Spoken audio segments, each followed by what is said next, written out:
Good morning, everyone. A warm welcome to our workshop on competition in virtual worlds and generative AI.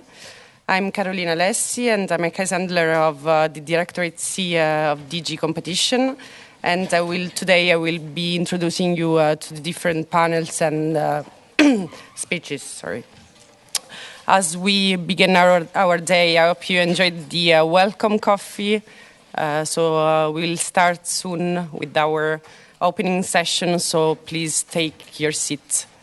Today we'll have the privilege of hearing from some of the most distinguished stakeholders in the industry of virtual worlds and generative AI in the field of competition law.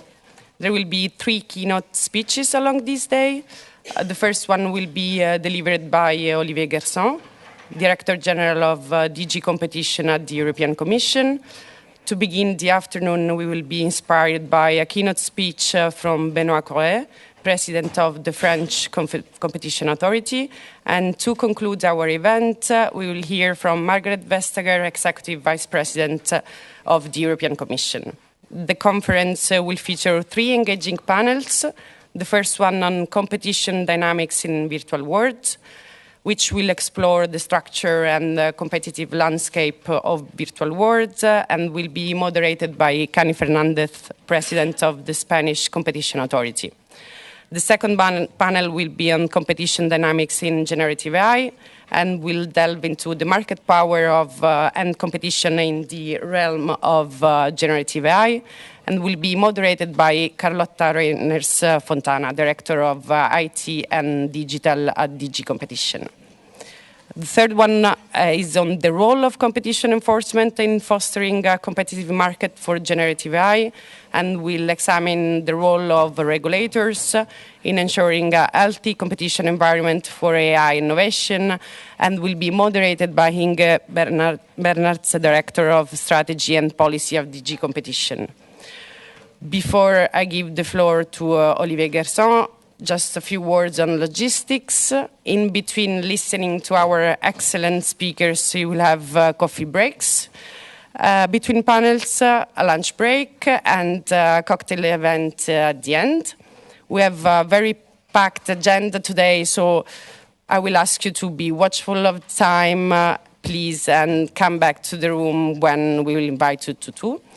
For questions during the panels, you can use the Slido platforms on your phone. You can connect on Slido in 3 ways.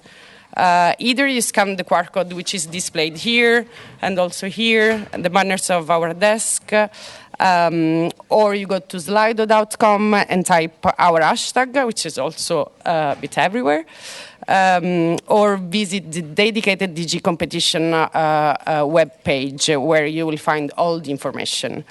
At the end of each panel, we have the pleasure to take some questions that we received through the platform. Also, we invite you to talk about the conference through your social media channels using, again, our hashtag. That was in terms of housekeeping. Thank you all for your presence today, both those who are here and in the auditorium and those following online. We appreciate really your participation and your engagement in these vital discussions. Now to kick off our conference, as promised, it's my great pleasure to introduce Olivier Guersent, Director General of DG Competition at the European Commission, for the introductory speech. Please join me in welcoming him.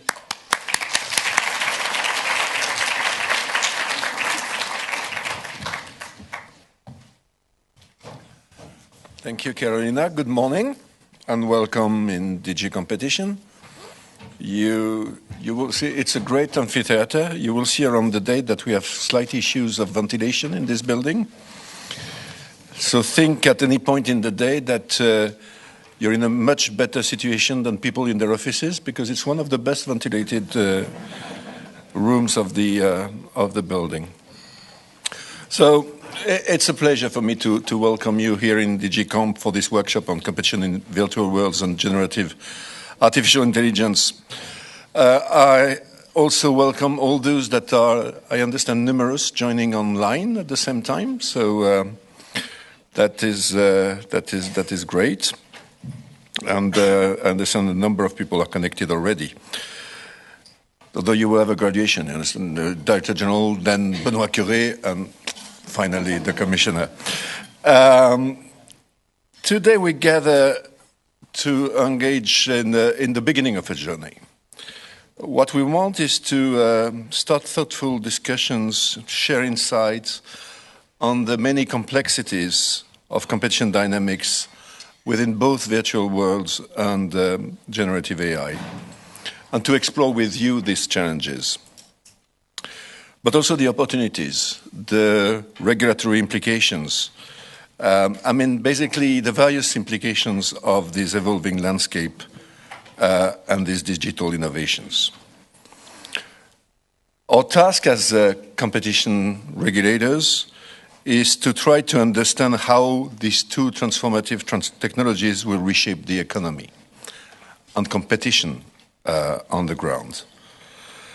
Virtual worlds, which include, immersive environments enabled by technologies like virtual reality or augmented reality, but also generative AI with its algorithm-created new content, are redefining the way we do pretty much everything, the way we interact, the way we work, the way we consume, and pretty soon the way we live. So it's slightly broader than just competition, but at the core of it, there's also competition.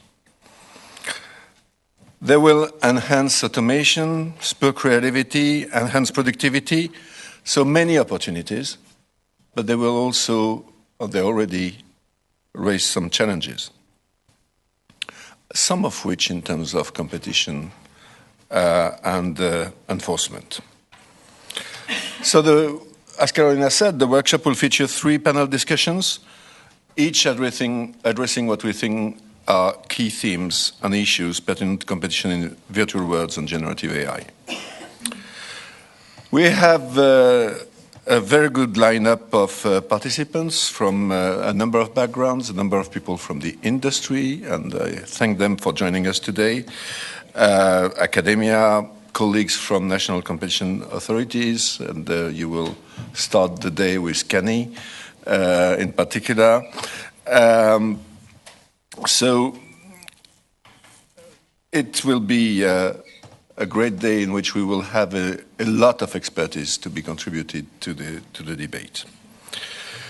For us in DG Comp, it will also be the start of the follow-up to the call for contributions that we have launched in January, and for which we have received quite a number of insights about the state of competition within these 2 sectors. So let's maybe focus a bit on virtual worlds first. So for virtual worlds, we have received just over 50 contributions from various angles: businesses, academia, national competition authorities, specialized regulatory bodies, but also associations and citizens. And these contributions give quite a good insight into the 3 main layers of the virtual world's value chain: the enabling technologies, the platforms and the services. Some contributors would add a separate layer, also the operating systems and the app stores, but these are already subject to DMA obligations. We also see from the contributions that access to high-speed networks, cloud computing, IP, big data, and AI plays a crucial role for a vibrant competition in virtual worlds. Business-to-business virtual worlds for industry are a new dynamic area. There's several players active there with what is called digital twins. I had to be explained what digital twins were. I'm sure you know. These are virtual models replicating physical objects or systems, such as an airplane, engine, or a molecule, or an entire car, and that helps designing production process much more quickly and effectively with less mistakes, basically. So you gain a lot of time and enhance quality. Contributors see big opportunities for the European industry, including SMEs, and highlight that a competitive environment is essential to realize the full potential of these immersive technologies. So there is a debate if virtual worlds in that context should adopt open standards. You will find the two traditional camps in that respect, because of course without seamless interoperability, virtual identities and virtually purchased goods cannot switch between platforms. But on the other hand, proponents of proprietary systems emphasize that better security and tailored experiences. So we will need to see how the markets evolve and what, if any, action is necessary in order to strike the right balance, because this is crucial, and the panels will also touch upon these issues.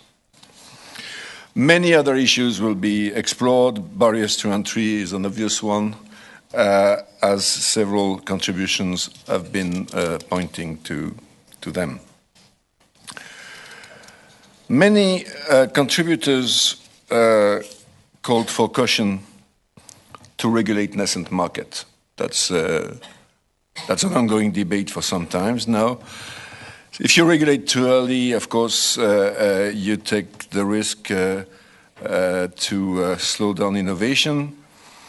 But on the other hand, if you regulate too late, in particular in tipping markets, you take the risk that irremediable damage to the competitive process has been done. On the other hand, a number of contributors raised the need to extend the scope of the DMA and reduce its thresholds. Others argued that merger control should prepare to address incentives of leading platforms to prevent radical innovation from new entrants. The panel will also cover how competition policy tools can make sure that emerging virtual worlds markets remain competitive. So I expect a really interesting debate, and I'm very grateful that Kenny has agreed to moderate this panel on competition dynamics in virtual worlds.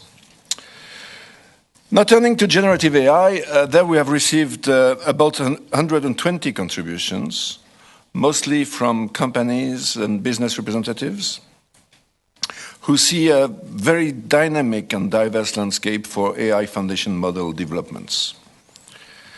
According to the contribution, the key components for the development and deployment of generative AI systems include data, AI-accelerated chips, and computing infrastructure, cloud capacity, and technical expertise. Each of these may become a potential barriers to entry or expansion for developers of generative AI systems. And this, of course, is even more the case if companies with strong market positions in the provision of those inputs engage in any type of exclusionary conducts. First, in relation to data, the vast majority of respondents emphasized the necessity of a very large, high-quality data set for pre-training, the preparatory phase of the foundation model. Accessing such data is very costly, and there is scarcity as well. So this is an issue we will need to look into quite deeply. Second, there is also cost and scarcity for the chips supporting AI neural networks, and this also represents an important bottleneck. Despite the availability of many computer power providers, costs remain very high also for cloud capacity. Thirdly, a recurring issue is also the difficulty in finding highly skilled workforce in generative AI, and you can see that a number of practices are targeting exactly this production factor. And that's the reason why we invited experts from established players like Google, but also startups like Mistral and other specialists to discuss in panel 2 the competition dynamics that emerge in generative AI and the challenges that these potential bottlenecks may put in relation to these inputs. We also want to better understand whether the recent investments and acquisition of small AI developers by large companies are necessary for developing and distributing AI systems, and whether they are pro-competitive or, on the other hand, create issues for competition. And this is why we are looking into this with experts and competition authorities that, like us, here at the European Commission, are closely monitoring these markets. You will hear this afternoon Benoît Cœuré, the President of the French Competition Authority, and he will present the result of the French consultation this afternoon, which was, spoiler, largely congruent with the findings of our call for contribution. As a tangible sign of our cooperation with other agencies, in particular within the ECN, I would like also to welcome a colleague from the Portuguese and the Hungarian competition authorities, which together with other experts will discuss the role of competition enforcement in fostering a competitive market for generative AI in the last panel of the day, before you finally can hear the Commissioner. So throughout this day, we will hear a lot. There will be a lot of input to digest from a number of very esteemed experts. I think and hope that the panels will be interesting, interactive, and animated, that we will exchange a lot of ideas, that all this will take place in an environment of open dialogue, with, if possible, some respectful disagreement, and finally, collaborative problem solving. So I encourage each of you, those that are not speakers, to also participate into this by engaging actively and asking questions. And as Carolina said, it has disappeared, but you have the pictograms on the walls. So if you scan them, you will be able to join the conversation via the Slido app and put your question there.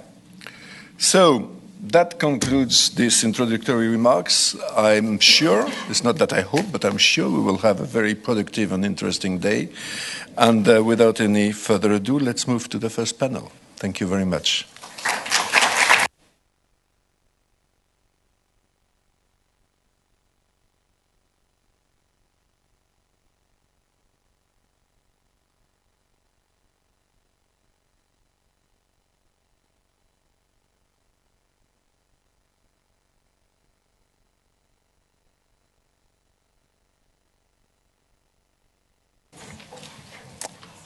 Thanks a lot for this opening speech, Olivier.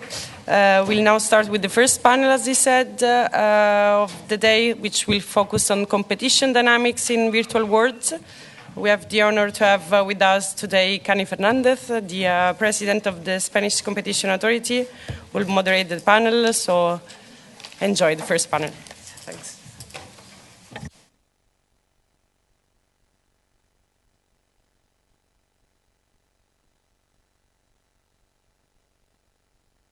Okay, thank you so much. So, good morning to everybody. It is a pleasure, a real pleasure being here with you all. As Olivier was already putting us in context, and as you all know, on July 2023, the Commission adopted the communication of the Web 4.0 and virtual worlds, and in January, the Commission launched 2 calls for contributions on competition in virtual worlds and generative AI. We, the CNMC, submitted also a contribution, and there were around 50 contributions, but only a few from competition authorities. The purpose of this conference is to analyze the feedback received and bring together the different perspectives emerging from the contributions. So, since this is the first panel of the conference, I think it is important to mention that the purpose of the conference is to try to discuss and bring together these different views expressed on virtual worlds and generative AI. Our session is on virtual worlds. There will be the other session later on generative AI. So digital markets are, without no doubt, one of the areas where competition authorities are focusing our attention. These markets bring innovation, growth, and many associated advantages, but they also pose challenges for competition authorities. I think this is what we want today from our panelists, to identify potential competition issues in a forward-looking manner and to discuss or suggest ways to tackle those issues. And I am very glad to have in this panel four very experienced panelists with a very broad experience in virtual worlds and technologies from different angles. Academia, the industry, users of the technology, or developers or enablers to it. So let me introduce them briefly. Professor Fabiana Di Porto is an associate professor of innovation, law, and regulation at Sapienza University of Rome and adjunct professor of fintech law at the University Luis Guido Carli in Rome. Yuan O'Hara is the senior vice president of public policy of the XR Association. Sébastien Massard is the director of strategy at Dassault Systems. And Mariana de la Roche, who is a member of the board of INADVA and a director of Validvent, it's a blockchain company. I would like to start by asking you to explain your companies or institutions or how your business models or your academic interests are related to virtual worlds. And I would ask Mariana first and then Sebastián, because they are going to do a very short presentation on slides so that you can focus on that. And then later on it will be Joan and Fabiana. Please, Mariana, go ahead. Good morning, everyone, and thank you for the introduction and for the invitation. I'm actually going to talk about what I do, what I walk you through a little bit of the concepts really fast of what we are going to discuss today. So as it was mentioned, I'm part of INADPA and Validvent. Both of them are one international association and one consultancy working in the intersection of cutting-edge technologies, in particular blockchain. And I think that here is really important to just make the note that basically, the message that I want to leave today is that we need to stop looking in isolation the different technologies. It was also mentioned in the first keynote that when we talk about the virtual worlds, we have virtual reality applications, augmented reality, we also have AI, but we also have blockchain. And blockchain serves as the underlying layer of infrastructure that we need to build in order to create technologies more safe, but also more human-centric. And I'm going to walk you through really fast in how this can be done and how this actually impacts competition. So how I see it is you have the virtual worlds as the environment, but this environment is actually full and filled by different type of technologies, right? Whether you have the goggles of Meta, I think that they are here in the room, that will just enhance certain kind of usability for the user. You also have a lot of AI going on there that is actually helping to do the experience more user-friendly and actually more personalized and targeted to the users. But we also have blockchain, and with blockchain we can do amazing things when it comes to transparency, traceability of the data, and also changing a little bit the mindset to just bring the business model back to the data economy in a way that the user is the one that is going to be the owner of the data and is on him or her to decide with whom they're going to share it, and there's going to be incentives about it. And this is where all the new business models are going to start to pop up. So here there is my 4 key points on how these two technologies work together when it comes to the virtual world. So the first one is the transparency and security of the data. You know how it is with AI, garbage in, garbage out. So what we can actually do to prevent this is having provenance models by using blockchain. So blockchain has really interesting capabilities and characteristics that will help us to understand where the data was collected, how it was treated, and what is coming. So we can give trust trust points to the data that we are using to feed those algorithms.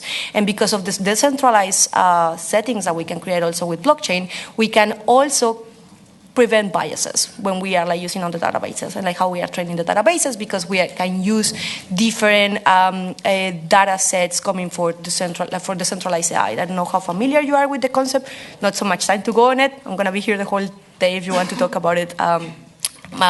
in depth. And then there is like the new part that I was talking about, incentivization and monetization of the data of the users. And this is what is going to just like bring new business models, and this also going to enhance more data privacy. And especially when it comes to IP rights that we were talking, we can actually tokenize IP rights in a way that we can generate also royalties on them. So we are protecting not only the IP rights, but like also like different industries. So it was also mentioned on the keynote, there is some industries that are going to be like impacted more or less, but this is a cross-sectorial technology that is going to impact like almost any industry. So this is actually my summary on how these two technologies play a role on the metaverse, on the virtual world. So you have AI creating like more realistic and interactive environments that are interesting for the user, but then at the same time you have like blockchain generating a layer of trust and transparency that are going to enhance the data economy that comes with it. Business model really quickly, these are like the four that we have like seen like more prominent in the market, like tokenization. This is really interesting when it comes to IP rights and actually like the ownership of the data. If you're curious about it, like just check what is going on Liechtenstein. They have like one of the most progressive frameworks when it comes to tokenization. We have tokenization also goes hand by hand with like decentralized marketplaces. That is like those places where we are going to be able to trade our data. And then we have like user incentives for the trading of data. The incentives not only need to be economical incentive. I was like talking in the coffee break about a startup that is actually like doing this, and you provide data to get like better treatments at the health issue. This is in Germany. And then digital twins, that has been, I think, the elephant in the room that everyone is talking about. I'm not going to go also into what is a digital twin, because I think that there is a lot of information there, and my slides are public. You can always get them, and then there is a summary there with reference.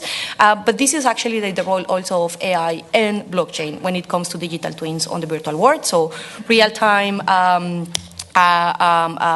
models and like optimization of how we are understanding like the data that is coming to feed the digital twin, and then how we actually like have an immutable part where we are going to track the data is done by the blockchain.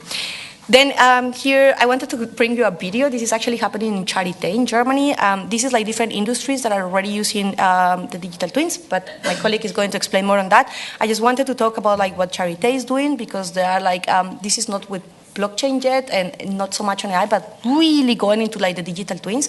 They are taking all the imagery for CTs and MRIs, and they're like putting on the virtual world, and they're using this for actually like help surgeons to understand how the surgery needs to be done. And this is mostly for pancreatic research, and so the surgeon can come there and understand what is the tumor and how complicated the surgery is going to be, and they're going to use this also to explain the patient what is that it needs to happen. So this is like really like game changer when it comes to the health industry. 2 words on competition law and antitrust, and then I will stop. These are like the 3 challenges that we identified the most on our reply to the call for contributions, and some of the recommendations that we did when it comes to blockchain. So when it comes to monopoly, we have like been seeing this like already happening when it comes to like big corporations like taking over. Access to data is like if you control vast amount of data, you have the hand right here, and you have like more advantage.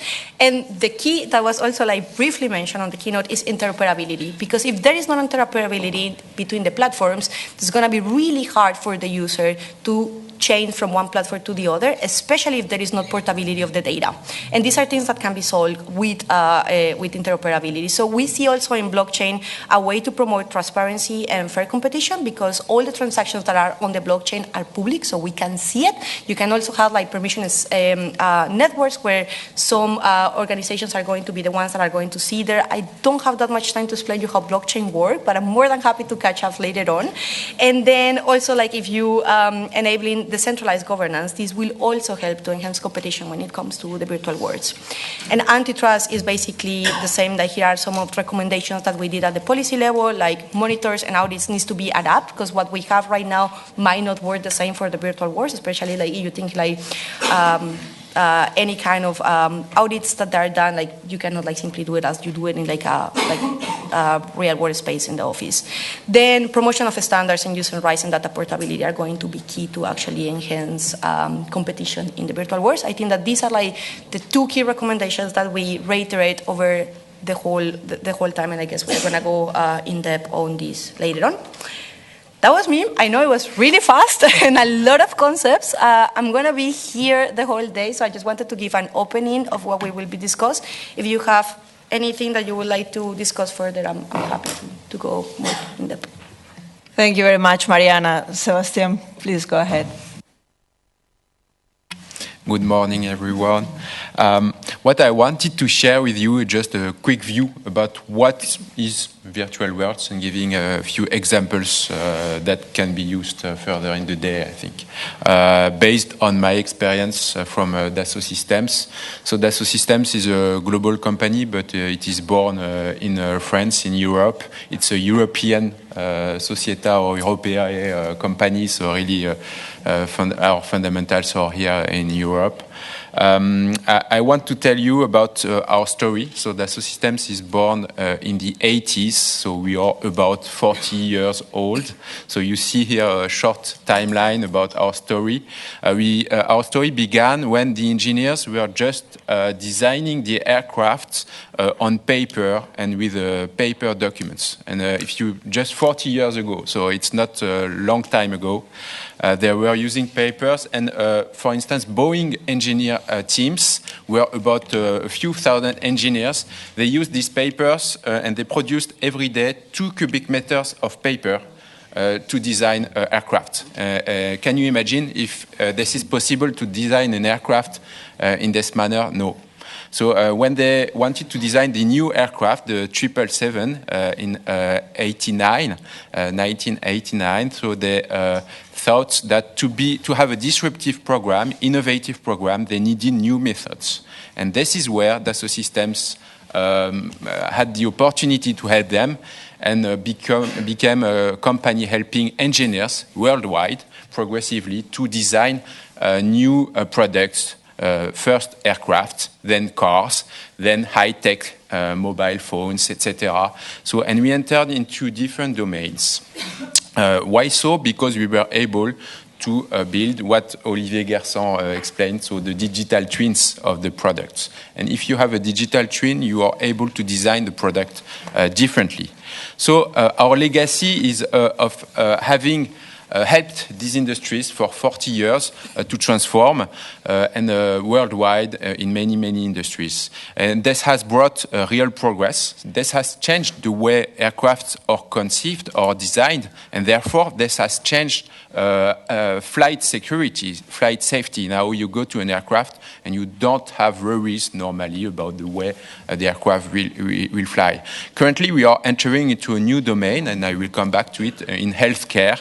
So for example, the drug design, formerly it was not at all digital based. Currently now you can use digital tools, so virtual twins of the drug, virtual twins of the patients, to better design the drug, design the therapy, because this is not only a molecule, this is a molecule with the digital environment for the molecule.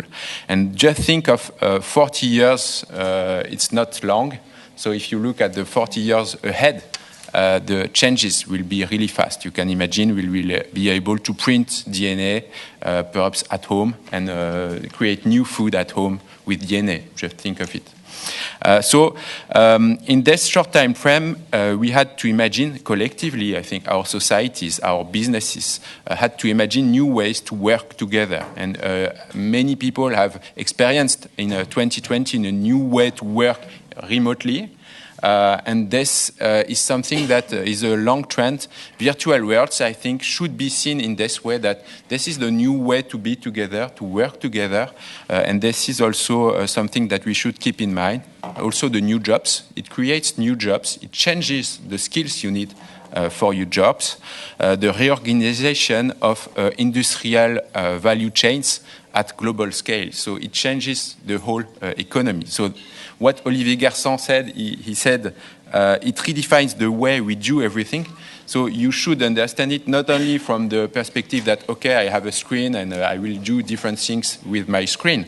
No, the things you are playing with, you are using in your everyday life have evolved, because currently with the digital capabilities to design, to operate things, you can now do, for instance, predictive maintenance in factories, and this is what I will show now. So in the industry, now digital twins empower the people to do things differently. So you are able to predict when a machine will break.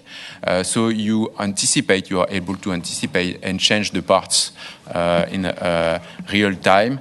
You are able to connect with the supply chain. You are able also to train the people based on the virtual twins. And if I go to the next slide, same thing in the healthcare domain. So now you can have different data, and this has been said in the Charité example, but here this is another example we have in France about the epilepsy. So when a surgeon will act on the brain to prevent epilepsy, and this is very limited cases, so a few thousand people in France per year need to have this kind of surgery, and I think in Europe a few thousands also. And this, you need to have all the data, so multimodal inputs, and all these inputs have to be put together to have a virtual twin of the brain. Why so? Because you want to be sure that you will target the right zone, the right area in the brain. So this is what now virtual twins help surgeons to do. And if I go to the consequences of it, and I don't want to preempt the further discussions, but just I think virtual twins, virtual universes, so we talk about universes, not metaverse, not omniverse. Why so? Because metaverse, so this is like you would have only one metaverse and it is out of the real world. What we want to do is the virtual twins to help manage the real world. It's not to take a distance and go to Mars and say, okay, I stop with the real world. So the metaverse is not our world as a Dassault system. Omniverse also, because omni, it means that you would like to control everything. And this is not the case. We want to empower the people. And I think the virtual twins are opportunities to change in many, many different industries in a very fragmented world, because all these industries work differently. It's an opportunity to work differently. And I want to emphasize three aspects of it. First, in terms of circularity, because now you can think at a systemic scale, a system scale. If you think, for instance, of this project we have called Econ, it's about electronics. And you know that there are a lot of waste in this domain. So how can we handle electronic waste? Not ex post, but ex ante. So you have to design the waste you will have 5 years from now, and what will become from this electronic. Second topic, it's about the green innovation. And you know, in the aeronautics domain, currently there are a lot of new players, hydrogen aircrafts, electric aircrafts. And when we work with these people, we know that there is a challenge. This is the certification. So not only to design and engineer the new aircraft, but to prove that it will be able to fly. And therefore, with virtual twins, we can change the way this domain is regulated. And for instance, EASA, so in Europe, the authority for aircraft, has a challenge, which is formerly they would just allow a new aircraft every 10 years. They will certify a new aircraft because there are 2 or 3 big players worldwide in this domain. So they don't have the usual way to process quickly with the new aircraft. Currently, a lot of startups, I would say a few hundreds exist in the world. I would say about 100 exist in Europe. These startups, they will certify new aircraft in the 5 to 10 years to come. So how can you certify it just in the classical way? So you need virtual twins of the aircraft to simulate in silico, so in the computer, how the aircraft will fly and whether it is okay or not to put it on the market. And third aspect, it's about the handprints. So what we believe is that with virtual twins, you can design the ecological impact of a product. If I have the ability to anticipate the future ecological impact of a product, I will design a different product. And this is the kind of thing I would like to share with you, that virtual twins open these opportunities. Thank you very much, Sebastian. Really very interesting. Joanne, please go ahead and give us your introduction. Thank you. Very much. Senior Vice President of the XR Association, XR being an umbrella term for VR, AR, MR, and all immersive technologies. May I interrupt you for a second and try to use, I'm sure that we've heard from time to time virtual reality and things like that, but it would be extremely helpful if, when referring to different concepts that are very, very well known to you, you lower a little bit the threshold and go into the average population and explain to us VR and whatever, because otherwise Okay. Thank you. Yeah.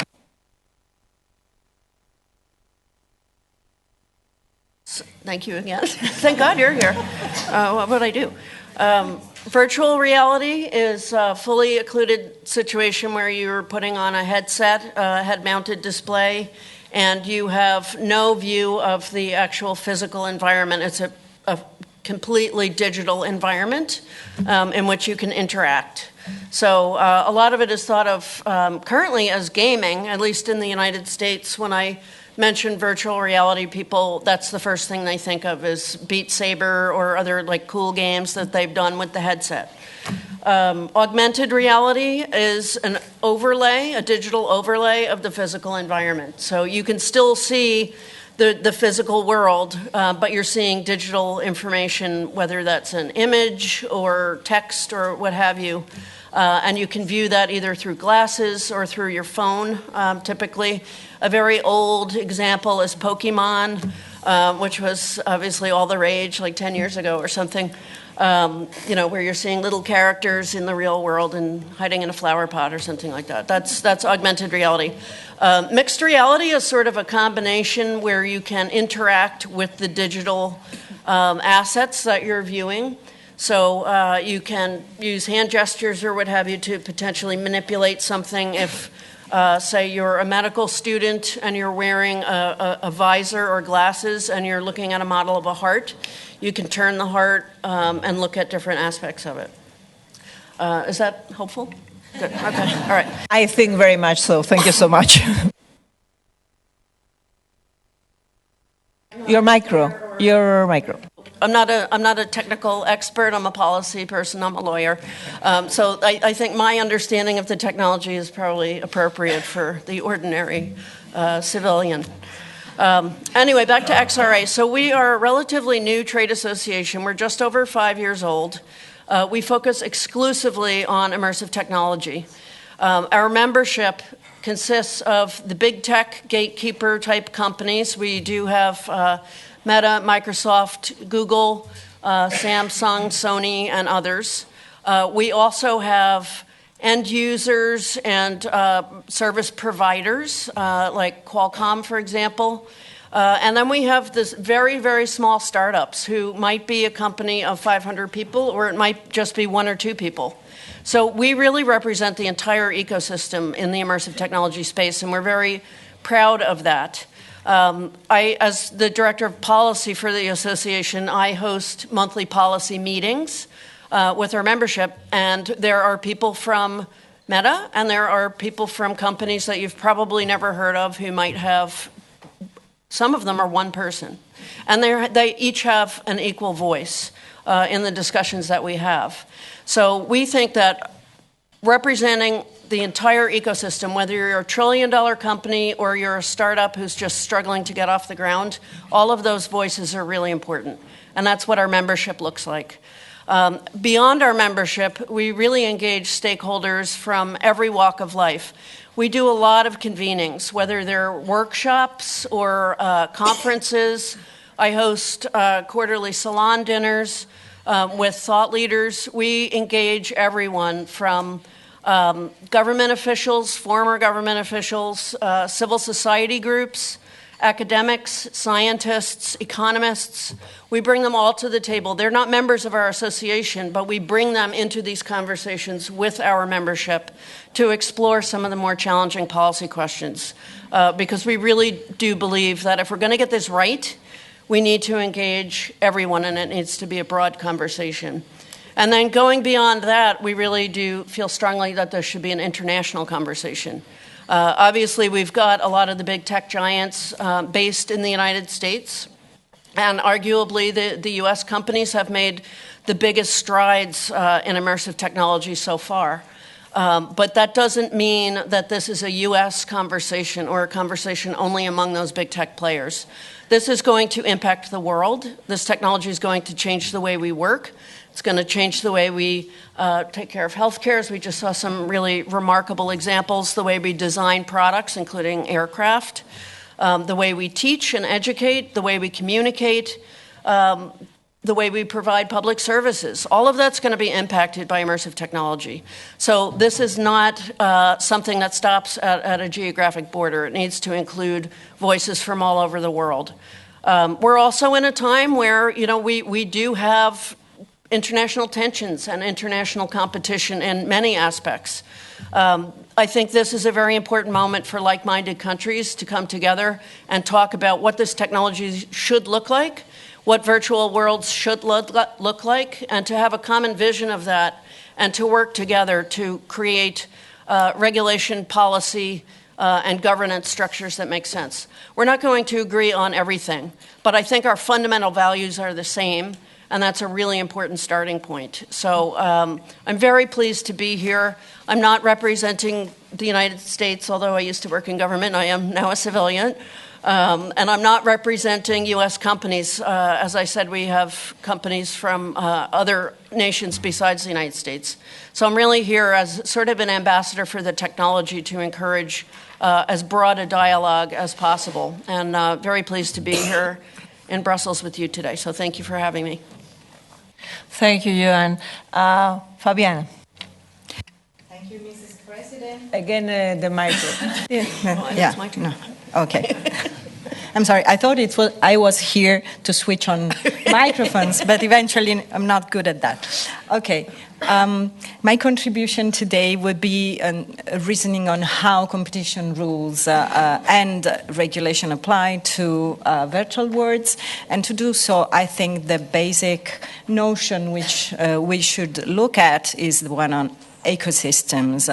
And the reason for that is that they, as the European Commission actually defined them in its relevant market guidelines, is a primary core product and several secondary digital products whose consumption is connected to the core product by technological links or interoperability.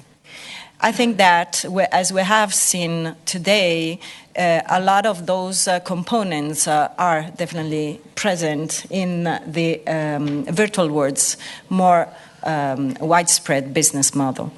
So what are the consequences of being an ecosystem from a competition law point of view? First, that there is a technological leadership of one member that influences the relationship within the virtual worlds, because other members provide inputs and complementary goods, and the technological leadership spills over those components.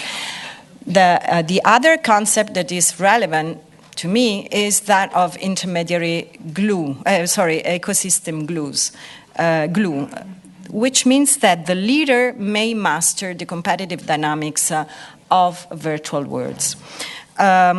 So, are virtual worlds ecosystems? The answer to this question heavily depends on how you define virtual worlds, clearly. And I, together with Daniel Foa, who is here today, and Sean Ennis, we published a report for the Cœuré Research Center. And we delved a lot about definitory policies. So basically, the European Commission establishes a three-step and three-phase virtual worlds definition. And then now we are at the birth phase, where those virtual words are siloed. They do not communicate among each other.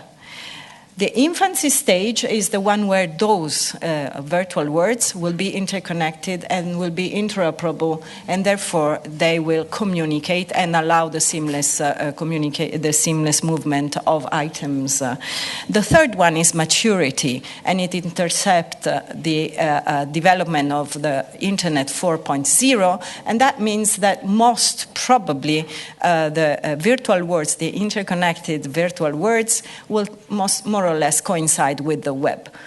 So are they ecosystems? In the first phase, in the birth phase, I do think, yes, there are actually several ecosystems. The second phase, I'm not certain that that would be the case because of interoperability measures that might eventually lessen this glue effect. About maturity, we don't know, so I cannot tell so far. So what does it imply to have defined virtual words as ecosystems, and what are the consequences for competition authorities? To me, we have to look at what the OECD actually established, that competition authorities need to look at system competition rather than focusing on narrowly defined relevant markets.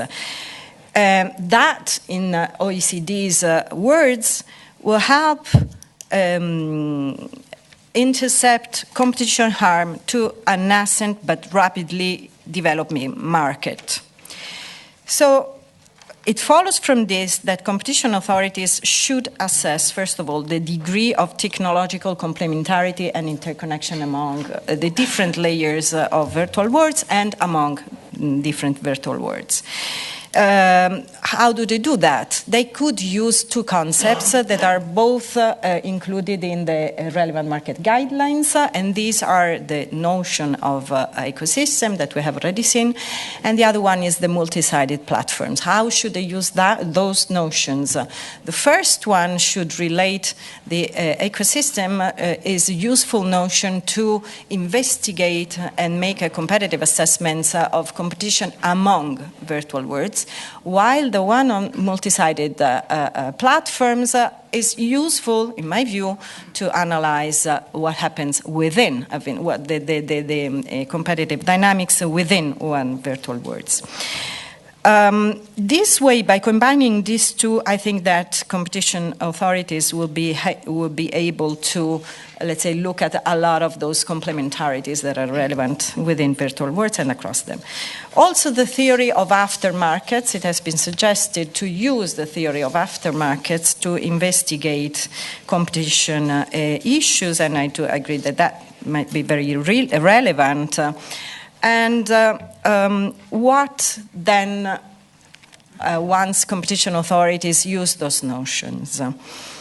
To get there, I have to underline that there are actually two trends that are, let's say, combined. The first trend is the trend that most competition authorities around the world tend to define relevant markets in a very extremely narrow fashion, so as, let's say, to be able to cope with dominant firms.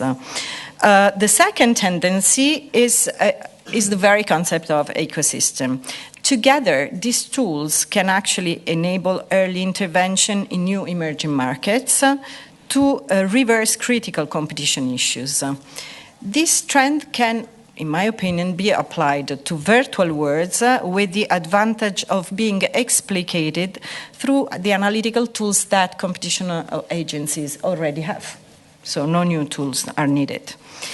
Talking very quickly about the conduct, we might have exclusionary as well as exploitative conducts. Concerning exclusionary conduct, tying has already been mentioned. At the same time, self-preferencing has already been mentioned, so I will not delve into that. But just one thing, which regards the tying. Actually, if we take the case, the MetaQuest case, which is now pending before the Bundeskartellamt in Germany, we they are actually establishing whether, despite the commitments taken to remove the tying, dark patterns may be used to meet the same exclusionary goals. Actually, digital interfaces can be leveraged in order to circumvent both competition rules and rules from the DMA, so they should be taken into serious consideration. Exploitative abuses, yes, there can be, of course, because the ecosystem leader might eventually exploit data on buyers and sellers, which are active on their platform, to impose resale of their own products and services on complementers and potential competitors. That, again, could be also achieved through the use of dark patterns, manipulative interfaces. Switching to anti-competitive agreements, I think that the two, I only picked two, which are interoperability standards and data sharing agreements. Here we have two pieces of legislation that are, let's say, of soft law that are relevant, which are the block exemption regulation and the horizontal agreement guidelines. How to use those tools? Early stage, unless they are covered by block exemptions, agreements like a data access agreement are assessed through horizontal guidelines. So early stage agreements, like those that are being signed in this period, in this time, and that serve to create technology, are basically outside Article 101 because there is no exploitation. Otherwise, if the block exemption applies, then there should be no joint exploitation of the outcome. Access to the shared data should be indispensable for the output. And third, adequate compensation should exist. These are let's say, the conditions for application of the regulatory the regulation. Concerning standardization, standardization is key. Is key to have virtual worlds communicating with one another and to allow this seamless movement of tokens, of currencies, and of digital identities. So competition authorities need to check if the leaders of ecosystems does set or control standards. Because this could lead to potential abuses.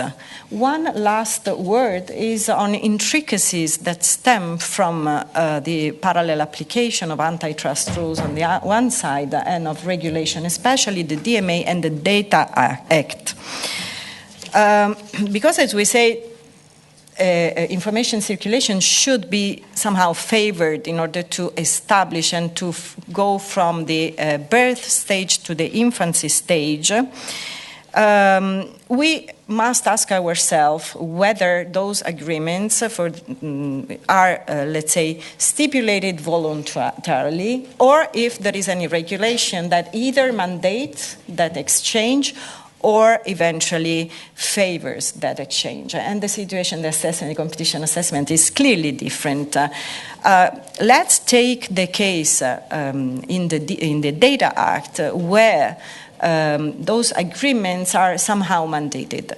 And that's the case when Data Act, okay, there it is, Article 33 and 35 of Data Act actually entrust the European Commission with the power to promote horizontal interoperability, both of data spaces, European data spaces, and what is most interesting to us today, of data processing services. Data processing services are basically cloud and edge services. So in this specific case, the European Commission can actually request the standard setting organizations to adopt harmonized interoperability standards. The problem here is that the Data Act actually restricts the possibility of gathering horizontal interoperability only to services that actually of the same type. What does it mean? It means that, for example, we can have two providers of gaming cloud, which is a subspecies of cloud, of general cloud, and they must, if they both offer this service, then they will fall within this provision, meaning that they will have to interoperate among them. But outside this possibility, actually there is no legal provision that is forcing, not soliciting, but forcing, mandating horizontal interoperability. What happens then, in these cases, outside this rule, this specific and very tiny rule, then standard antitrust rules will apply on a case-by-case basis. Hence, interoperability among virtual worlds operating in different areas, let's think of the health or finance, will actually not be, let's say, in those cases, interoperability will not necessarily be forced or enhanced, but only defended, exposed in antitrust cases. And this, I mean, is something that we should think about. The very last word is on the intricacies regarding the DMA. The DMA, let's say, in standard antitrust assessment of collaboration and data sharing agreements, foresees that, requires that efficiency gains outweigh the restriction of competition. This general rule does not count for gatekeepers, because the DMA, Article 5.2, disfavors data exchange among gatekeepers. So the conclusion is, being virtual worlds heavily dependent on the circulation of data from different technologies and from different sectors. Let's think of identity wallet, let's think of NFTs, and also digital currencies, of course. Clarity on the assessment for that sharing agreements and practices more broadly of gatekeepers should also be taken into consideration. Thank you for your attention. So, Fabienne, if I understand you correctly, in your opinion, the framework, the current framework for data portability in virtual worlds, the one that we have now, the one that we currently have is not enough. Well, what I'm trying to say is that data portability is an individual right. It's not regulation. I mean, we as individuals are entrusted with the right to port our data from one provider to another provider. And that's a good thing, of course. It's our individual autonomy. Another thing is that reasoning about policy, what do we want is the key question. So we should not mix up the two things. Data portability is really out of the picture, in my opinion. It's a good thing, definitely a good thing, because it empowers consumers, but at the same time is not necessarily the right tool to cope with externalities.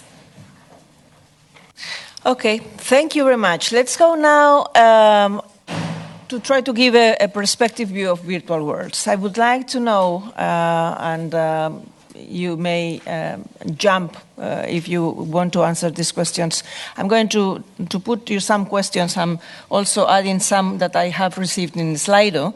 Of course, you don't have to answer to all of them, but it's just we are now entering the phase of giving a view on perspective view of virtual worlds. Now, questions. Are there sector or business models that, in your view, are going to be more affected by the development of virtual worlds, or is just a cross-cutting trend?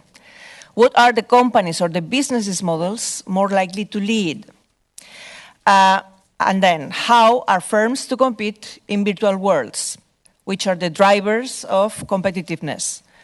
Which factors are there to determine consumers and business users' adoption?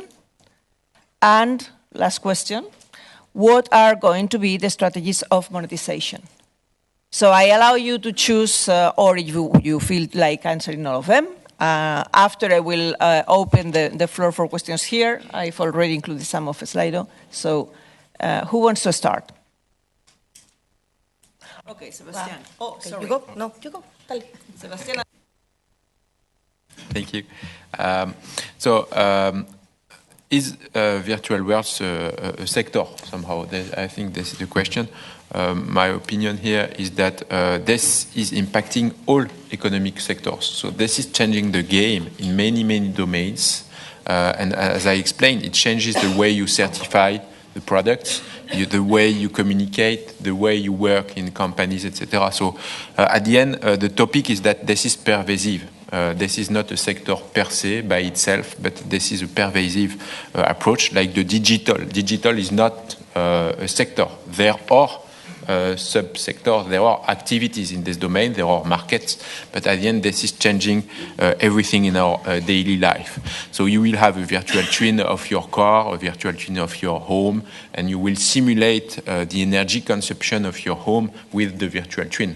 So at the end this will change the way your electricity provider will perhaps provide the service. They will change the very nature of the service you will get from your electricity or energy provider. So what we need to think is how it will change the rules in different economic sectors. And what I believe is that this will lower entry barriers also in many different sectors. As I said, notably in the drug design, you have fast track players currently. Moderna is perhaps a well-known example. This is not such a fast track because they have done a lot of research before 2020. But somehow, in 9 months, they were able to put a new drug on the market using virtual platforms. Because these virtual platforms were needed to accelerate the drug design, the drug trial. Same thing in the aircraft domain, same thing in the building and construction domain, in healthcare domain.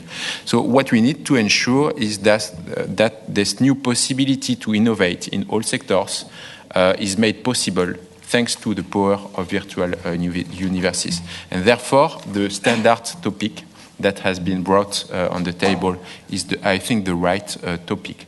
Interoperability, often it's seen as just a connectivity issue. Connectivity, I think this is the poor view of interoperability. If you connect things, you don't give meaning to these things.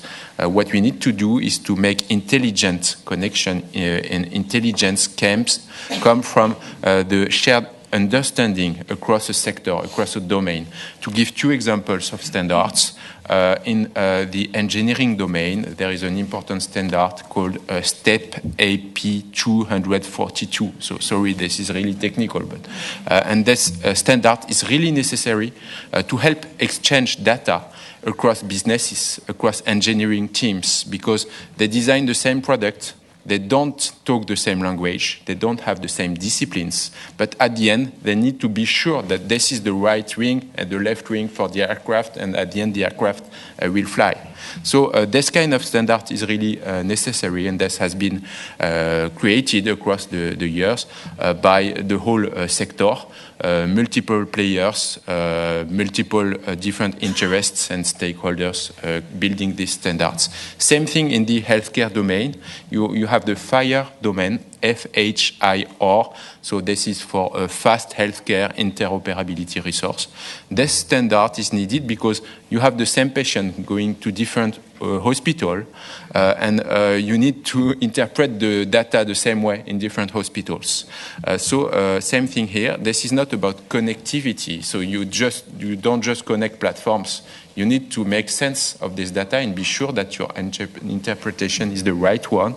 So my topic is you will have to lower entry barriers to make easier the connections between people, but this will be done through standards, high-level standards. Okay, let me follow on question because this is very interesting. In the absence of standards, and this is a question that I have from slide, in the absence of standards, what are the incentives for a digital twin provider to allow for interoperability with providers of competing services? And if you, well... Just a quick word, because I don't want to take all the time. My point here is that there are, in these B2B domains, typically, which is my topic, and I'm not talking here about the B2C, which is a bit different. You have industries, you have companies with very different interests, and also geopolitical interests, value chain, many different people, different providers, suppliers, distribution, etc. All these people, they have an economic interest of having the share standard. There are strong debates between these people, but at the end, they need to have the same thing. This is like for the financial payments, etc. The people, they don't have the same interest, but at the end, they need for it to work. Yeah, Mariana, it is your turn. Yeah, I was like, can I jump in? A lot of comments with what you just said. Highly disagree on some of the things. I think that like with the standards, like we cannot compare to the financial sector. Like that's like I think that like one of the things that we should avoid because then it gets more complicated, right? But I think that like what has like virtual worlds here and is something that is like really particular to this tool because I agree it's not just a sector or an industry, it's just a tool. Is the network effect. And this is really important when we are talking about the virtual worlds because it's really as more network you have, as more users you have, like where higher you just grow, and then there is like more chances that your platform is going to be the preference platform from others, right? And I think that the user also like have like something to say, right? Because like this is part of the data economy, so everything moves about data, and it's data that is coming from all of us, right? And it's really like the core, like the fuel of all the programs that we're like seeing right now in the new data economy. And I think that like here, actually, when you talk about business models, that was one of the questions that you were making, is the whole change of dynamics of how we understand actually data and the value of data. So right now, like if you go to any of your social medias, like there's always data extraction from you that you barely know. Like I don't know if like everyone like try to actually like object the use of your data in any of the meta platforms for the training of algorithms, but that takes forever and it's really hard to find how to do it. And I think that all of these like also like and like the way that like users are being more active and more engaged will change the way that we understand it. And that's what I mean that like we need other technologies to start playing on top of what we have there, because like if you tokenize your data, then there is a real incentive for you to tokenize the data because it might be an economic value on you sharing that data, and it's also like the understanding that that data belongs to the user and not to the platform that is collecting the data from you. So I think that like from this there are gonna be like new business models that come on like on the trading of that data, but then one of the things that I actually wanted to address, and I live here, we are in Brussels, we are in Europe, we are talking from the US, we are talking from Germany and all of this, but I think that there is like some factors that we also like need to be super conscious, and is the accessibility, right? Because this is not like, I know blockchain is super complicated and like makes everything difficult when it comes to user perspective. PR and AI might be more friendly, but we also need to talk about like the accessibility in terms of like the cost of the hardware. Like, can anyone like actually like access goggles to be part of like the virtual worlds? I don't really think so. Do the global south has connectivity issues, cloud capacity to actually interact as we are interacting here? I also don't think so. But also the investment that the startups and companies need to do to enter into the market is massive. And this is also like something that we will need to see a switch in the investment behavior if we actually want to make like this a more competitive sector. So all of these like factors, I think that like because it was said by you that this is a global thing, like a global technology, I see it as a global tool.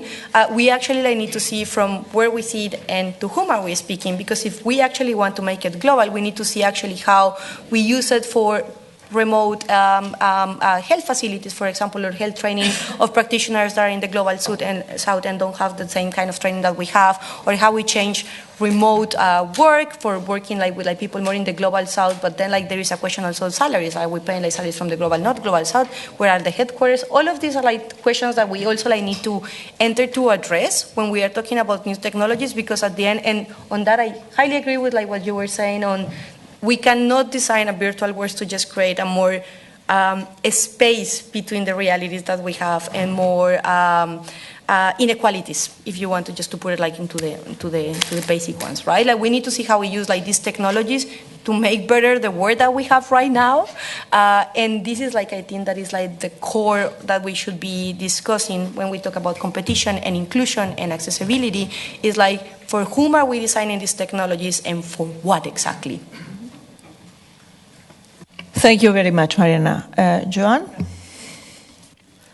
Yeah, I really agree with that point, that we don't want to exacerbate a digital divide with this technology. It has, going back to the question of what sectors will it impact, I agree with my colleague that it will be every sector, pretty much. Once this technology is more broadly adopted and is perfected, I think it really has the potential to improve people's lives, whether it's in business or healthcare or your personal life in myriad ways. But I also think there are going to be applications that we haven't thought of yet. So that would be my caution against sort of prognosticating too much and thinking that we know all of the questions and we should be addressing all of them now, because I think there are going to be questions that emerge that we're not thinking of currently. I think the technology has the ability to really empower people, but there are these issues that are beyond virtual worlds with, the affordability of the products, connectivity, 5G broadband, cloud storage. It's different in different parts of the world. How do we try and level that out? Those are questions that are, I think, beyond the topic of this conversation, but they are a part of it. The other thing I think is critical to consider is, competition in itself is a very good thing. You're naturally going to have winners and losers, just as you do in a sporting competition. In my previous life, I was an elite rower, and I thrived on thinking about the best people in my sport and training to be as good or better than they were. So competition is a driver, and it makes everyone better, I think. But the key there is that there has to be opportunity for everyone to compete. So shutting out competitors before they really even get their foot in the door is not going to help virtual worlds come to fruition in the best possible way. Again, there will be winners and losers. Even with that opportunity, there are going to be some developments or innovations or inventions that fail for whatever reason. And the market's going to have a voice in this. What people want as they start to use the technology, what are their needs? What are their wants? What do they feel that they are going to use in their everyday lives? Just as we've seen, cell phones evolve into smartphones with applications and all of that. A lot of that is based on what people want. The market has a voice there. But what's so critical is to make sure that as we're still in a fairly nascent stage with this technology, that we are creating opportunities and letting people in the door who are going to, as I said earlier, come up with ideas and applications and use for this technology that we're not even thinking of today. Thank you very much, Fabiana. Thank you. Yeah, I absolutely agree with what you said. We have, I'm leading one of the projects I am leading is called MetaJust. MetaJust is a virtual court that we aim to use in a first phase as, let's say, a legal clinic 4.0. So for educational purposes at law schools. What do we mean to do with this project? We want to create actually a virtual environment where students can exercise the different roles of being a judge, being a lawyer, etc. But let's say this is just a first step. We are developing a prototype for that.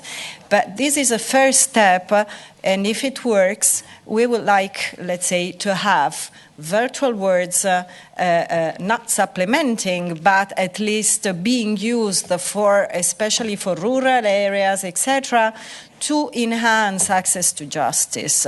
Of course, this has a lot of intricacies. First of all, privacy, of course, privacy and cybersecurity, but also the need for the documents to be certified, for identities to be certified, etc. And I think that the EU is actually doing a great job in trying to put all those pieces together. Especially, I'm referring to e-identities, which has just recently, the e-identities regulation, which has just recently been adopted, and which considers wallets as, let's say, our digital identities, meaning that there we will be able to store all those parts of our Oh, thank you. All our credentials that would be certified. And that's very useful, extremely useful, if we want to move from the virtual court, hopefully, ours, and to, let's say, a virtual bank. So we still need to have the same identity to do and to perform things in these different virtual worlds. Thank you so much. Before I open the floor to questions, I would like to go again a little bit more back into the potential enforcement issues. Because we are talking about competition dynamics, I would like to know your view on whether, in your view, there are entry barriers. Are virtual worlds also prone to tipping or to market power? That will be also helpful to hear for you whether there are specific concerns regarding, we have already heard different theories of harm, like ecosystems, interoperability, self-preferencing. Is there anything else? And last, is there any increased risk of concerted practice in the virtual worlds? So who wants to start with this? Fabiana.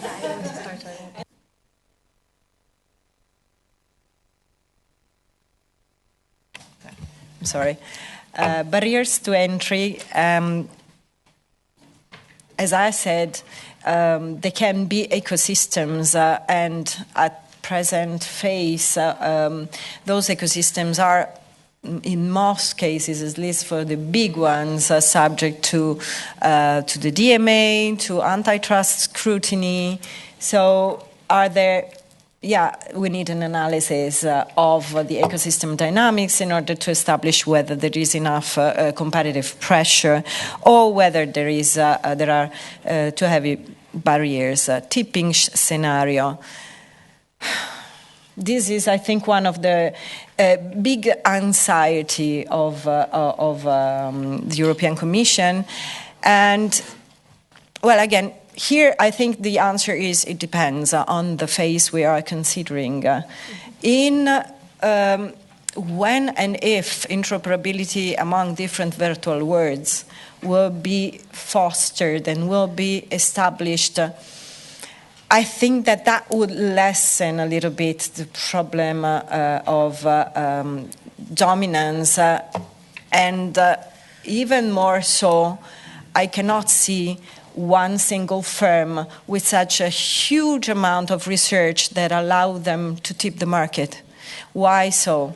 Because there are so many technologies that are involved in the development of virtual worlds that it is difficult, really almost impossible, that just one firm will be able to, let's say, tip the whole market. Thank you. Any more views, Mariana? Yeah. It really depends on who that company is, and it really depends if there is a coalition of companies that goes. Like we have big players right now that are dominating. That's not a secret. It's completely evidenced, right? We have Google, Microsoft, Meta. I'm missing two. Google, Microsoft, Meta, and then there is okay. You have 5. That's our role, right? And this, actually, when you were talking about access, yes, ecosystem is one that I will connect it directly with the network effect that I was talking. If you have most of the users going into certain preference, the network effects will take them to these platforms anyway. So this is already an issue. But then it's also, I think that one of the things that I would like to reiterate is the investment that is needed at the beginning to actually enter to compete, because this is like this is big, right? We have a lot of startups like doing amazing things and new applications, and they build on top of the others. So I love like open source because of that, right? Because this is also like facilitating how other new companies can enter and not start from scratch, but actually using already open source course to just like build on top and actually like be more efficient and not reinventing the wheel, but using what is already out there. But still, the level of investment that you need to get into be competitive here is really massive, whether it's for like the marketing campaigns or the technology. And like, you know, like here, this is another like entry issue that I see. The quality really, really important. It's really important. And you need investment, whether it's for the hardware or the software part to develop. And I think that this is something that we also need to address, especially when like coming with competition law, is like talk to also like the investors that we have in particular here in Europe and are looking at the startups, and it's like how we can actually support those startups with the resources that they will need to enter to compete, right? And yeah, like I think that these are like the two that I will say. Like we have been talking so much about interoperability and portability that I don't want to go back to that, but that one is also really important. You were talking about assets and goods. I think that there is a lot of like digital assets that can be easily portable from one part to another because you have already standards like the EC20 and the other one for tokens, for example, that you can just like transfer. Everyone is using them. So I think that it's also about the will of the platform to actually like make it portable. It's not like, I don't think that at this point it's like such a technological question, but it's more about like the actual will of the platforms to be able to allow the users to decide to move to other platforms. Okay. I would love to second your point there, or reinforce your point there about the implications of having funding at the very beginning. We think about barriers to entry maybe as trying to compete against some of these big tech companies and these gatekeepers, but it really starts much earlier than that with seed funding and competition for investment. That's something that's critically important to these startups. For them to even get going. And I think, if we want to help, I don't want to say disincentivize, but if we want to present alternatives to some of these companies other than selling out to a big tech company with whatever miraculous technology they have invented or developed, a good way to do that is to provide them funding through some alternative. The UK is doing a great job, I think, through their digital catapult system. They sort of pair entrepreneurs with investors, and they're really putting a lot of effort into developing homegrown talent. They sponsor competitions. They provide funding to the winners to continue developing whatever their product is. I think that's really important, and thinking about this funding and competition earlier than the point of a smaller company making a decision whether or not they have to quote unquote sell out, or there's a killer acquisition or something to that effect. I would also say that we need to think about universities. This hasn't been a big part of this conversation so far, but there's a lot of really good work happening at universities. In the United States, every one of our states has universities that are working on virtual worlds. Many of them have XR laboratories. So they're doing a lot of work at the student level, at the graduate student level, and I think making sure that those universities are supported and those programs are supported is something that can really pay dividends for us as well. Thank you very much, Fabian. I agree. We need money to do research. And then Sebastian. So money could be an ingredient, but I want to mention 4 typical ingredients you need to provide these experiences. The first ingredient is data, so data access. And I think here we should think of social networks as big providers of data. I don't have the data volume of social networks, but you can imagine this is almost half of the world data in the social networks. This data is deemed to be public, but in fact, you can't use and access this data easily. So think of a professional social network, and I won't give the name, But this kind of people, they have access to the whole data of a professional relationship. Perhaps if tomorrow morning there is a new M&A, they will have anticipated it because they see that there are new contacts between the companies, etc. So if you have access to this structured data, really up-to-date data, and you are able to interpret it, you will have like a first mover advantage on this type of information. And if you combine it to notably the ability to provide daily lives, working tools, etc., and also video conferencing tool. So you are the infrastructure for the work inside the company, but also for the future job evolution of the people, etc.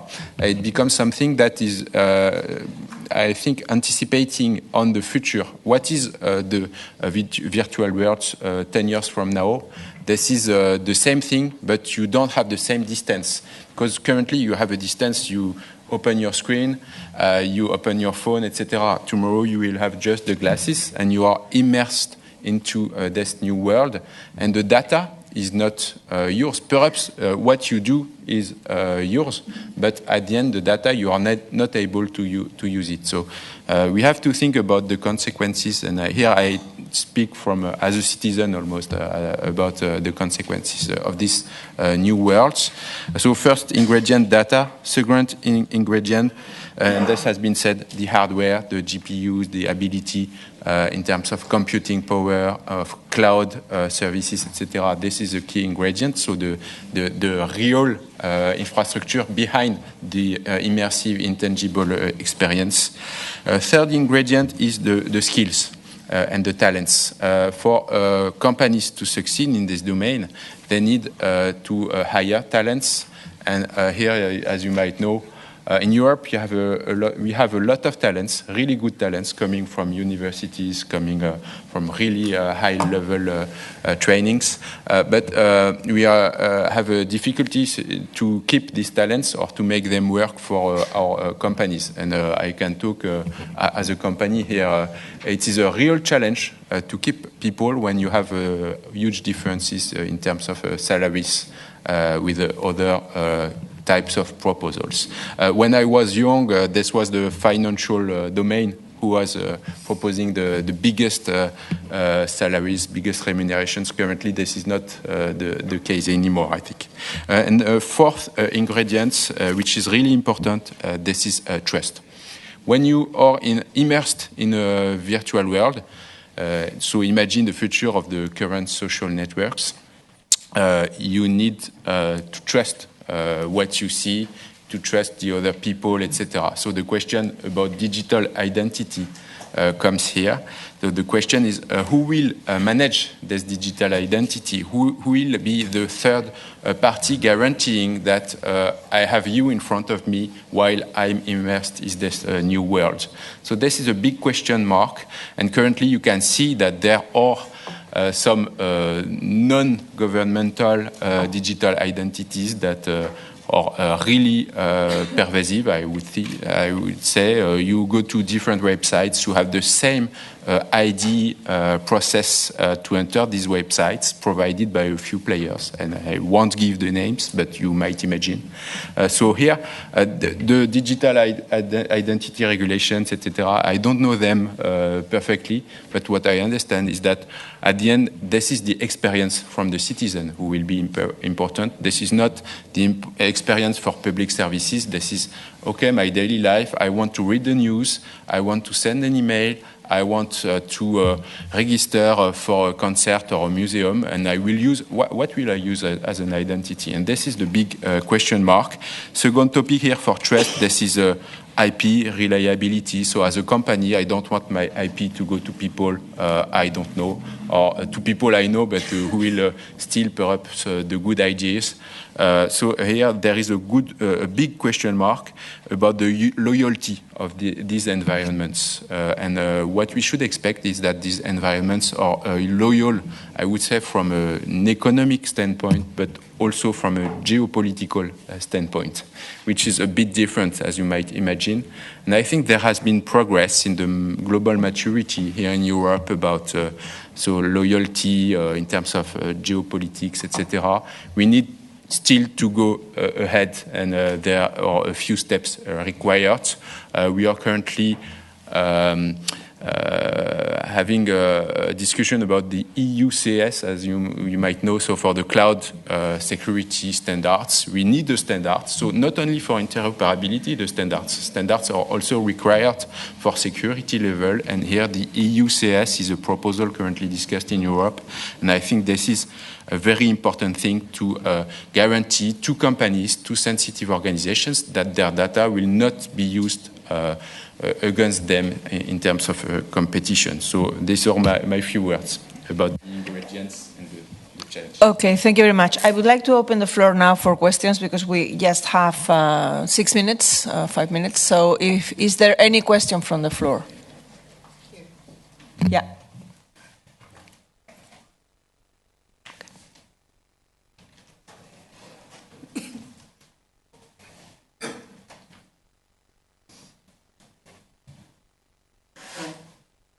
We need a micro because otherwise those in streaming could not hear the question. Yeah. Thank you. Can you hear me? Sebastiano Toffaletti from the European Digital SME Alliance. I have a question about interoperability and standards. Because you cannot hear me. I can speak louder. Use the microphone anyway because otherwise the streaming will not hear you. Yeah. Interoperability and standards, because especially Professor Di Porto, you explained how one day all these virtual ecosystems will merge into something where there's going to be seamless interoperability. And I frankly do not see that happening because everyone who is in the market understands very well the game, which is the game of those tech giants that Mariana Del Roche mentioned. They have no interest in letting users get out of their ecosystems and have any interoperability. So you mentioned standards, fantastic. There is no way that just because you have standardization, that every player in the market will be forced to adopt those standards. Of course, the smaller companies will love to because they need interoperability, they need an ecosystem to play with. But the giants will obviously not want to. So what is the mechanism by which the Commission or anyone, any government, will ever force those players to adopt standards that enable interoperability? I mean, that's a tricky one. But it's a really good question, right? Because the thing with standardization at the end is mostly for the user, right? What we want is that, like, whether they want to use like something developed by Apple, Google, or whatever, they can also like use the others, right? So it might be the case that like it comes like bottom up, right? Like when the startups start to see like how are being deployed the others, they will start to just like do it in a similar way. And I think that one of the things is actually like, and it's not coming from the Commission, but like what I was talking about, like open source, because this actually incentivizes others to just like build on top of that, and that actually enhances interoperability. I also don't think that it's going to be just one thing, because I can only speak like by the sector that I mostly know, that is blockchain, and we saw the same, right? Like with all the different exchange, like it's never going to be one. It's going to be like different, and we will have the centralized, and it will come to the users and the preference, whether you go to one of the big ones like Binance or Bitpanda, or you just stay with a cold wallet in your house, right? Like also like this is a lot of things to do. I think that one of the things that we really need to do, and like is actually like the role of the Commission as well, is education, because at the end it will come actually to the users to decide like what are the best options that like will suit what they wanted to do. Of course, if the market is controlled by one, you can always create like a comparison of like Mika or whatever you want there, like for the virtual worlds, right? To force them to just like have like certain levels of interoperability at the end, so the market is more access. But that you can actually like enforce it and like just say like this is the way. I think that will be like a big mistake, because that will like also limit innovation, right? Like if you say like this is the only way, then you are actually like blocking innovation. So I think that is more like instead of like the stick, use the carrot and actually incentivize more like this cooperation between like different regions and between different agencies, and then just like actually work with them, right? And like empower the startups and not block the startups. If you create like really strict standards, I mean, like Google has like the economic power to just like bring whatever they need into the force and then just like adapt and keep going in the way that they were doing with like a little adaptation, but the startup doesn't. So actually, like, I think that this is like what we will need to like be looking at, like, when it comes to regulation, is like how we are not going to actually like block the startup ecosystem for being able to comply and to be able to participate. That is one of like, if you look at what happened right now with the crypto space, is some of the things that we are going to be seeing right now, right? Like the delisting of certain coins that cannot be compliant because of the level of requirements or this kind of thing. So I think that it's really, really important to be careful in over-regulated and enforcing things that are going to end up like causing the effect that we don't want. Yeah. Well, that of interoperability is a critical issue, clearly, because if on one side it can actually foster this seamless movement of items, at the same time it can, as we say, as we have seen, hinder innovation in some. But what my view on that is that, first of all, what interoperability do we want? Do we want full interoperability, meaning interoperability among devices, which would allow us to use the Quest, the Meta visors to also access another virtual world? Do we want that? Or do we want interoperability between systems, like operating systems? So the first, if there is a demand, then something might happen. Concerning operating systems and others, you are asking how are we forcing the big tech to cooperate in order to standardize interoperability? Well, I think that they are already subject to the DMA, which imposes gatekeepers a lot of obligations in order to share these interfaces with other operators. So the tools are there. So we have to wait to see if and how they will be used. One more thing is that there is, in my view, a small, let's say, a portion where interoperability should definitely be fostered even now, and this is coin. If we want electronic currency, if we want consumers to use different types of virtual worlds and benefit from that participation, they have to make money out of them. I mean, they have to be incentivized economically. How do we do that? If they are allowed also to make money out of different platforms, and currency is what helps this process. I'm sorry. And also identity. It is absolutely indispensable that we know with whom we are interacting.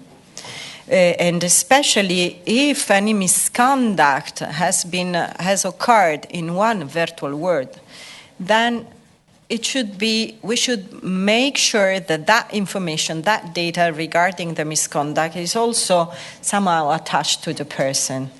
Just like we have certification on who we really are through the regulation, e-ideas regulation, I think that also misconduct in one virtual world should not be allowed to be, let's say, transferred in another virtual world, because otherwise people might be able to, let's say, not without the need to use fake profiles or fake identities, they can, let's say, just simply move on to another virtual world and commit the same misconduct.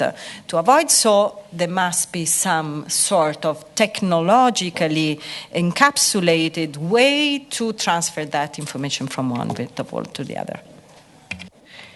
Yeah, Sebastian wanted to also join. Quick word. I think behind your question there is an economic reality. So this is not only about standards, but some players are coming for example, with a free entry package. So they create a dependency for small companies, for instance, and because they provide free approaches. We know it in the cloud domain, for instance, but also in many different domains.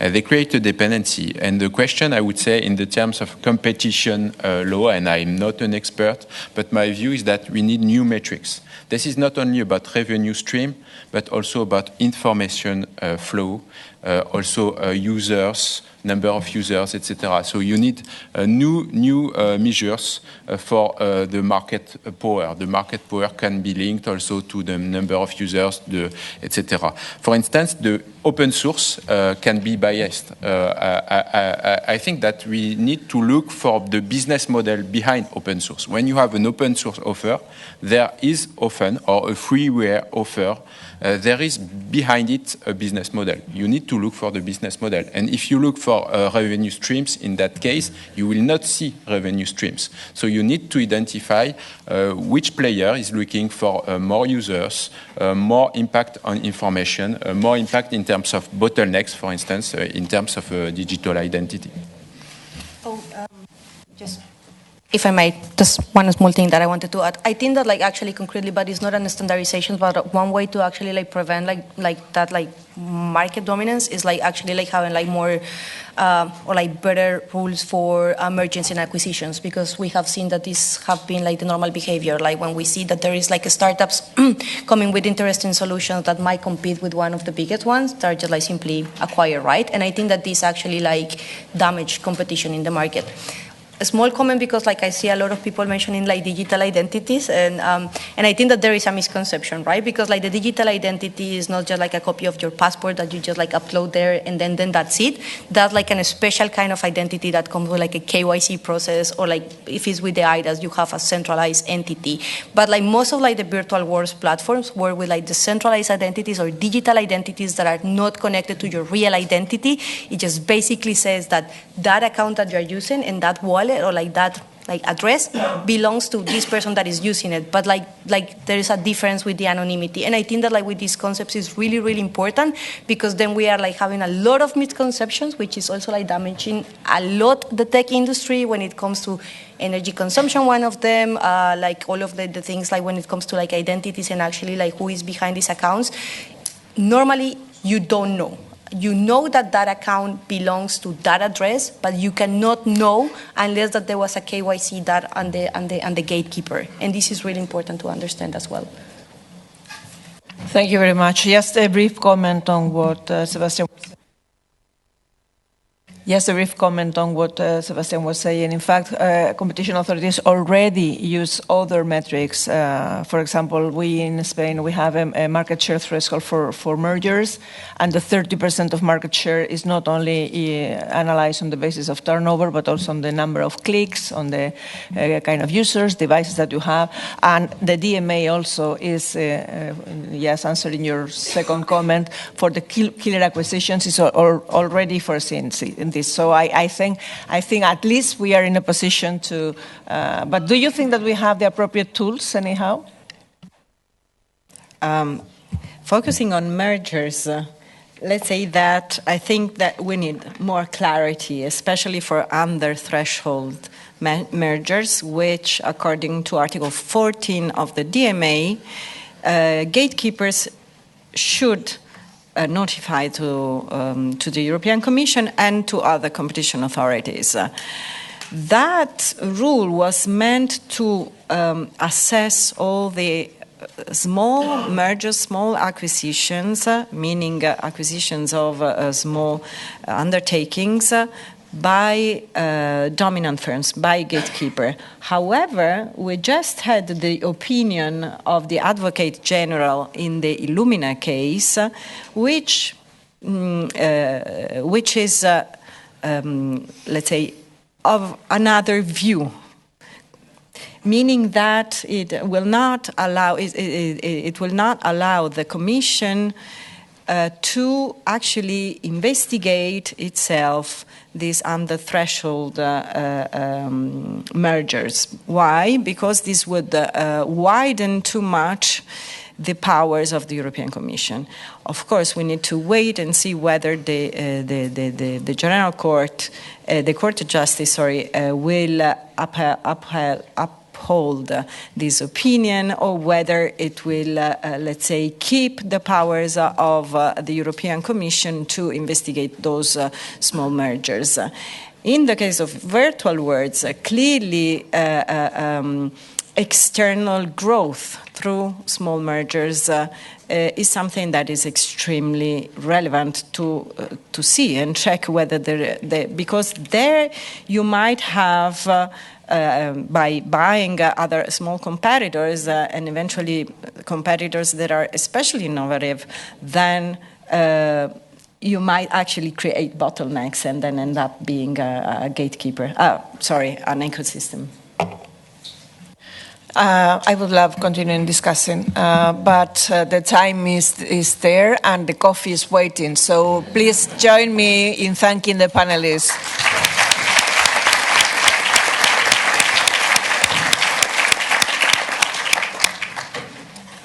Thank you so much.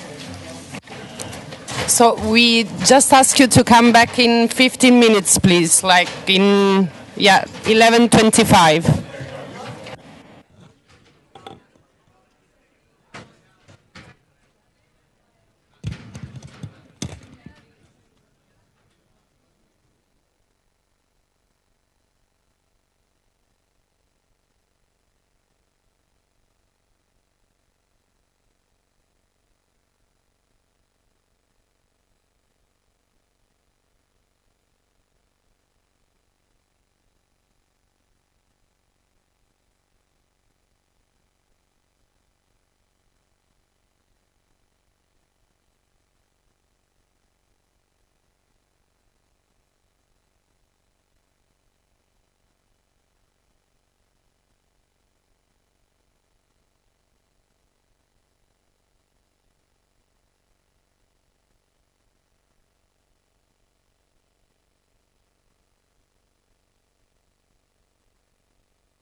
questo sembrava ok. Test.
Test.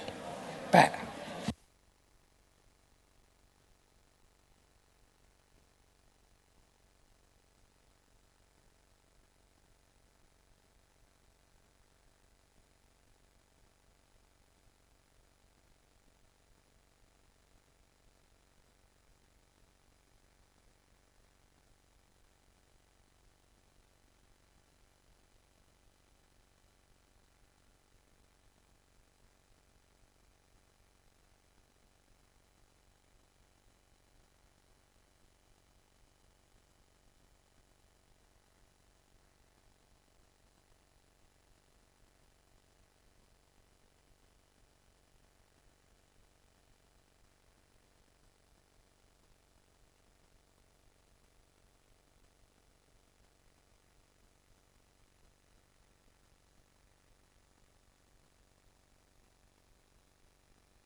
Welcome back, everyone. We invite you to take a seat, please.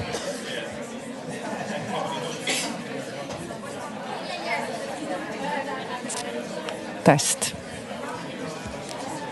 Test. No.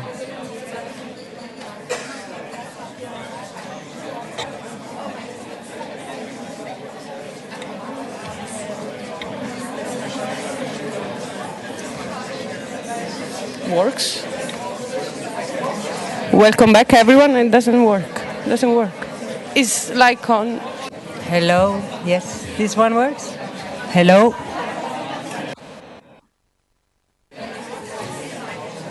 And try. Test. Test. Non funziona. Test. Test. Sì.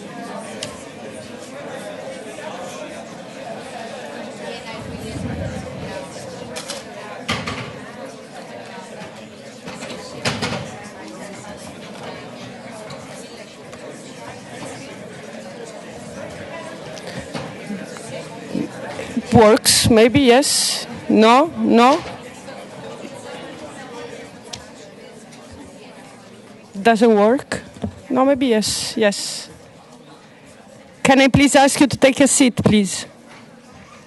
Thanks. Welcome back, everyone. And thanks again to our previous speakers and to our President, Cani Fernandez.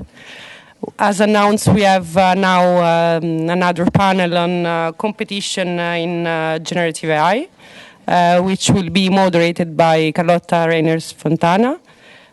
Enjoy the next panel then. Thank you very much, Carolina. Good morning, ladies and gentlemen, and welcome to the second panel of today's workshop. And now we will focus on the competition dynamics in generative AI.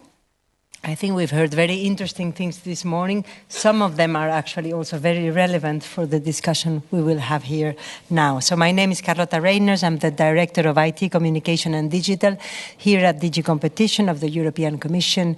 With my colleagues, we have organized today's workshop, and we're extremely happy to see many of you here in the room and also, as far as I hear, connected.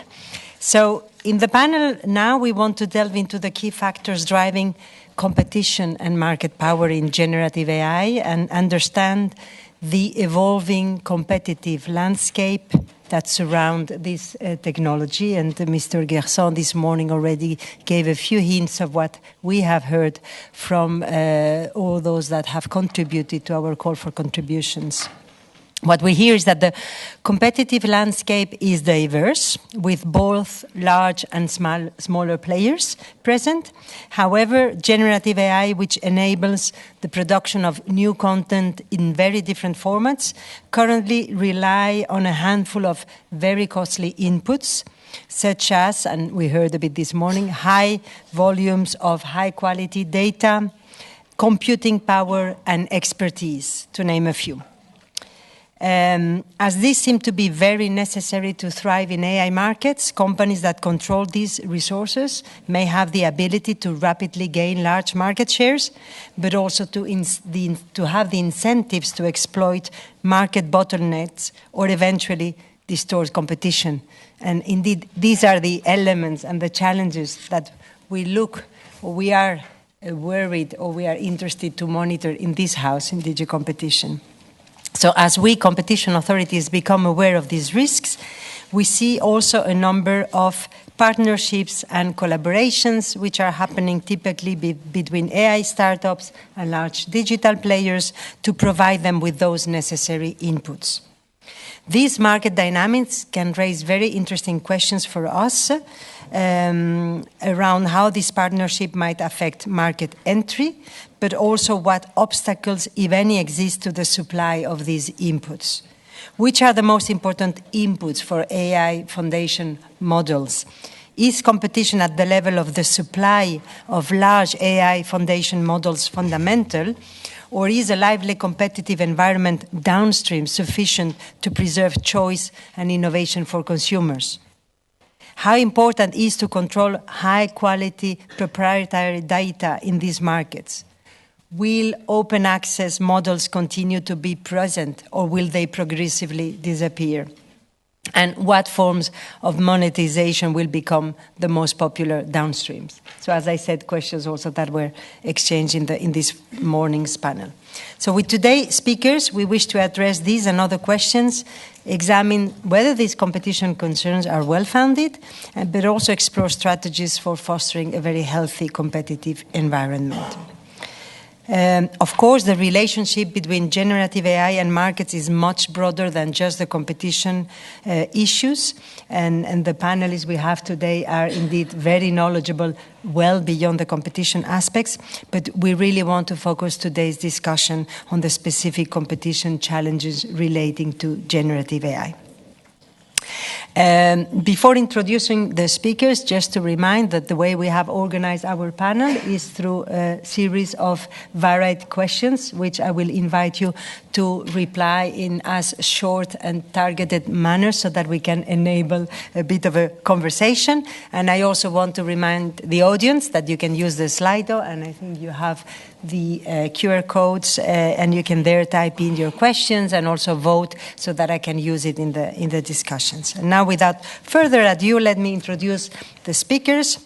So we have around the table Stefan Wangenfeld, Professor of Software Engineering and IT Management at the Private University of Applied Science, PFH Göttingen.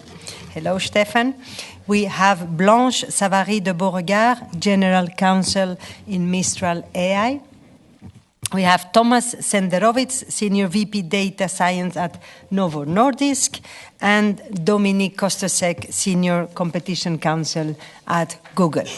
So let me start with a question to all of them, very basic, I think, to start setting a bit the landscape. And how do you see, all of you, how competitive is the landscape for foundation models today, and what challenges do you envisage going forward? And maybe can start with Stefan, please.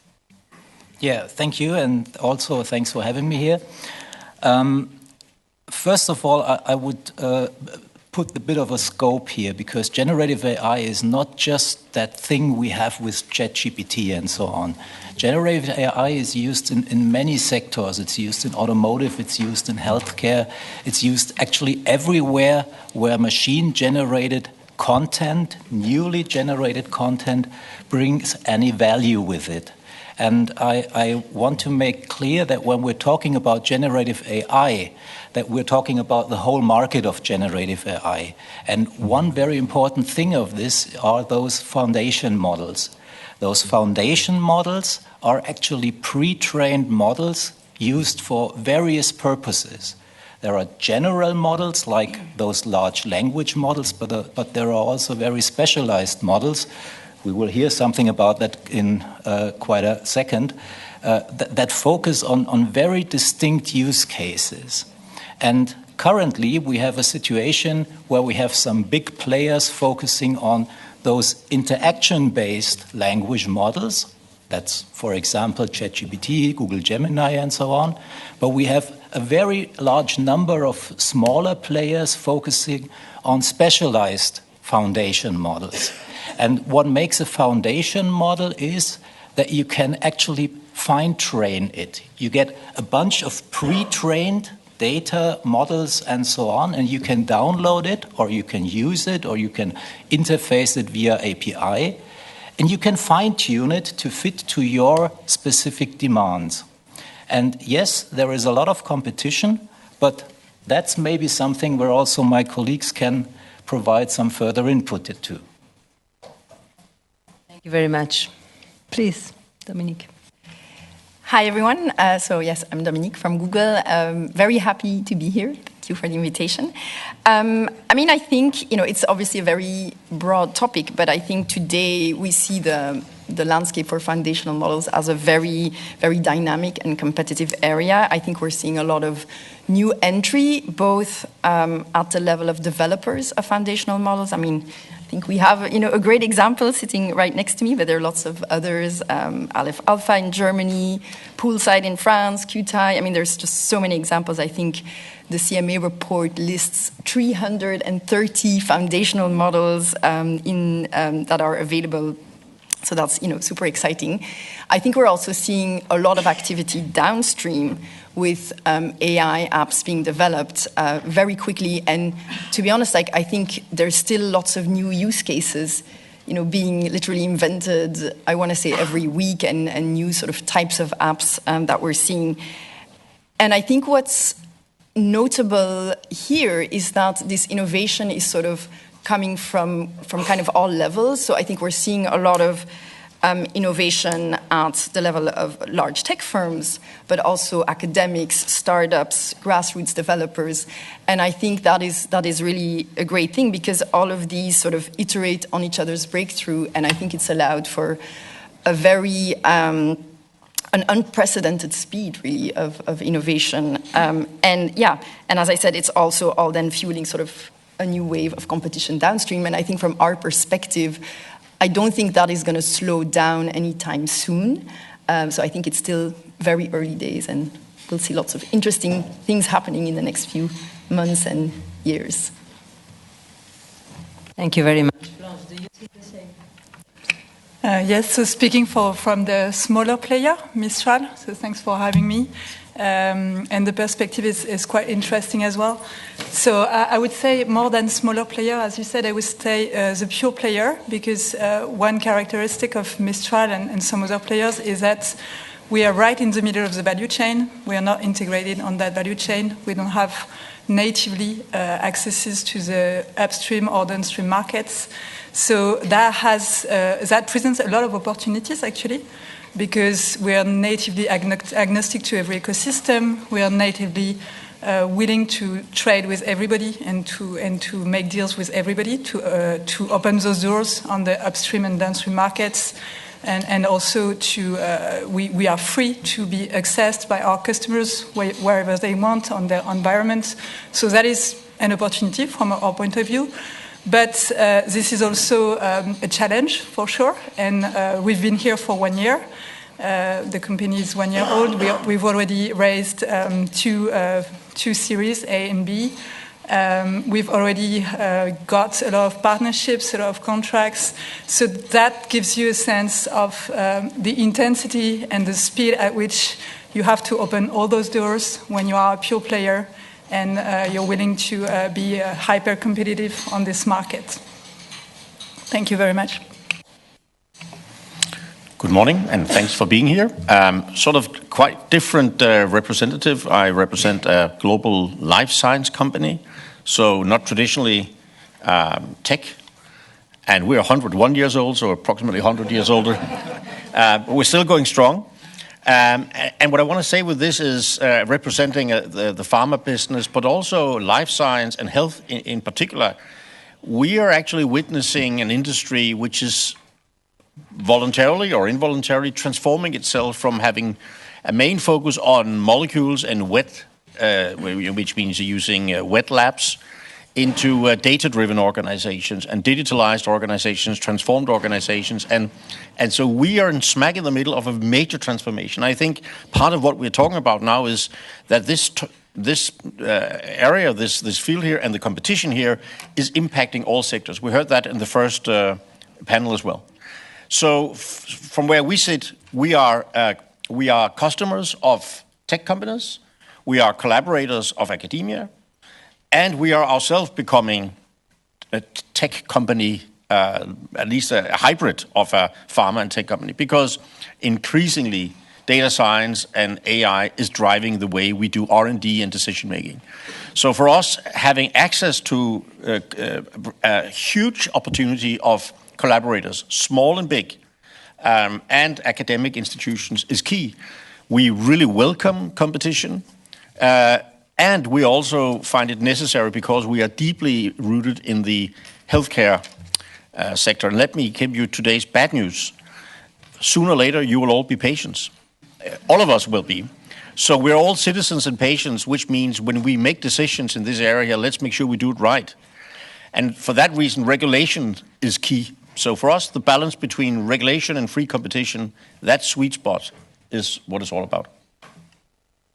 Thank you very much. Maybe allow me to follow up a bit on questions. So, Thomas, you were saying that you need access to huge collaboration with many different types of companies, which means you need to ensure that thriving markets. So, and as a client, as a customer, what are the challenges, or are you already concerned about some developments that might put you in a difficulty as a client?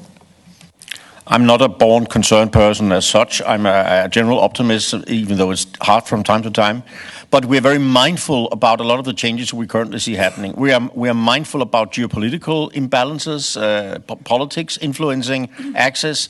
We are mindful about EU remaining a competitive area, but a competitive zone, and not over-regulating. But on the other hand, we're also mindful about the need of having deep roots in traditional democracy-based ethics. As a company, where we really focus on everything we do needs to be based on ethics first, and then money afterwards, even though, of course, we do need to have a profit. And so we are concerned if there isn't these parts this is not part of the ecosystem. And then we're concerned if there is not let's say if there's too much monopoly from companies, so that we are forced to work with certain providers rather than others. And finally, we're concerned about the quality. You know, today everyone, and we are approached like 10, 15 times per day of miracle companies that can do everything AI. And we are, of course, concerned about that they can deliver quality, so all the way through regulatory scrutiny. So these are some of the concerns we have. And cyber concerns as well. This is an increasing concern, not just cyber, but in general, the validity of the data that goes in. We can talk about that later. Blanche, maybe I was wondering whether you wanted. Yes, I can elaborate a bit more on the challenge that it is to open those doors. So maybe starting with the idea that what is difficult when you start in this realm is to create the virtuous circle to get the access to all the inputs, because to access the cash to get other inputs, you need to have great people with a lot of talent that will convince your investors. But to get those people, you need to convince them that you have the access to the compute that will allow them to do the good job that they want to do. So you can have a difficulty to start in this and get the funding, the compute, the people at the same time. I will speak a bit more about the data, but we've managed to create this dynamic and to get so far all of that. The difficulty is, can everybody start this right now? I don't know. And the other one is, do we see it as something that will become easier in the future? And there I can elaborate on a few aspects. One of them is obviously compute, because it's no legend that there is scarcity today in compute, and that the bigger the check, the shorter the queue, and if you don't have a lot of fundings, it's going to be difficult for you to access this compute. And this creates a difficulty, because you need this compute to create the models and to train them, but in an ideal world, because you're selling something that you want your customer to access everywhere, anywhere, on its premises, you would like your customer to also have this access to compute. And this is not yet the case, so this is probably a bottleneck in general, a bottleneck to interoperability, which is not everybody has this access wherever they want. So that's maybe the first topic that is today still a difficulty, and that we don't see exactly how and when this bottleneck will really reduce. The other one that I would like to elaborate a bit more on is the data, which is, you know that you need massive amounts of data to train a model. You need basically trillions of tokens, and tokens are bits of words. So just to give an illustration of that, La recherche du temps perdu from Proust is 3 seconds of training, and you train a model for weeks.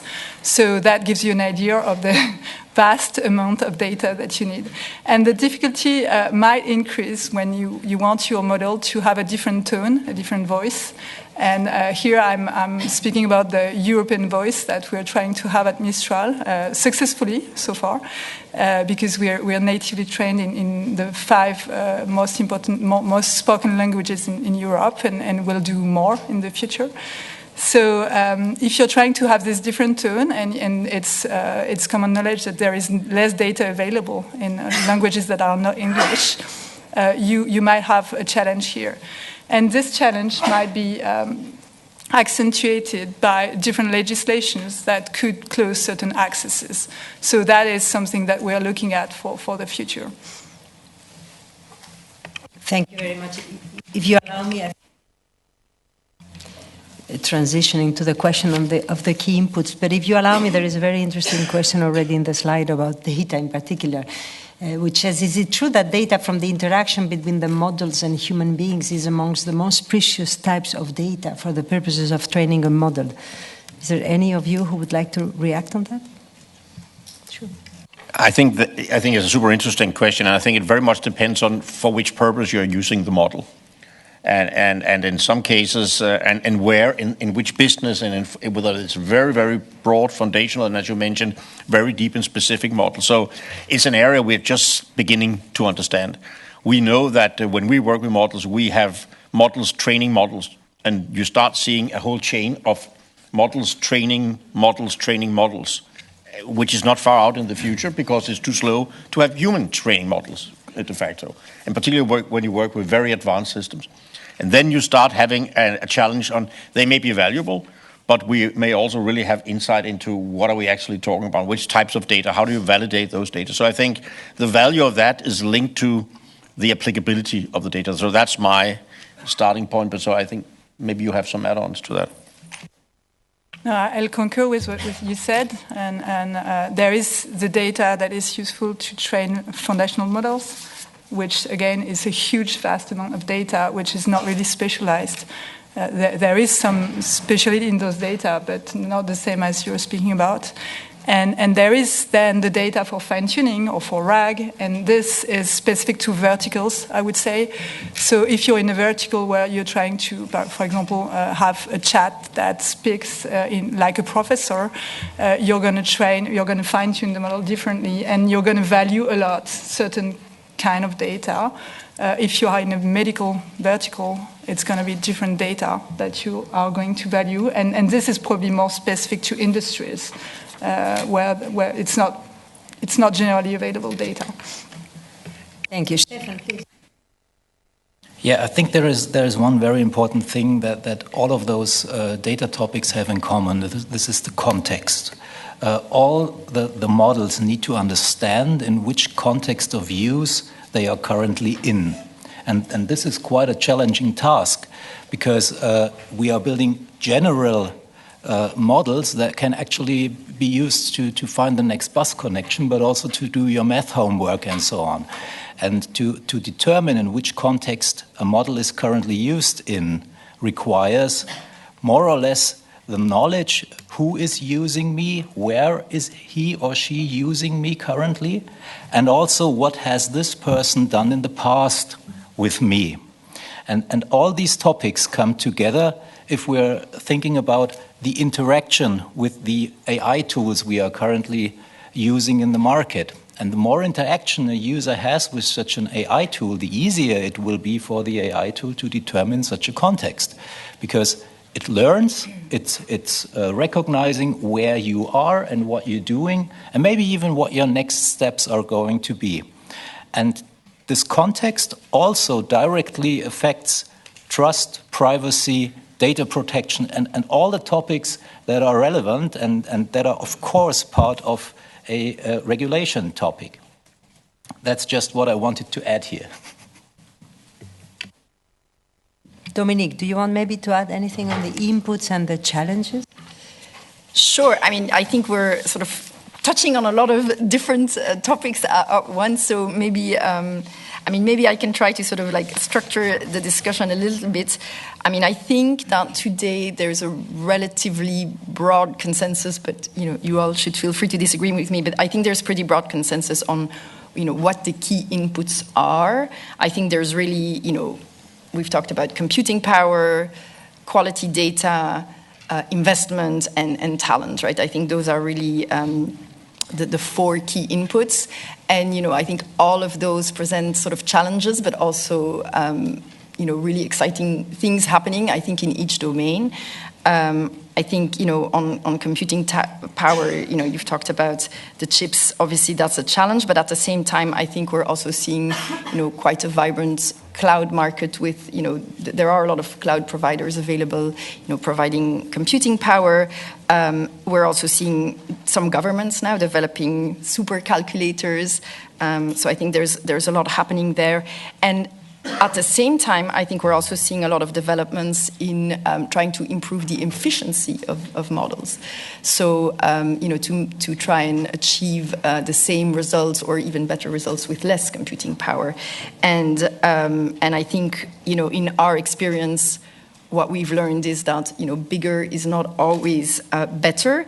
And, I think, as you said, sort of depending on the usage, maybe you don't always need a huge model. And I think when we talk about foundational models, there's a huge variety, right? There's a big difference if you are creating an app to, detect breast cancer versus making cat videos. I think there's just a huge variety out there. So I think it's hard to generalize. But, we're seeing more efficient model architecture, lots of really exciting innovations like sparsification and quantification and, all those things that I'm unable to explain in any detail, but I think we're seeing a lot of exciting things happening there. And on data, so our large language models are sort of primarily trained on publicly available data.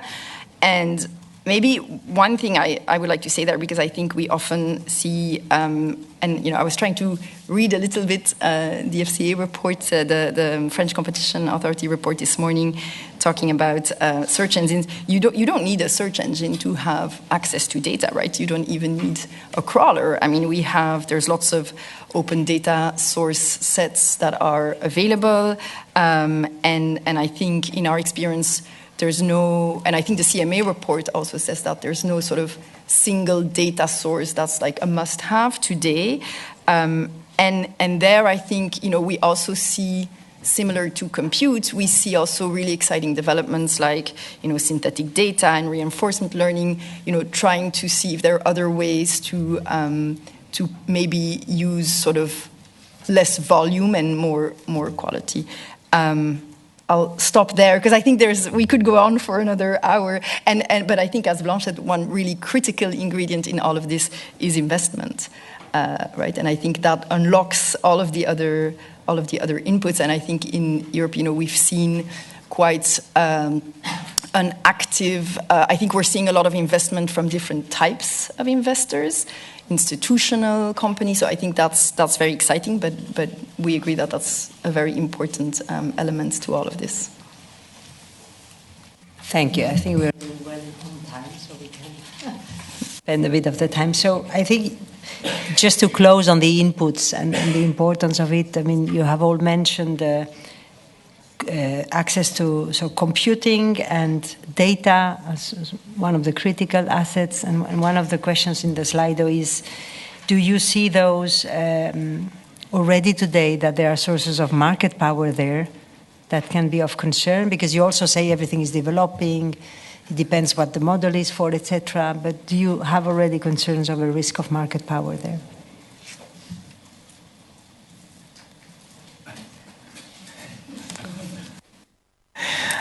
Maybe let me answer that question, but not directly.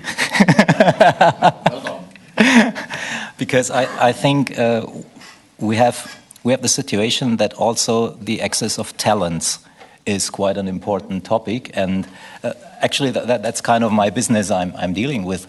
We're trying to build those highly qualified talents on our universities and trying to deliver the stuff and the people that are needed to build AI applications. But I think in this case, it's not just the higher education that is missing. It's actually a broad education, because most of the companies will not start doing their own, I build my generative AI thing. They will start their how can I use generative AI in my company thing. And for this, we need a broad and public education. Actually, anyone that is working in a company needs to be educated in AI, in generative AI, but also in machine learning, which is quite an old-fashioned thing, and nobody wants to talk about that anymore. We did that 20 years ago already, but now everybody does generative AI, and we need to be able to teach that, to teach also the teachers at schools, and maybe even start earlier in preschooling and in the kindergartens to build up those public awareness which is needed for this topic. And now back to your question, for me, this is already a very important factor in competition, in the market movements we have, because if you have access to those highly qualified talents and to those broadly qualified talents, that can really make a difference. So I hope I kind of answer what you were asking, or at least I was able to bring some buzzwords for the rest of the audience here. Can I build on that? So I'll be more direct in answering. That's how we divided it. You will go, Stefan will take the D route, and I'll go to it. No, jokes aside, I think there is a question around access to data. But I also think whenever we talk about data, we need to be much more specific. You know, there's a very big difference in whether you're training on public data for general use for the public citizen, or whether in our case we are training on highly validated, qualified clinical data that we know we can trust for different kinds of application for regulatory decision use. So we submit our medicines for EMA or FDA to approve it, and during that 10-year development process, we use AI increasingly so. We may generate artificial data and so forth.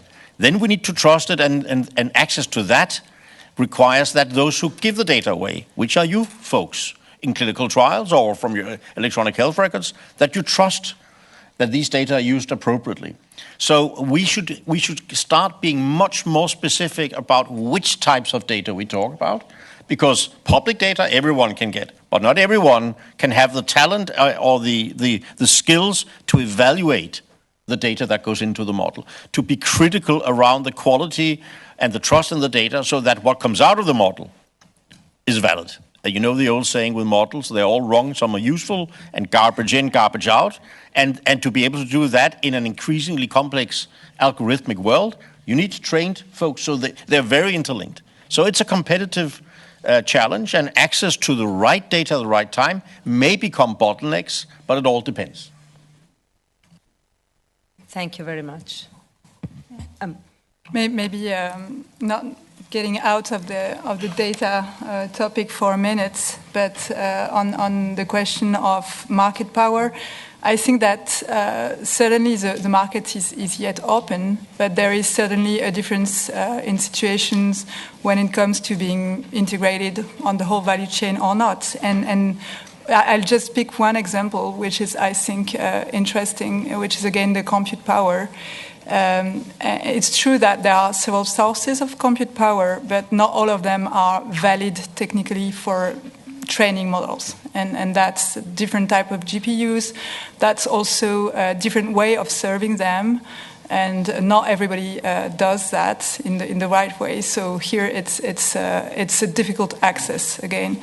And also, the same compute I said earlier is necessary for serving the models for inference purposes.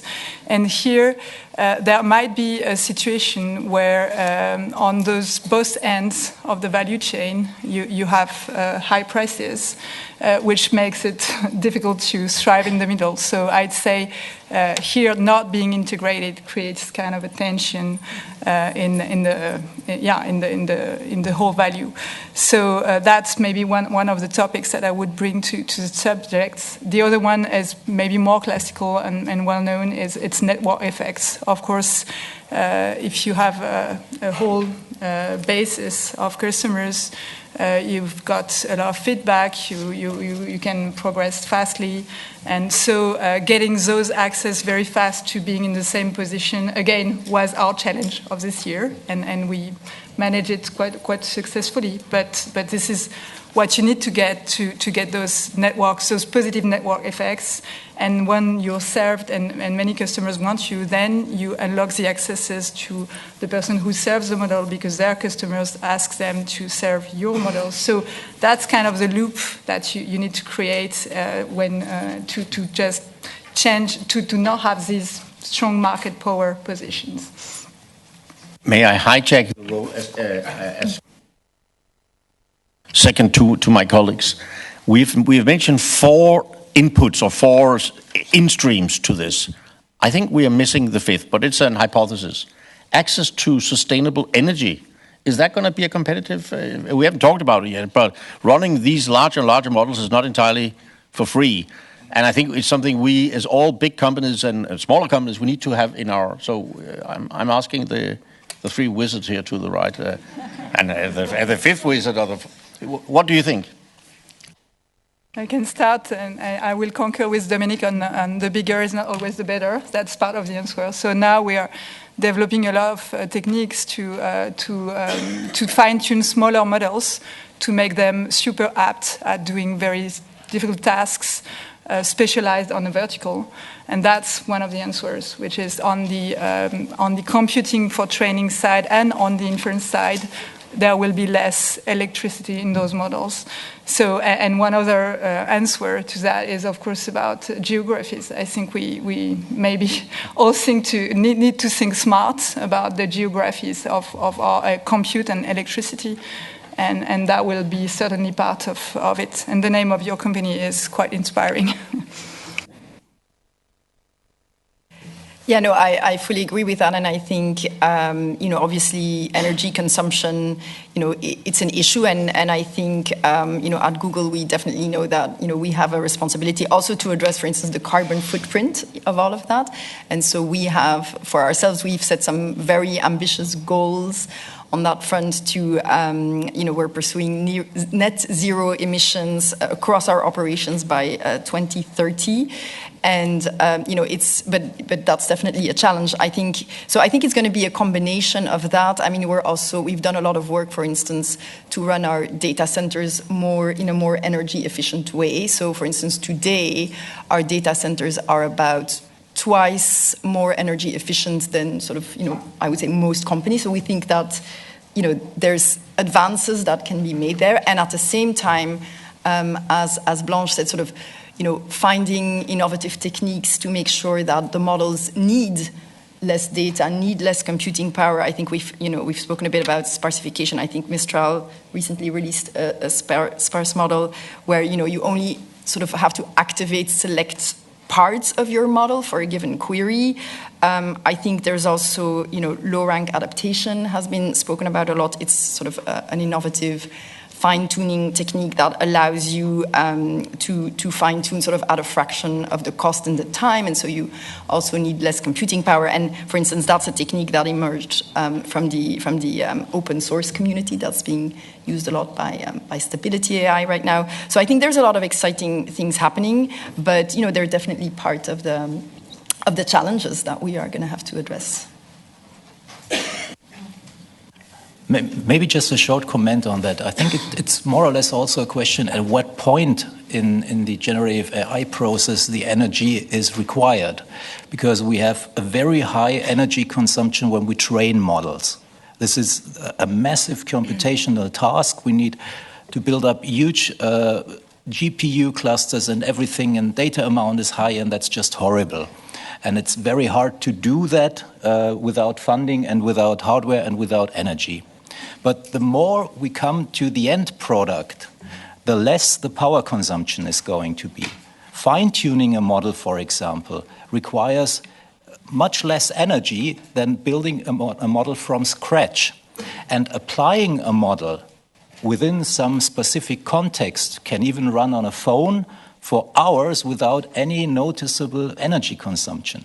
So when we're having this discussion, we need to understand which phase of the generative AI development process we're talking about and which companies or which use cases we are addressing. And from my perspective, the more it comes to the end user, the less this discussion is required. Thank you very much. Maybe if we can move forward to another topic, because we still have big chunks to cover. So maybe if we go a bit to a comparison with digital markets, do you see any of the lessons learned in digital markets which would be applicable to AI markets? So are similar phenomena such as market tipping, network effects, you were already touching upon, or that data feedback loops, or what are the differences? So can we learn something from having looked and studying digital markets? Maybe Stefan, then Blanche, Dominique? Yeah, I would start with kind of a, let's say, exotic topic, because in the morning we heard a lot about digital twins. And digital twins are the representations of real-world objects in digital environments as such. That can be a virtual world, that can be an augmented world, but that can be also just a simulation running on a computer. And we have a similar thing in the area of AI. Here we call it digital entity. And those digital entities actually represent interactions which I am having with. For example, if I enter any kind of system and there is, let's say, a chatbot, I can interact with it, and this chatbot can be a digital entity. It can create a kind of persona with some even feelings, with an appearance. It can have an avatar. It can have everything we know from the digital world. And why is this important? We need to be able to distinguish as a user if I'm dealing with another user or if I'm dealing with a digital entity. Because if I'm not able to do that, I will be completely lost in this new digital AI-based environment. If I cannot decide for sure, am I talking to an AI? This is going to be a problem for all of us. So I don't know why I started with that, actually, because I think the question was a bit different. But I think on this basis of understanding that in future we will have to deal with those digital entities, also various market effects in terms of security, trust, privacy can be explained a bit more in detail. And trusting the system, for me, is the core component we have to ensure in any kind of level. And that's maybe the reason why I started with that, to hand over to my colleagues. Yeah, no, I absolutely agree that sort of trust is fundamental, and I think maybe it sort of poses the larger question of sort of safety and risk of misuse and all of that. And so I think in terms of like what are the challenges for the future, which was sort of the previous question which touched on, this is one of them, right? And I think we are definitely very conscious of the need to develop Gen AI in a responsible way. And so it's worth treading carefully. I think especially with open models, there can be safety challenges, especially sort of for the most advanced, what we call frontier models. But there again, I mean, I think every new technology has that, right? Has the sort of risks and sort of benefits. And so I think for instance on our end we're participating in initiatives like the Frontier Model Forum, which is a forum that's working on funding research into safety, developing best practices. And I could very well see that sort of among best practices would be the need to sort of identify when a content has been, for instance, created by AI. I think on YouTube, for instance, we now say when something has been created by AI, we ask people to disclose that. So I think obviously there's a lot of work to be done there.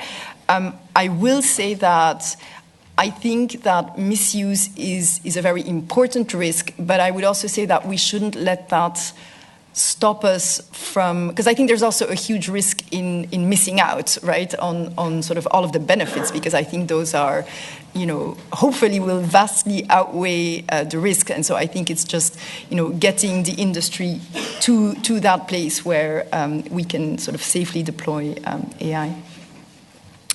I'll stop there. There's so much to say about this topic.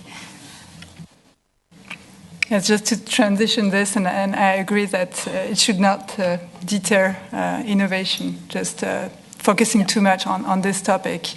And coming back to your question, which is about the tipping event, but we already said a lot. I think the same lessons are valid, clearly, but maybe one key difference, and this is why every competition authority is currently struggling with how to handle this. One key difference is probably the speed. So what's happened years ago on other domains is now happening like in 1 to 2 years. And this is something that is really a challenge for everyone because you don't want to miss the train. You don't want to react later when everything has happened. But if you react too fast, and this is also joining your comment, if you react too fast on those topics and also on safety, you may also just stop the whole process or change things in ways that have side effects that you didn't anticipate. So I'll just add this comment to this topic. Thanks a lot. Is there anything you want to add, Thomas? No, Your Honor. Maybe a follow-up question indeed. So, and please, others might have retained themselves from being longer, so you can complement. So, the lessons learned, if comparing to the digital markets, I mean, we competition enforcers, I mean, are quite active at the moment and all looking at this area. We have heard also, and we will hear much more later this afternoon from competition authorities. Do you think we have the right tools? I mean, we were there at the time of the digital markets. A new tool was created. So, do you think we are equipped to intervene at the right moment and with the right tools? Do we need to be innovative in the way we interpret our rules? Yeah, I think it's not bad what we have, actually. I think in many companies and also in many companies in Europe, and also in terms of the public awareness, we learned a lot out of the digital markets. And we have companies that are very able to digitize their products, to digitize their workflows, and to go into that direction. What I see currently is a lack of understanding of those new technologies. Every company wants to have an AI strategy, but none of those companies is able to explain why they want to have it, what it should do at the end of the day, and therefore, they are also missing the idea of how to achieve this. And I think that this lack of knowledge is currently one limitation we have to deal with. But from a regulatory aspect and from a learnings aspect, I personally have the feeling that we are quite good on track.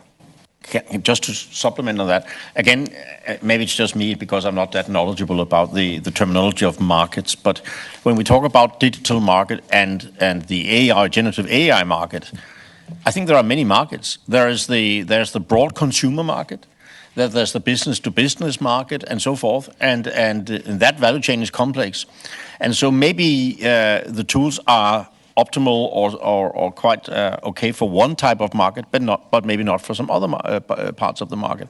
And I think that's something we need to further look at because we are just out of the starting blocks. We heard earlier today, we think we know what Gen AI is going to do to the society. We have no clue. We have simply no clue. And since we have no clue, how can we know that we have the right tools? And that is probably a healthy way to say, let's continuously evolve. And finally, and this is a plea to all policymakers and legislation makers, it cannot take too long, which is kind of a challenge. And I'm not criticizing the European Union. I'm a big fan. But it cannot take too long because tech develops faster. It's an exponential curve on development speed. So legislation and frameworks need to be adaptable and iterative. And maybe that's one of the challenges we have in the system, that what we make today is obsolete tomorrow. So a couple of things. So I agree it cannot take too long. I think it could also not go too fast. And I'll explain why. I think as Blanche said, the speed of innovation is absolutely extraordinary. And, to give you one example, Transformers, which was sort of the seminal backbone of the entire industry, which sort of stemmed from actually a paper published by some Google engineers, we're already seeing now sort of challenges to that technology with sort of entirely new ways of thinking about AI. So I think, the issue with acting too quickly when innovation is going so quickly is that there may be things that are a challenge this week that next month are going to look very different. And so I do think the tools are there.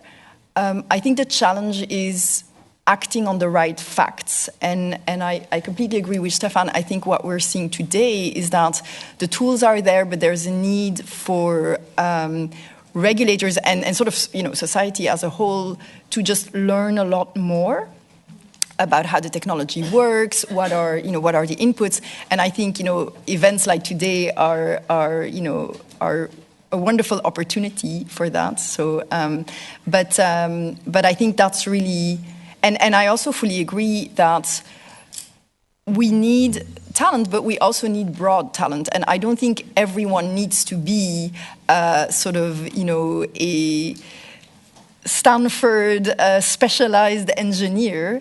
I think there are, and also not everyone needs to create a foundational model. So I think if you want to have an AI application, there are also a lot of open source models out there. And for instance, our Gemma model, I think the idea is that we make that available, and then companies, and this is where you need the broad talent, then take those models and sort of do something with that, right? Something that is useful to them. And I think this is where we need to develop sort of this kind of like more pervasive understanding of, and I'm sure that you were speaking about kindergarten. I'm sure my 5-year-old will better understand AI by age 9 than what took me, several years. But that I agree, that's key to have this sort of, broader knowledge. And it doesn't necessarily need to be the cutting edge knowledge, but sort of the ability to sort of use, there's plenty of stuff out there, but it needs to be put to good use. Maybe just one short comment on that. Also, the public awareness is very important. If you have talks to other people, you might discover that if you talk about generative AI, for most of the people, it's not clear that the information is generated. A lot of people think ChatGPT is a search engine, and that's not the case. It's generating information that it has never been available anywhere else. It's completely new generated information that more or less is correct. We have plenty of examples which show that it's not correct and it's not a validated information. It's generated. Any picture you generated with DALL-E or with Midjourney has never been a real thing. And this mindset has to become a public mindset and a public awareness. And from my perspective, that's the third layer where education needs to take place. That's just what I wanted to. Sorry for that. It's not a database. Maybe, if you allow me, Blanche, because there is a question in the slide also for you, so then you can complement. I mean, maybe just a few reactions, I think, on acting on the right facts and understanding that's indeed critical, and that's also the purpose of the workshop today here and the call for contributions we launched, where we indeed, in such a dynamic and changing markets and evolving, we need to better understand as competition enforcers. Looking into the comparison with digital markets again, and one of the risks we saw there was also the lock-in effect or the difficulty to switch. There is a question for you, Blanche, from the slide. Is it easy for model providers to switch other cloud providers? Does it get more difficult by time to switch to other cloud providers? I mean, switching is one of... I'm not sure I get exactly the question, but there can be several questions in there. One of them is, are we Mistral because we've concluded some agreements with the cloud provider? Do we have difficulties to have other cloud providers serving our models? And to this, the answer would be no, unless you've accepted some provisions, some limiting provisions in the agreement with the first cloud provider, which we make sure is not the case, because our strength is to be independent. So this is what we're caring the most about. So that would be a first aspect of the question. A second one would be about the customer. Is it difficult for the customer that has developed some additional layers, fine-tuned a model on a cloud provider? Is it difficult for this customer to, for example, take the fine-tuned layer on our model and put it on another cloud provider that also serves Mistral models? And I'd say that I don't think it's currently in the agreements with between cloud providers and their customers, but I'm not certain about it. But technically speaking, it's not difficult. So that would be maybe a second aspect of the answer. And the third aspect would be, is it possible for a Mistral model or another model to be behind certain applications served by certain cloud providers? And I say technically yes. Technically this world is interoperable. So the only question is contractual, really. Just to build on it goes out, yeah, no, okay. So I think it's also interesting to see how cloud providers are moving up, and some cloud providers or some tech companies are moving up the tech stack, because there's a value. That's okay. It's an AI saying I've had enough. And you know, as you move up the tech stack and as you build and you move from being a cloud provider, there is a lock-in effect. Because you can, and we're a little bit back to what we heard earlier when Sebastian mentioned, let's look for the business model behind it. And that's also valid as long as you have open eyes. We as Novo Nordisk, when we make engagement with very large companies, we deliberately know that we will be locked in, because we want to simplify our infrastructure. So we know it, we weigh pros and cons. I just think it's very important that you understand that. But lock-in is definitely a risk. Where I think is interesting, and I have no experience in that field, but is as a general citizen, are we locked in? And is there a lack of competition as a general citizen in some of these providers, because you basically don't have a chance to opt out? And if you are very dependent, because that's a hormonal thing, you actually get dependent. It's not as bad as nicotine, but the small red dots, everything there, it's brain psychology. There's release of all kinds of hormones that make us dependent on clicking. Are we getting locked in? Because if you don't, if you want to opt out for whatever social media you have, you're locked in. So I think there are competition discussions. I'm not saying it's bad or good. I'm just saying it's something you have to do with open eyes. So from big corporations to smaller companies to individuals, for sure there is a competitive lock-in risk from where I'm saying. Thank you very much. Maybe a question in the slide which would allow a bit to have a bit of a broader, you mentioned business models. Could you elaborate a bit on the business models and what they will be? Because there is a feeling that they are not transparent today. Is it a question for me? Yeah. A question about our business model, which is not transparent. That's a vast one. So I don't think I can answer on the whole value chain, for sure. I can answer for our specificity, which is building large language models, on which people can build their own fine-tuned layers, applications, everything. So this is today our marketplace. And I'd say that the business model is to have customers access those and being able to build on it on cloud that give us some part of the market share. So that's a business model. There is also a commitment that we have to open source, which may trigger this kind of questions. But on this, I'd say that open source offers so many opportunities that it goes probably beyond the question of really the sole business model, even if we are commercial company and also have a business model. So on this open source models that we've open sourced in Apache 2, so this is the most open source we can do.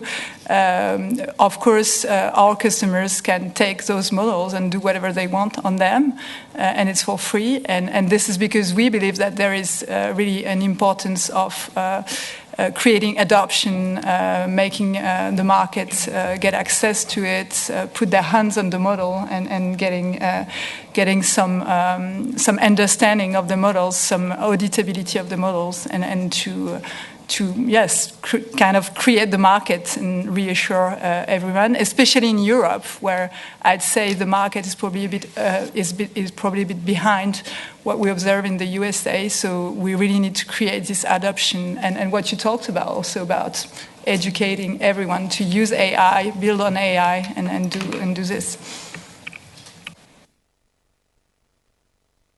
Yeah, maybe just one thing I would add is that I think in terms of the business models, I think a lot is still on the drawing board, to be honest. I mean, this is, a very young industry. The ChatGPT hype started a year ago. We launched Gemini and Gemma, a month ago? So it's all still very new. So I think a lot is still on the drawing board when it comes to, business models, distribution, access to market. I think a lot of that is still in development. So I think it's very early days. Yeah. Yeah, maybe that's a view of a software engineer, but I think the business model currently is very simple. It's just being the first to have it up and running, from my perspective. And that there is a huge market in second and third party deliverables attached to those who want to be actually the first in the market. But that's more or less a similar thing like the app stores we have. You can build some AI-based, some generative AI solutions based on platforms that are delivered by one of the big players. And which player at the end of the day is going to succeed is, from my perspective, a bit similar to what we have at the end of the 90s with the big search engines. Some of you might remember those things like Alta Vista and Yahoo and all that stuff. And actually, today we're just Googling. And I think something similar might happen in the generative AI area. But that's just a view of a software engineer. Thanks very much. You're speaking about being the first. And what about being at the center of the digital ecosystem? How important is this to compete effectively in generative AI markets? This is also a question from the public. Maybe, Dominique, do you want to start? I'm not sure what you mean by being at the center. I mean, I'm not sure I entirely understand the question. I suppose... I think we're seeing, new entry from all sides, right? From, as I said before, from grassroots academics. So I don't know if that answers the question, but I think, I think we're also seeing a lot of, and on the topic of talent, we're actually seeing quite a lot of movement of talent. I mean, when I think back to our Transformers paper, all of the 8 engineers that worked on that have gone out and started their own startups in the meantime. So I think, there's a very vibrant community. I think one of the things that has really been a cornerstone of the AI community, and that is, quite unique, is the openness, right? I think we're seeing a lot of open source, a lot of research being contributed. Our Google's DeepMind has been a huge contributor to that community with sort of research papers, and those are being used by others. And I think, that's what's making this area so exciting today, is that, we're seeing a very open community. And I think what the CMA report, for instance, highlighted was the need for diversity. And I think today we're seeing a lot of diversity, and we hope that will continue. Can I build on that a little bit? So I think it's a very, again, it's a very broad question. Mm-hmm, yeah. So if you look at it, if I take it from our world in life science, in the last, let's just say 5 years, we've seen many of my peer companies investing heavily in this space here, making big partnerships with tech companies, and not always is the business case super clear upfront. When you have a core belief that there will be value generated. You may be able to automate more, increase productivity, get to market faster, reduce error, increase quality, and hence you are doing that. And you want, and then there is the hype that if you're a pharma company and you're in the center of the storm, that's good. And so investors will like that, and we can attract more talent. In my area, I don't shy back from saying, we try to market Novo Nordisk Data Science or Novo Nordisk also as a tech company, because we are competing with the Googles and the Mistrals for talent, and we are snatching them from the academic world because we pay more. It's not a very sustainable ecosystem, I realize that, but maybe at a certain point in time they go out and do something else, or we educate more. But that's what it means being at the center of the ecosystem, because you are afraid of, if you're not there, you will lose out. So there is also a self-fulfilling speed there. I can see you nodding. And I still believe there is a value of being there, because, and this is why I think it's really important, if you're not there, someone else will define it for you. And I hate when others define the future for me. I want to be part of my own future, and I think corporations want as well. So there is this, I don't want to be a passenger here. I don't know if that answers it, but that's why it's also important. This is human or business psychology. And it's also a competition challenge, because not everyone can, and we are back to where we started. And so that means many companies will have the feeling that they are not part of this. They do not have the same access, and so forth. They can't be at the center of where the stuff is defined. And so if I may kindly, and this is a kind challenge to the big tech companies, and at the same time I'm also depending on them. Yes, we can just use the large language models or the use foundation models that is being made for us.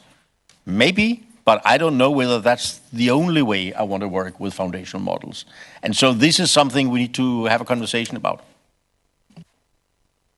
Maybe two reactions. I'm in a similar position, because at the same time I'm dependent and competing, so I concur with what you said, and I can only pray that this is what is going to happen in the next few years.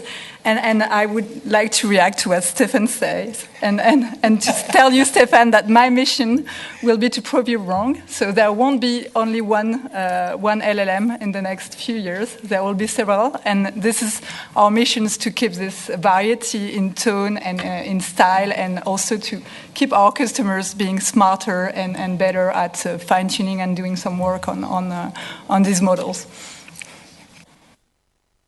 Thanks very much, and thanks for the lively interaction between you. There are lots of questions in the slide. We had also prepared a few questions. I wanted a bit to turn to one of the topics we had discussed in our prep, and there are also questions. It's about maybe companies cannot do it on their own. So it's the question of the partnerships, and there is a business rationale of partnerships we have heard, and maybe you can also explain. But what we're also interested here is from a competition perspective. What do you see as the main rationale behind the partnerships, agreements, or the mass hiring by large digital players vis-à-vis smaller players? We discussed earlier about talent. We heard it also in the previous panel. So what is the rationale under these partnerships, and from a competition perspective, how should we address those? Who wants to start? I'll give it a short start and hand the baton to you. Again, from a sort of a customer perspective, which I will represent, we can't, neither in our home base when it comes to discovering and developing new medicines, nor in the tech space can we do anything by ourselves. So for us, partnerships with academia and with other companies and so forth, it's the daily business. Now we have to now start to be much better at partnering with tech and digital and AI companies, not something that we have been built with. Most leaders in a company of ours, still senior leaders, are analog creatures, not yet 100 years old, but but there is something to be done there. So we cannot do without partnerships. And I would like to add public-private partnerships, not just company-company partnerships. So the competitive regulation should realize that this is important, and of course have a sharp eye on avoiding monopoly. That's what we all, because none of us will benefit from monopoly. At least those of us who believe in fair and square competition, we should have it. But partnerships are necessary. We cannot do without them. And they have been there all the time. Now we just see new types of partnerships popping up. So that would be my... Thank you. That's going to be boring, because I agree with all that you said. I will just add that, so yes, in this realm, partnerships are necessary, because you need to access so many things that you don't have by yourself, that I don't know how it would work without partnerships. And I think we should assume that they generally have a pro-competitive effect in that sense. Of course, it will depend on what there is in these partnerships, and that I can only say what we're trying to not do.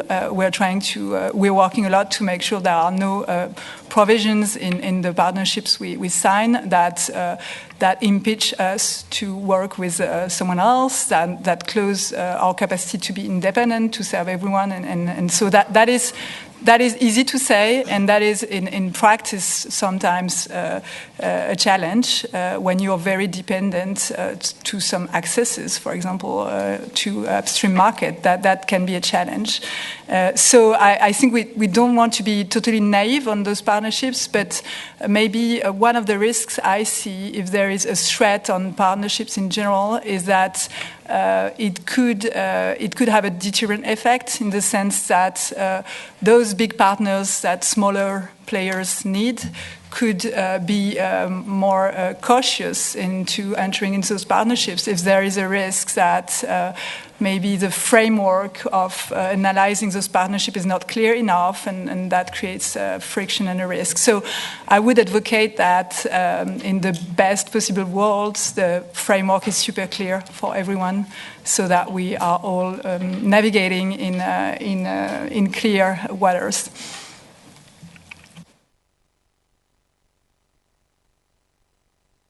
Yeah, I think you've said most of it, right? I think partnerships are vital for smaller players to get access to cloud computing power, to distribution arrangements, and I think we firmly believe that the future of AI will revolve and will thrive best in an open ecosystem, and so I think that's what we're trying to push for, and we encourage other companies to do the same. Yeah, I think there's one additional aspect in partnerships that's worth mentioning. When you have partnerships, you do system integration. And from a technical perspective, this means that you couple two systems from the partners, and maybe also on an infrastructure level and so on. And if you think about that in a larger scale, that leads to kind of an industry standard, because the bigger partners will try to do the same thing with all their smaller partners. Why should we invent the wheel every time new? That doesn't make sense. So from my perspective, those partnerships are a very important thing when we think about future standards for interoperability or for communication protocols or for data exchange and so on. And I think for all the other reasons, partnerships are very important, but also from a standardization point of view, partnerships are a real benefit here. Thank you very much. And I think this also is a good transition to the last question we had also discussed, which revolves around open source and interoperability. So how important is open source and interoperability are, you think, to preserve innovation? And what do they consist in practice in this area? Do you want to start? Yeah, sorry, me again. But I think the open source we have in terms of AI is a different kind of open source that we are used to. Because in the past, open source meant you have the complete source code, you have the build plans, you actually can download some piece of software and rebuild, rerun it completely from scratch by your own. And if we're talking about those big foundation models, this is currently just not possible. Even if they are open, even if they are open source, you don't have the computing power, you don't have, in many cases, the parameters and the weights that are applied to those models, and therefore the term open source it has changed a bit in the area of generative AI. And what we currently regard as open is when you have a model where also the parameters and their weights are open.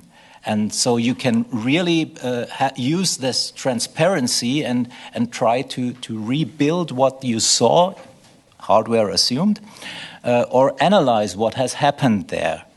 And the analysis of those models is also a bit different than in the past, because in the past we had software code, which is algorithm, which is mathematically provable. A neural network isn't. It's just a bunch of things we cannot explain, we cannot understand, and where we hope that at the end of the day a good result comes out. So that was very sorry for that. But actually we have a big problem in explainable AI, because we cannot mathematically prove the output of AI processes. And therefore, open sourcing this stuff and putting open models is a very important thing for us to create validation mechanisms. Because if the models were closed, we wouldn't even have a chance to do that. Can I jump? I have a bad news. His lunch has been cancelled because we can't do this you're mentioning this, and I think this is key. So everything, I don't want to repeat what you said, but I do want to dwell a couple of seconds on explainability.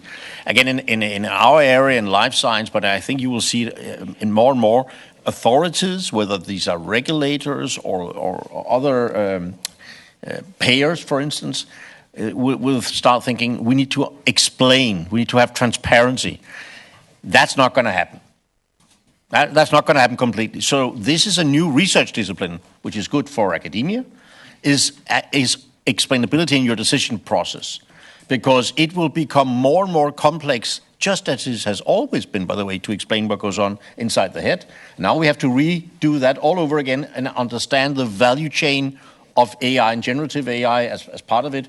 And that, per se, is also going to be a competitive advantage to be able to do so. So I think it's just a really, really important area that we should not rush through. I'm a big fan of not rushing through regulation. Coming back to that earlier, but I'm also worried that we are missing part of this of these aspects as you're pointing out here, Stefan. Yeah, I think it's true that it's not exactly the same openness that we're discussing in this domain. And I think it's true that explainability is indeed a challenge, but it's a challenge because the models have so many parameters. So in fact, it's a challenge just because our brain might not be sufficient to provide explainability to something that is really efficient. So that's frustrating for sure, but that's part of the interest of the field, in my opinion. So just on that, and I agree that it's not the same openness, but at the same time, it fosters adaptability in the sense that there's not a day during which I don't have a company that I don't know about, small companies in general, that comes up to me to discuss some topics and that tells me we've integrated Mistral 7B in our processes, we've integrated Mistral 8.7B in our processes. So that's, I don't have metrics, of course, because we are not tracking those people that are using open source or open weights, if you rather put it that way, open weights model that we've put on the market freely. But we have experimental proof that this is working and people are building on it. So, of course, they don't have the recipes, but they can build on what is there and they can try it and they can test it. And explainability will always be frustrating, but it's with testing it that you get the most of it, in a sense. Just directly, I don't want to say that what open currently means is a bad thing. It's perfect to have it, and it's the best we can do currently. And if you have a model that is open, where the weights are open, that's as close to the old open source as it can be. More isn't just possible. Therefore, highly appreciated. Maybe I can weigh in a bit here, and for we were speaking earlier about sort of not using acronyms and in the prior session, and so the weights are kind of like the recipe, if you will, of the data. So just for everyone to understand, we fully agree on the importance of open source, and Google has always been a huge contributor to that. We contributed Kubernetes. Without that, we wouldn't be here today. We've contributed transformers, open models like TensorFlow and sort of data sets like TensorFlow and Gemma. So I think we are huge proponents of open source. I do want to introduce a little bit of nuance, because I think it's not a binary between open and closed. I think there's a huge spectrum. I actually think the CMA report explains that quite well. So you have, models. You can have a model that's fully open, with sort of making available the weights. You can have something that's fully closed, but then there's everything in between. And we spoke a little bit earlier about the risks. I mean, I think, going back to sort of launching AI products responsibly, there are also risks with open source, right? Because there is risk of misuse. And so I think there's also space for instance, open models, but with some restrictions to avoid, for instance, misuse or misinformation. So I think we're really talking about a spectrum. And I think in the end, what matters is that there is sufficient diversity and that you have, I think there is space for closed models, open models, but I think what's great is to have sort of that diversity available. In regard to the open or closed models, I mean, do you see a risk? I mean, do you see an evolution there? Will they both remain and it depends on the use? Do you see a risk that open source models disappear? I mean, I would be surprised. I don't have a crystal ball, I'm afraid, but I would expect both to continue to coexist. Sorry, I think they have to coexist because, again, we've said several times, it's about the context. In some cases, open source and complete accessibility is really, really good. And in other cases, there's an intellectual property that you are basing your business on, and then they have to be closed. And then you just have to understand what are the price you're paying for not having it open. So I fundamentally believe what you just said, it's going to be both coexisting.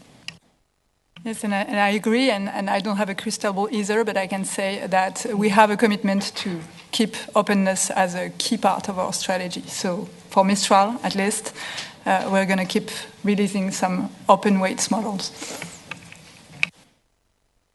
Okay, thank you. Thank you very much. I think we are coming close to the end of the session and we are standing in between lunch. So maybe I'm just looking around if I can still see whether there is a question from the public, and then I will ask also the speakers to wrap up, so I want to keep a few minutes for that. So maybe I take two questions at the same time so that the audience can respond to those. Lady in the middle.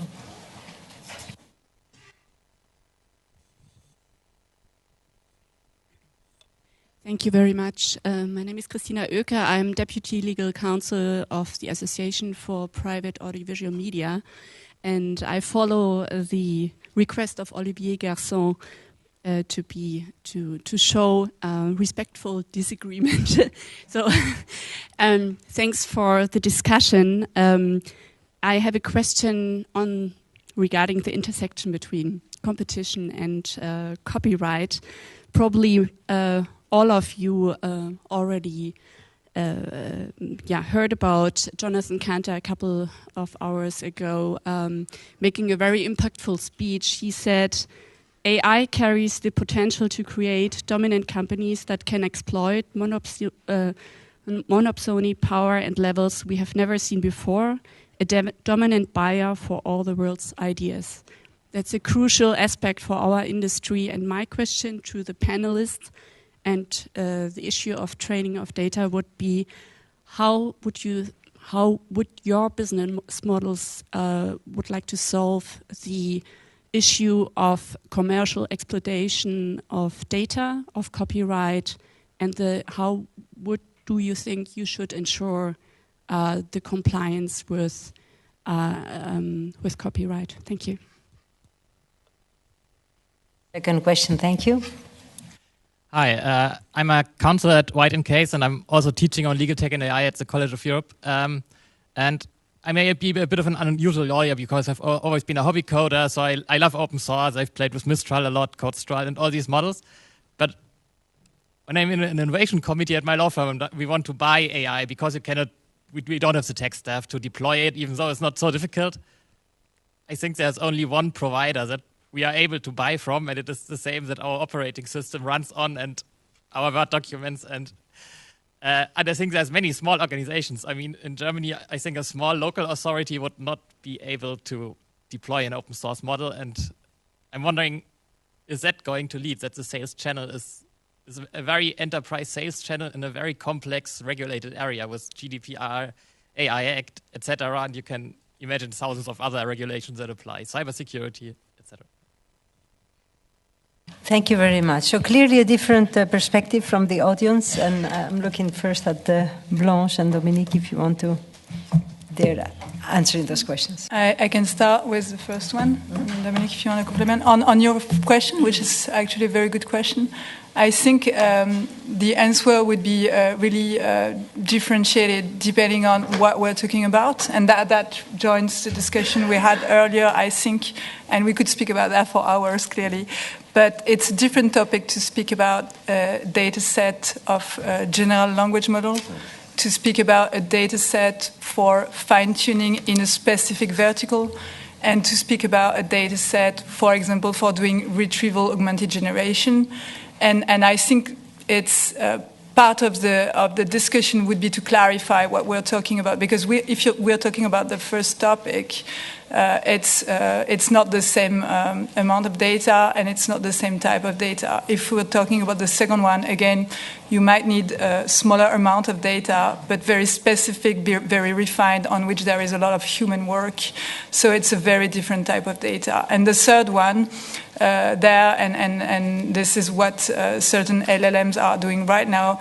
If you connect your language model, so your general model, to some data set that is real time, for example, then you're kind of in the vertical of doing something that is up to date, which is a different job than doing something that does some statistical answer that by principle are not right, are just statistical. So I'd say I would have different answers for those different type of questions, and it's not the same amount, volume, and type of work.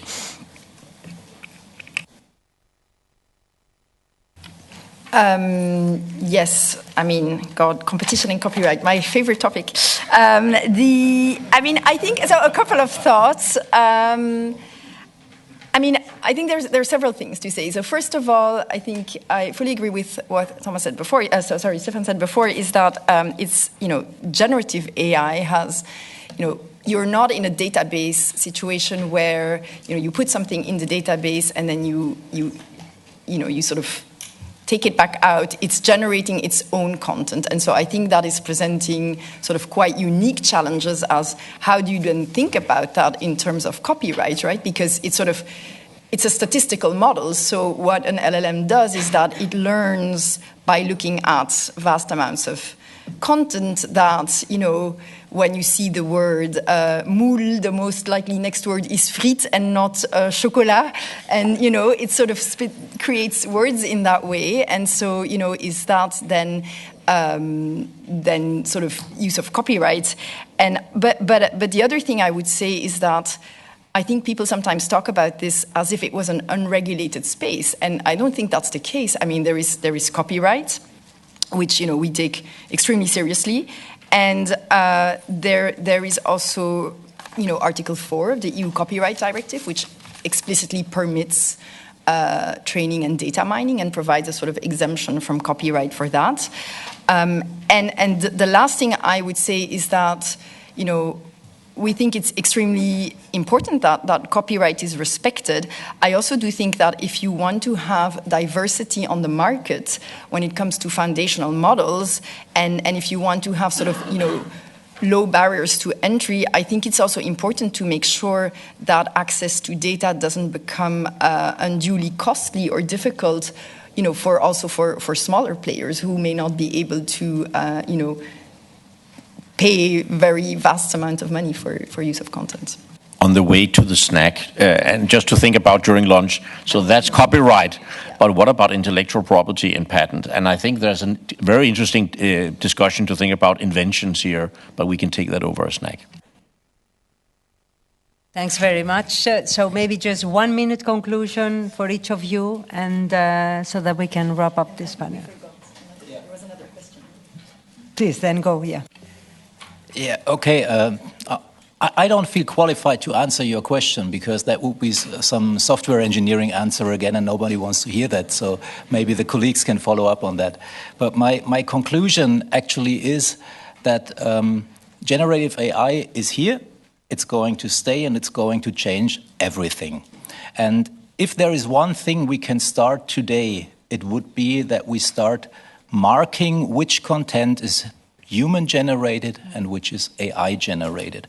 Because this is going to be one of the biggest challenges we will have in the very near future. Because the more generative AI content we have, the harder it will be to fine-train models, because you cannot train a model based on generated content. At least you shouldn't do so in many cases. There are cases where it's a good idea, but in general, not. So start marking your content, which is generated, and prepare for the ability to distinguish between human and AI-generated content. That's the most important thing from my perspective. Dominique, maybe if you can conclude and address the question. Sure. Yeah. So on the question from the gentleman on locking, I mean, I fully agree. I mean, Google is a challenger on the cloud market, so I promised I wouldn't say anything nasty today. But yeah, we fully share your concerns.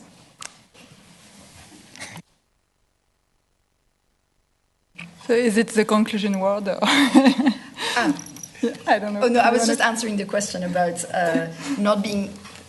Sorry, I was just answering the question about not being able to choose from different models. I think that was your question, right?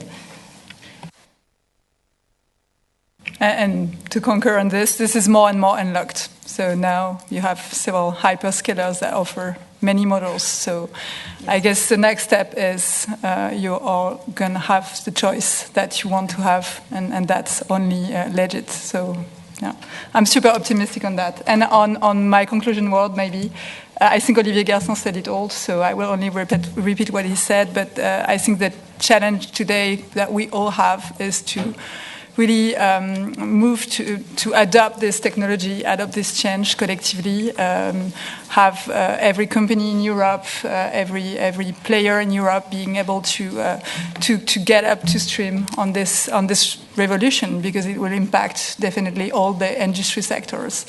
And this challenge is, of course, necessitating some regulation, but here we need to find the right balance to not be in the laissez-faire that could have some tipping effects and that could lead to closing and to your vision of a single player for all AI, which is my nightmare personally, and not on the same time having too much intervention that could also have deterrent effects on initiatives that are de facto not difficult to classify in between pro-competitive or anti-competitive, because often the reality is a bit complex.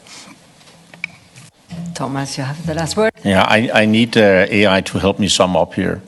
Did you switch it on? No. So let's make ethical and trustworthy deployment of AI the hallmark of Europe. Thank you. Thank you very much. May I ask everyone to join me in thanking the panelists? Obviously, the discussion could continue, but now we interrupt for lunch. I know there were other questions, but we have enough time during the lunch to exchange between us, and I ask you to come back at 2:30. Yes, 2:30, please. Thanks.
veux comme ça. Okay. Okay.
Good afternoon. Welcome back in the auditorium here in Madou, ladies and gentlemen. Welcome back to those who view us and listen to us online. For this third and last panel of today, before we have the closing speech of Executive Vice President Vestager. In our last panel of our workshop today, we will investigate the role of competition authorities in fostering a healthy, competitive environment for AI innovation and deployment to thrive. My name is Inge Bernerts. I'm Director for Policy and Strategy here in DG Competition, and I will be the moderator of this third panel. But first, we will have Benoît Cœuré. Benoît doesn't need introduction here, but he's the president of the French Competition Authority, and he will be presenting to us the very freshly published report of the Autorité regarding generative AI. Benoît, the floor is yours.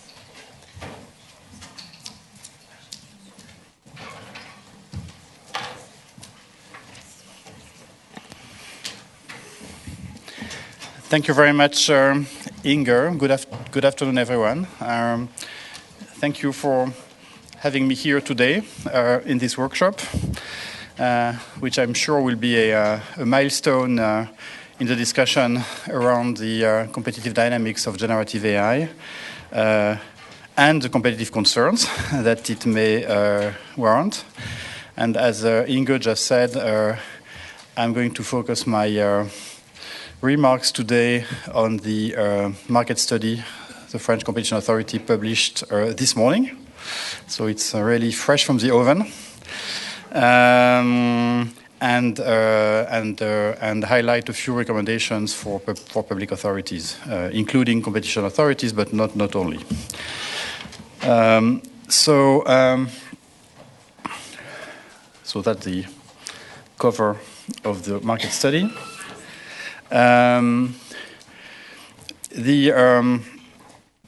There is international consensus among competition agencies around the need for vigilance in this sector.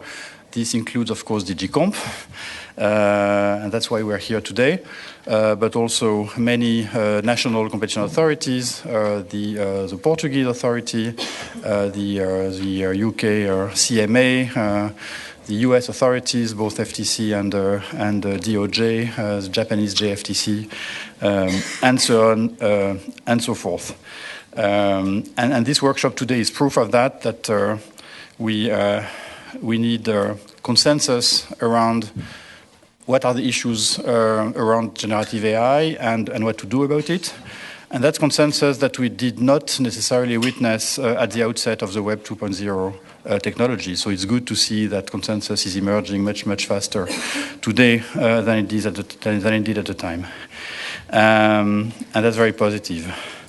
And that means also that our approaches and analysis can reinforce each other, so that we can build the same kind of cumulative network externalities that we are investigating on the other side, but to the benefit of public action. So I guess I will be brief on the rationale for our work on generative AI. I mean, our presence today and your presence today, I think says it all on why it's important, and a lot has been discussed this morning already.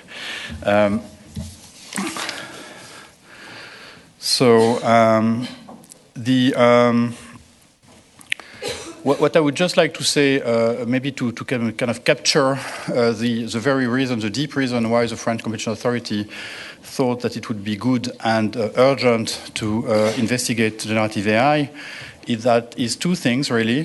First, the fact that generative AI is a general purpose technology, that is, the success of generative AI will reverberate through our economies, through all sectors in our economies. So the spillovers are potentially very high, well, both positive and negative across our economy. So the stakes are very high. There is a raging discussion among economists, particularly among macroeconomists, on the impact of generative AI on productivity and tasks and jobs and so on, which is not settled yet. But what we can already say is that whatever the right number is, in terms of the impact of generative AI on GDP and jobs. This number will only materialize if generative AI can be deployed throughout the economy and can be used by various by all households and companies in a way that fits their use needs, that is, availing of a diversity of approaches and particularly a diversity of models. And that's where competition fits in. So we are here, in a way, serving a higher objective, which is maximizing the positive impact of generative AI on our economies. And then the second reason relates to what we've seen in the past, which is that we tend to think about innovation as being Schumpeterian innovation, which originates in a parking lot or in a basement, and then only gradually displaces the incumbents. And this is not what we're seeing today. Today we're seeing lots of the essential inputs for generative AI, and that has been discussed already this morning, being controlled by large incumbents with enormous market power. And so this has the potential to generate an innovative dynamics which might not be as good as we've seen in the past. And it has taken us some years as competition community to also to learn the lessons of our past errors in terms of dealing with big players in the digital field. And what we are seeing today around generative AI has the potential to be even worse, in a sense, given the existing market power of the incumbents.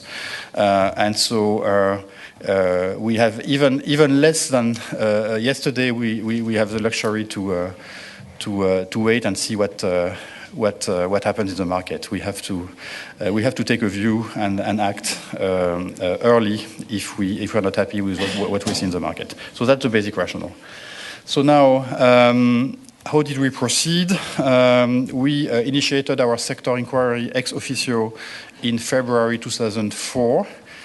And we are now in June 2024, and we're now in June 2024, meaning that it has taken us 4 to 5 months to produce this market study, which is exceptionally fast in our, on competition enforcers timeline. I mean, we used to think of a market study as something that takes 1 year and a half, and this has taken us exactly 4 months. Which is in a way also evidence of the sense of urgency that we felt, but we also had to be focused in order to make it possible. And this is why we decided to focus this market study on competitive concerns up the AI value chains at the stage of conception and production of large language models, and not very much down at the stage at the B2C stage, or at the stage of interaction with final consumers. So it's really focused. We had a public consultation with something like 50 contributions to our public consultation. We also issued requests for information to key players, not only in the modeling, AI model generation field, but also with end users, including the manufacturing industry, services industry, and so on. We talked a lot with public institutions, to start with our fellow national competition authorities, and with the Commission, and here we are today. So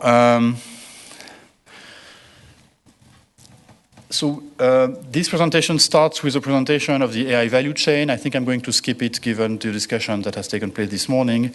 I don't think there is a need to be very detailed about it. Here you see a presentation of the different layers of the AI stack. Upstream, you have everything that's needed to develop. Sorry, I'm kind of going too fast here. Yeah, going back. Okay. Upstream, we have everything that is needed to develop AI models, infrastructure, so that is IT equipment, cloud services, data, skilled workforce. and developers at the core of the value chain, working on AI modeling and training. And then at the bottom of the value chain, you see AI deployment, which, as I said, I'm not going to discuss a lot today because that's not the core focus of this report. Our market study led to three main conclusions in relation to how AI markets are structured. The first conclusion is that major digital players are already active at different levels of the AI value chain, and some of them even hold significant positions on several markets. So just taking one example, which is Google, which is Alphabet and Google. Alphabet has a cloud infrastructure, that is a Google Cloud Platform. It has developed AI accelerator processors.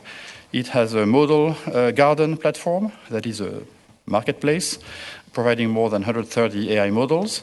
In terms of access to data, Google has the world's largest search index, obviously, and also the world's largest video database with YouTube. Its research laboratories have enabled the development of a number of foundation models, BERT, Gemini, or Gemma. Google also launched its conversational agent, Bard, back in 2023, which became Gemini in 2024. And it has announced the integration of generative AI functionalities into its search engine, into its office automation tools, and into the Android mobile system. So that's just an example, but you see one big player being present at all levels down the value chain. And we could do exactly the same exercise for Microsoft as another example. Other players, such as Amazon, Meta, Apple, or NVIDIA, might not be as vertically integrated as Google or Microsoft are, but they're also deeply involved in AI. For instance, NVIDIA is present not only in hardware, that is GPUs, but also in software with CUDA. NVIDIA also has a presence via its partnerships with cloud service providers, AWS, GCP, Azure. And it cooperates with Microsoft to develop foundation models and has its own NVIDIA AI foundation model platform. So it may not be active at all points down the value chain, but it's already active at different important points down the value chain. So that's the first conclusion.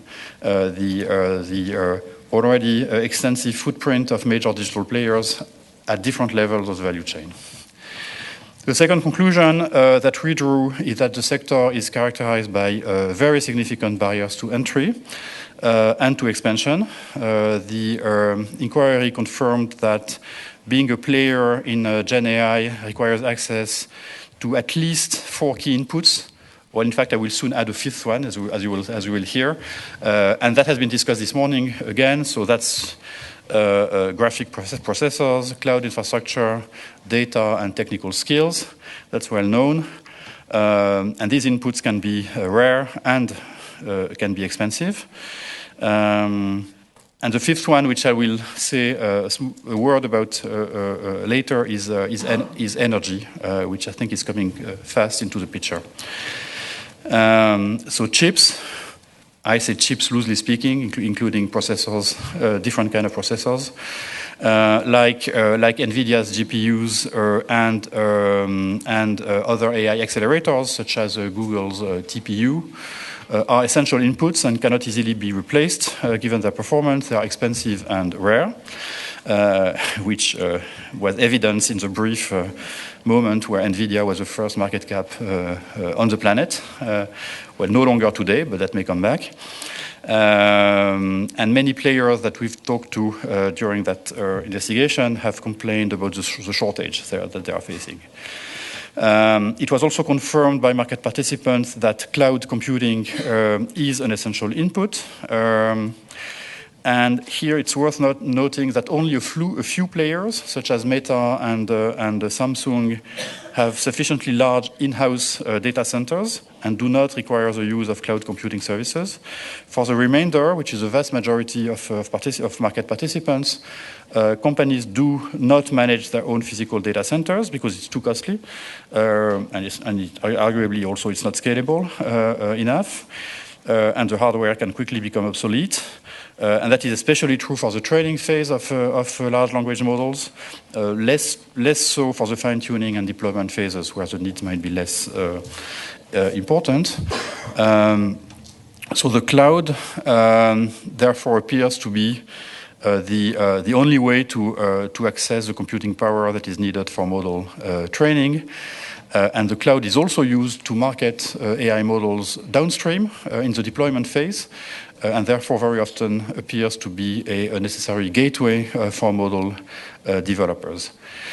As far as data is concerned, access to data that is both massive and of high quality is crucial, and industry players have expressed several concerns in this respect. On the one hand, models are getting bigger and bigger, and training them requires even more data, raising fears that publicly accessible data will not suffice in the future, and that proprietary data held by a small number of players will take a greater weight. On the other hand, access to certain publicly accessible data raises legal uncertainty, as illustrated, for example, by the complaints filed by the New York Times against OpenAI and Microsoft. And as to technical skills, that is the workforce, training large-scale models also requires highly advanced technical skills in machine learning, as well as empirical experience on how to use that data. That can only be acquired by working with these models. So there is a lot of learning by doing here.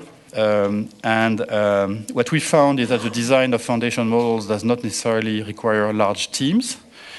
As an example, Mistral, the French AI startup, has told us that it currently employs only a few dozen people and was nonetheless able to develop its first model in just a few months. So it's not about the quantity of staff, but it's about the quality of staff, and here experience plays a key role.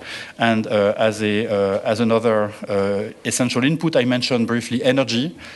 Which is now coming into the picture given the energy consumption of models both at the training stage and also at the inference stage when the models are being used, which probably calls also for some kind of rationalization of how models are being used on the ground in companies to minimize the energy footprint. But that energy footprint is massive and fastly expanding, which could create another barrier to entry, which is the cost of energy, and also could give an advantage to big players, which have the capacity to either pay for it because they have deep pockets, or maybe even to vertically integrate to minimize the cost of accessing energy.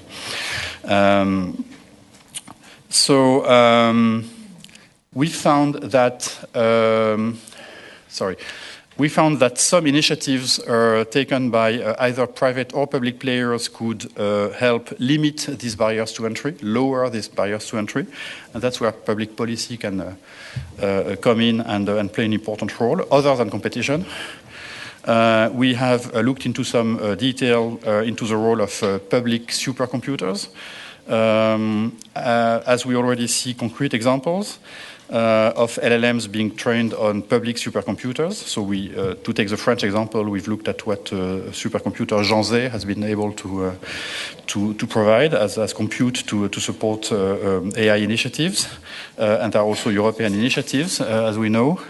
And for the moment, it seems that while supercomputers may constitute an option for the training and fine-tuning phases in some circumstances, this is likely to encounter some limitations, and I will come back to it when I discuss our recommendations. Second, there is a number of technological innovation which is already helping to reduce the need for data and computing power. Innovation in the architecture of generative AI models that increases the performance and lowers the cost. The move towards smaller models for deployment, models which could be used on a smartphone, for instance. The use of synthetic data that reduces the constraints associated with the use of personal data, but also might come with certain risks, such as the propagation of biases or increased error rates. So there are always pros and cons to these technological novelties. We have also assessed whether open source approaches could lower barriers to entry. And here we have a nuanced conclusion when it comes to open source. We found that open source covers a wide range of situations from those where only the model weights are public, that is open weight rather than open source, which is the most widespread, to a totally open model where all the code and architecture and training data and weights and training process are made available, which is the exception rather than the norm. Our conclusion is that while the publication of model weights can have a beneficial impact on competition for fine-tuning and deployment, it does little or nothing to reduce the barriers for a player wishing to train a foundation model. Other elements of the model would need to be opened up for reproduction, such as the code or the data that is being used. So open weight is not a panacea in that respect. Finally, the third conclusion that we drew from our discussion with market participants is that, and I guess it flows logically from what I've presented so far, some digital players have a head start in this sector. They have privileged access to input, access to computing power. I already mentioned that Amazon, Google, and Microsoft are three leading cloud service providers worldwide. In addition to that, digital players act as partners and competitors of AI chip supplier. On the one hand, they are able to buy large quantities and negotiate preferential agreements with GPU suppliers, such as NVIDIA. On the other hand, most of these large companies also develop in-house AI accelerators, specially tailored to their ecosystems, such as Google's TPU or AWS's Trainium. Alternatives to NVIDIA's CUDA software are also beginning to be developed by these large companies. So there can be both clients and competitors to NVIDIA in that respect. They obviously have the financial means to attract and retain talent, and that's not only about their revenues, but also about their market cap and the ability to distribute options to new staff. And they have access to data, which is not only their own data or data associated to the use of their services. I mentioned Google Search or YouTube. But they can also use their financial cloud to enter into agreements with third-party data owners. Google, for instance, has agreed to pay $60 million a year for access to data from Reddit. So that's just using money to buy data. And finally, large digital companies can enjoy advantages linked to their vertical and conglomerate integration, which gives them access to users, businesses, and consumers. So we found that foundation models might benefit from economies of scale, because they have high initial fixed cost, economies of scope. They might be used for a variety of applications, as well as network effects, thanks to users' feedback, and that's, of course, cumulative. So the more data you can avail of, the more services you can offer, the more users you will get, and then it's a self-reinforcing loop. And we know from the past that self-reinforcing loops can, at some point, lead to markets tipping and consolidating into an oligopoly or even a monopoly. We're only at the start of that dynamics, but we have to care about possible scenarios here. And the inquiry also highlighted that these companies are beginning to integrate Gen AI tools into their products and services. Think about Copilot, for instance, in relation to Microsoft Bing's search functionality and Microsoft 365 offerings. So that's about reinforcing existing ecosystems by adding AI plugins. So what are the risks to competition? I think it's pretty straightforward given what I've already described. There are practices upstream the value chain that may be sanctioned under competition law. Stakeholders have reported to us risks of abuse as regards IT components, as regards chips, such as price fixing, supply restrictions, unfair trading conditions. Sorry, I should stop playing with that key, I guess. Yeah. So possible abuse in the chips universe, price fixing, supply restrictions, unfair trading conditions, or discriminatory behavior. There are concerns as regards the dependence of the industry on NVIDIA's software, CUDA. And there are also risks of foreclosure by major cloud services providers, which we had identified last year in our study on cloud services, but which, of course, come back with a vengeance when it comes to AI, given the importance of cloud services as an input into AI. So a number of financial and technical foreclosure practices, which we already had identified in our recent cloud opinion, seems to be persisting or even intensifying in order to lock in the largest possible number of startups active in the Gen AI sector. So if you take the example of cloud credits, for instance, that's a way cloud hyperscalers can use to lock in startups into their ecosystem. And we found that cloud credits do also exist in the AI space and can be even higher in the or more favorable in the AI space than they are for ordinary startups. Potential restrictions on data access and data use are also addressed in our opinion. More specifically, special attention must be paid to practices of access refusal or discriminatory access to data throughout the value chain. That could be, for instance, refusal by a major player to grant access to a web index. Agreements reserving exclusive access to content creators' data to the benefit of large market players should be also scrutinized. Major players should also keep short of misusing legal rules or misusing the GDPR or security concerns more generally to justify limitations on data access. So what we've there have been concerns for some time now about privacy washing by big platforms, and that could also happen in that field. And finally, the exploitation of publishers' content by LLM providers without the authorization of rights holders has been a concern that we've encountered in the course of our discussions.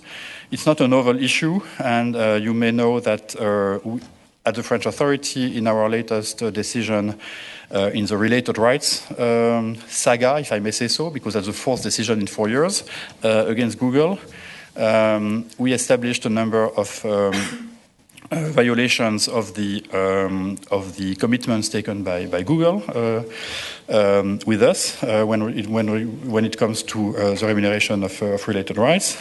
One of them being Google using content from publishers and press agencies for training purposes on its Gemini foundation model, without informing publishers and press agencies, and without offering them with an effective way to exercise their opt-out right as foreseen in European law and French law. And that's one of the reasons why Google was sanctioned 250 million euros a few weeks ago by the French authority. So we're coming close to the end. Again, under the competition risks headline, we also call for vigilance when it comes to access to skilled labor, with the risk of wage-fixing agreements, no-poach agreements, or recruitments by major digital players of entire teams or recruitment of strategic employees of model developers. It should also be noted that while open access models can lower barriers to entry, they can in some cases also give rise to competition concerns when the conditions of access and reuse of these models can lead to users being locked out. For example, when developers prohibit the development of models that compete directly with their own open access models. So here the devil is the detail. It can be an open access model, but with restrictions on use, which can themselves give rise to competitive concerns. And finally, there are risks linked to the presence of companies on different distinct markets. So vertical integration of certain players and the ecosystem of services could give rise to a number of abusive practices. Upstream model developers could be denied or restricted access to chips or access to data needed to drive models, leading to delays or to less ambitious models. We also noted concerns about existing exclusivity agreements between cloud service providers and leading LLM developers. And downstream, the integration of Gen AI tools on certain devices, such as smartphones, is a particular cause for concern. Such practices could consolidate the Gen AI sector around already dominant digital companies. Downstream competitors could also be harmed by self-preference practices from vertically integrated players. Another point of interest has been strategic partnerships and minority shareholdings in the sector. Only a few major players have the financial capacity to conclude agreements with young, innovative companies or to take stakes in them. Such agreements are not in themselves reprehensible, and it's only normal that a young model developer would seek to boost its development and its deployment by entering into agreements with bigger players. So that's a normal way for the industry to develop. However, there are also significant competitive risks, such as weakened competitive intensity, vertical effects, or foreclosure of certain players. So, as we know, competition authorities can already examine minority shareholdings by major players on a number of using a number of legal instruments, which are discussed in our opinion. Starting with no ordinary merger review, which does not have to imply financial control. It can be effective control of a company, de facto control, using Article 22 of the merger regulation. Whatever the European Court of Justice will have to say about it, which we'll know later. And if these avenues cannot be used, using Article 101 and Article 102 can also be legal avenues. Article 102, in the case the acquirer would be in a dominant position and the acquisition would reinforce its dominant position. And Article 101, in case the acquisition could be qualified as a vertical collusion. And we, at the French authority, we recently took a decision reviewing a merger under Article 101, so that's possible. Finally, and that's my conclusion, you will find in the study a number of practical recommendations, none of which require legislative initiative. So we had kind of a sense that here in Brussels, the spirit is more about delivery and enforcement than about having a new raft of regulations. We'll see what the next Commission will have to say about that. So we chose to focus on initiatives which do not require new legislation. We call, of course, for full use to be made of the regulatory framework already applicable, which includes the AI Act and the DMA, and of course the Data Act and AI Governance Act and a number of other texts. And as regards, so let me just focus on the DMA here because that's an important topical discussion.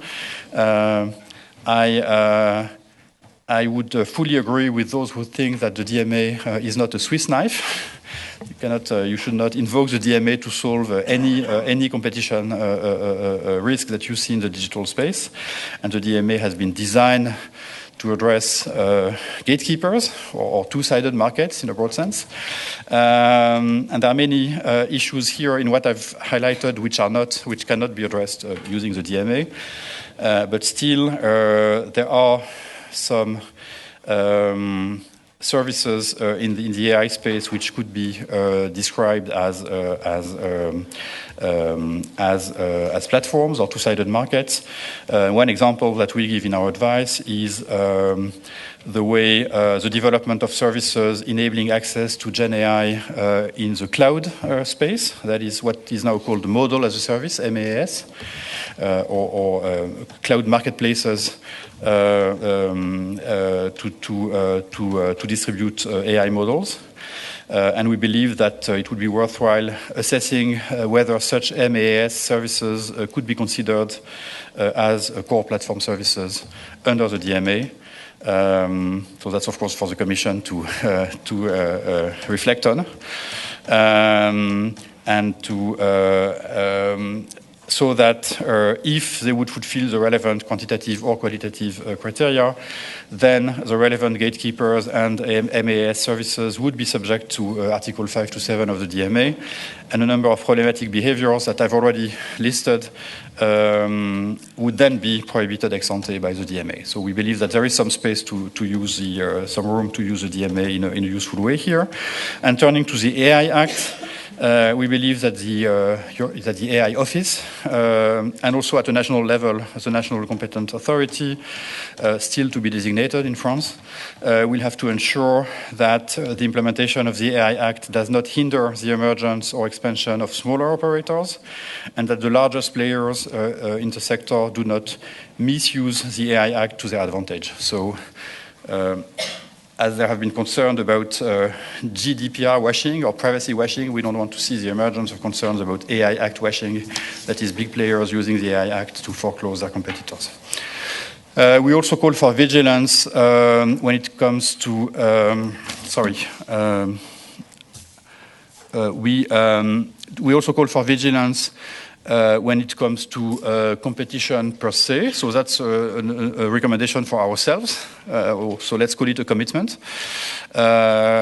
So we are committed to use the broad set of tools at our disposals, sanctions, but also interim measures, commitments, transactions, injunctions, and so on, to address the risks that we've identified at an early stage if they would be characterized. So here we call for the industry participants to come to us and with evidence of such behavior, if they can provide it to us.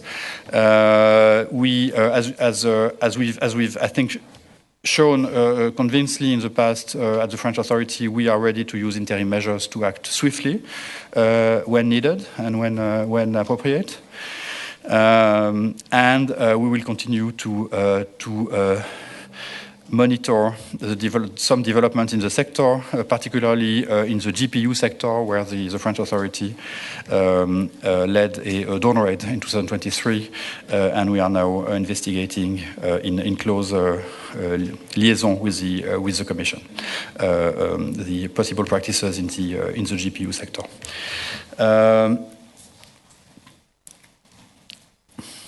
And we have finally additional recommendations. Here related to computing power. So we, of course, support the development of public supercomputers. I mean, French authorities, European authorities have not waited for us to say that. I mean, it's a commitment both at national level and at EU level to step up the European capacity in super computing.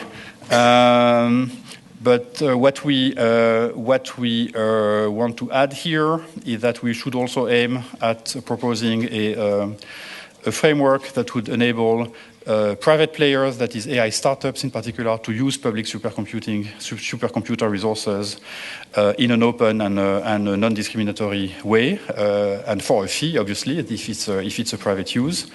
And so we need to develop that kind of framework that would allow to make public supercomputers resources at the disposal of AI developers under some conditions, including conditions when it comes to the openness of the AI models that would be trained on public supercomputers. So here we call for public authorities to look deeper into this. We also call to building a balanced framework when it comes to the economic value of data. On the one hand, we want data to be accessible to smaller players, including AI startups, so that they are not foreclosed by the big players who can put a lot of money in contracts with data providers.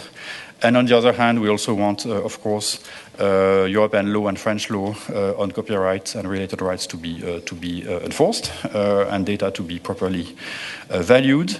And we believe that we need to put more thought into putting different values on different types of data, given that it's different types of data that can be used at the training phase or at the fine-tuning phase or at the inference phase. And so that would deserve possibly different approaches. And we also encourage the public and private players to think about ways to incentives for content producers to differentiate across their contracts. That is, maybe have a different price for big players and for smaller players, and to mutualize some contracts so that the transaction cost of negotiating such contract can be minimized. That is having some kinds of bundled offers that would reduce the transaction costs here. So that's not for us to do, but this has a bearing on the competitive dynamics of the market, and we encourage the relevant stakeholders to think deeper about it. And finally, given the importance of partnerships and participation by larger players into smaller companies, we also want to see more transparency in the investments by big digital players. Competition enforcers need to be informed of relevant minority stakes and partnerships in order to be able to use the right legal instruments to review them when needed. And so one suggestion here is to leverage Article 14 of the DMA so that whenever the gatekeepers have to report to the Commission under Article 14 of the DMA, they would also report on their minority stakes in innovative companies, so that the Commission can have a broader view of the dynamics in that field. And with that, I think I can conclude. My only word of conclusion here is that we need to be reasonably humble about that kind of reports. The technology is evolving very fast. This is a report on how LLMs under the current technology are being developed, used, and deployed. The technology will change, and we may have to think again about it when the technology and the nature of the data has evolved. But and this will need to do jointly and in a cooperative way across the competition world, and which is exactly what we are discussing today. So thank you for your attention.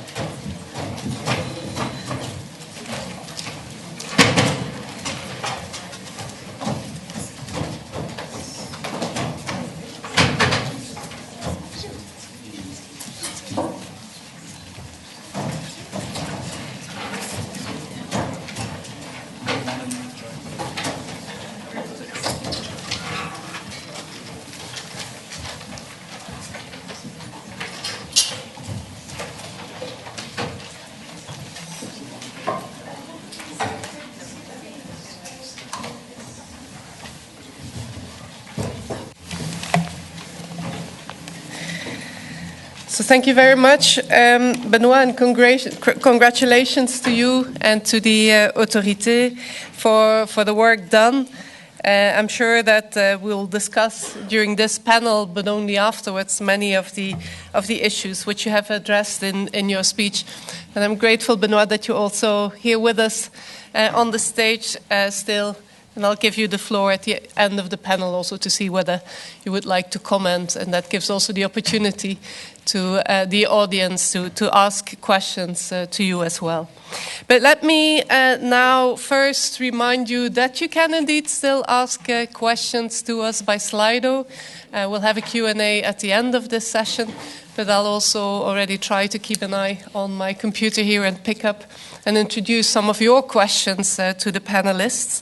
And let me first introduce our distinguished speakers of this afternoon. I'm very grateful to Ana Sofia Rodrigues to be with us here today. Ana Sofia is a member of the board of the Portuguese Competition Authority and the authority's former chief economist. I have András Todt with me here today. András is the vice president of the Hungarian Competition Authority. But be reassured, we're not only enforcers here on the panel. We're very glad to have with us as well Alex Stratakis, the head of Van Baalen Bellis's London competition team, and Sebastiano Tofaletti, who is Secretary General of the European Digital SME Alliance, and who has also introduced an interesting reply to our call for contributions, which I'm sure he will further develop on during this panel. So, without further ado, let us dive into a first introductory round of opening statements by the panelists. And Ana Sofia, I'd like to turn to you first, because at the Portuguese Competition Authority, I think you were the first ones to publish a report on OpenAI. And I was wondering whether your findings are aligned with those that we just heard from Benoît, or whether you had interesting insights from your own study that weren't mentioned. Anna.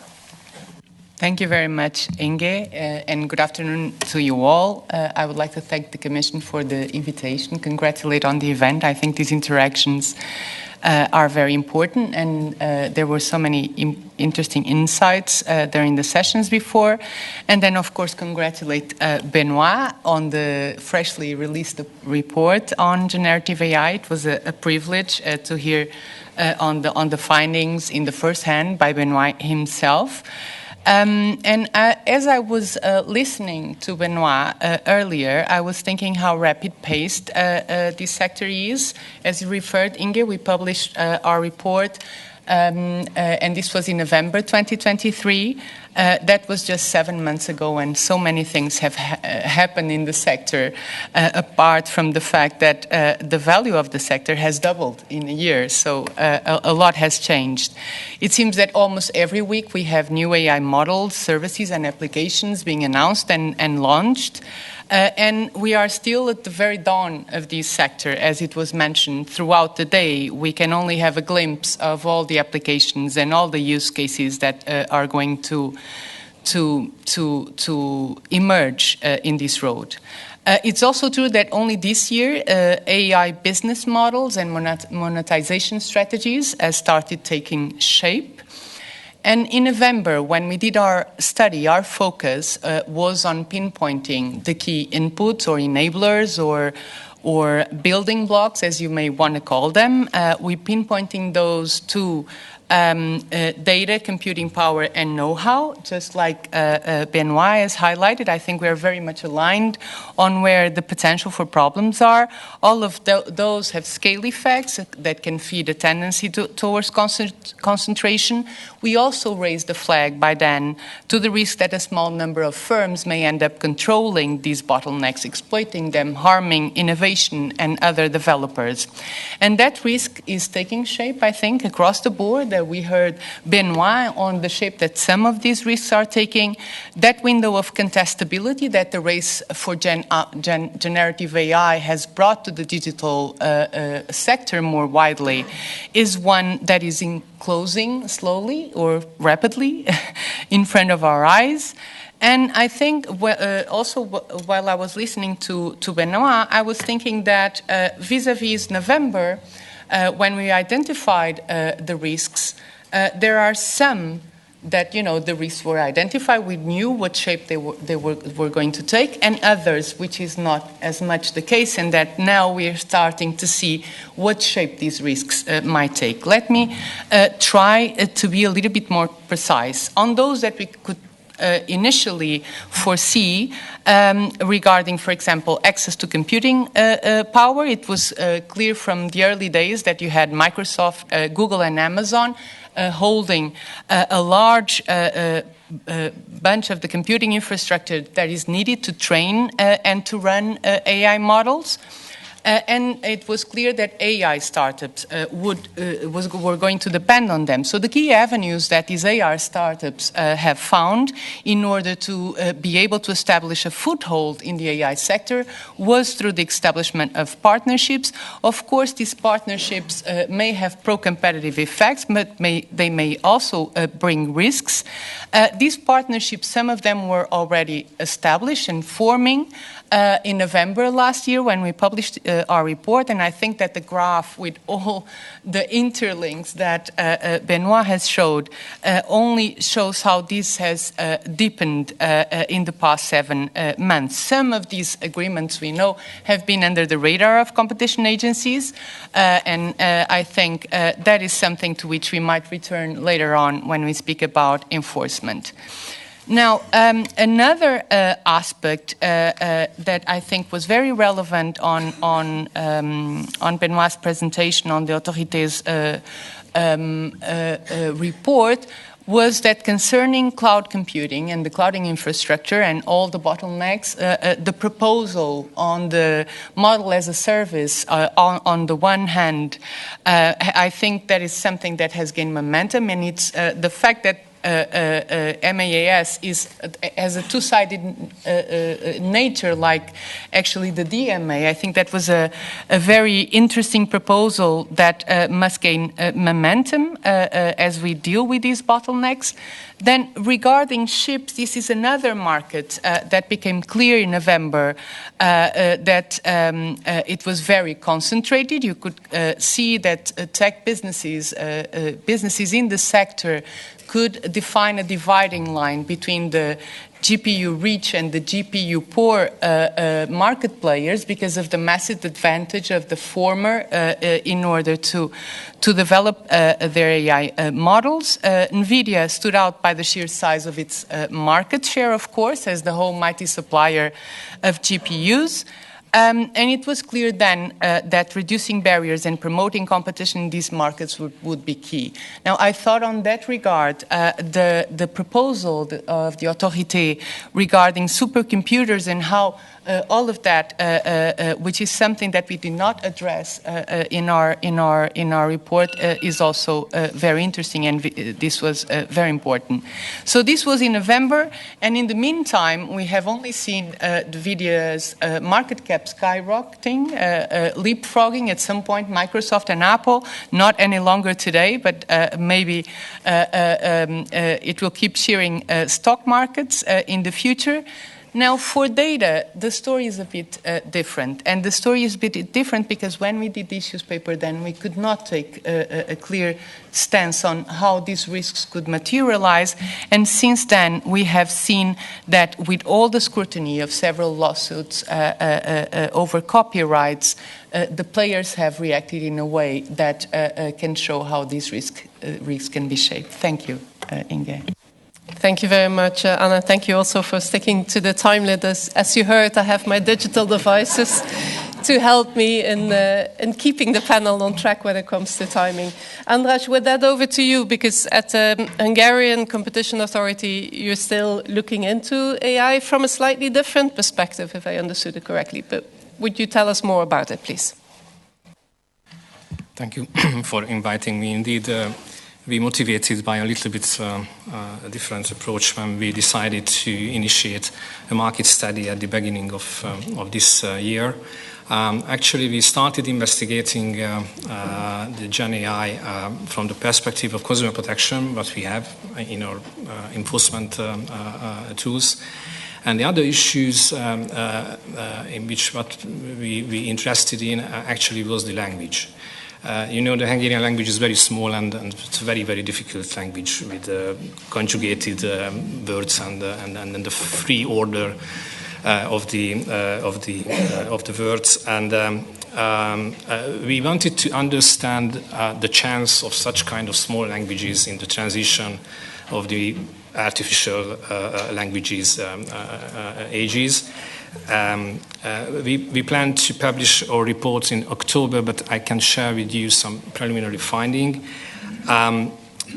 Actually, ChatGPT, Llama, and Bard speaks in Hungarian in some extent, but it is not so correctly, because they taught their LLM only based on the text of Wikipedia, which means actually 130 million words. So that's very limited compared to the English version of the ChatGPT, which actually taught with 183 billion words. So you can feel the difference between the volume between them. So therefore the ChatGPT is not precise, accurate, and there is a risk that those who only speak Hungarian, and it is a lot of people in Hungary actually,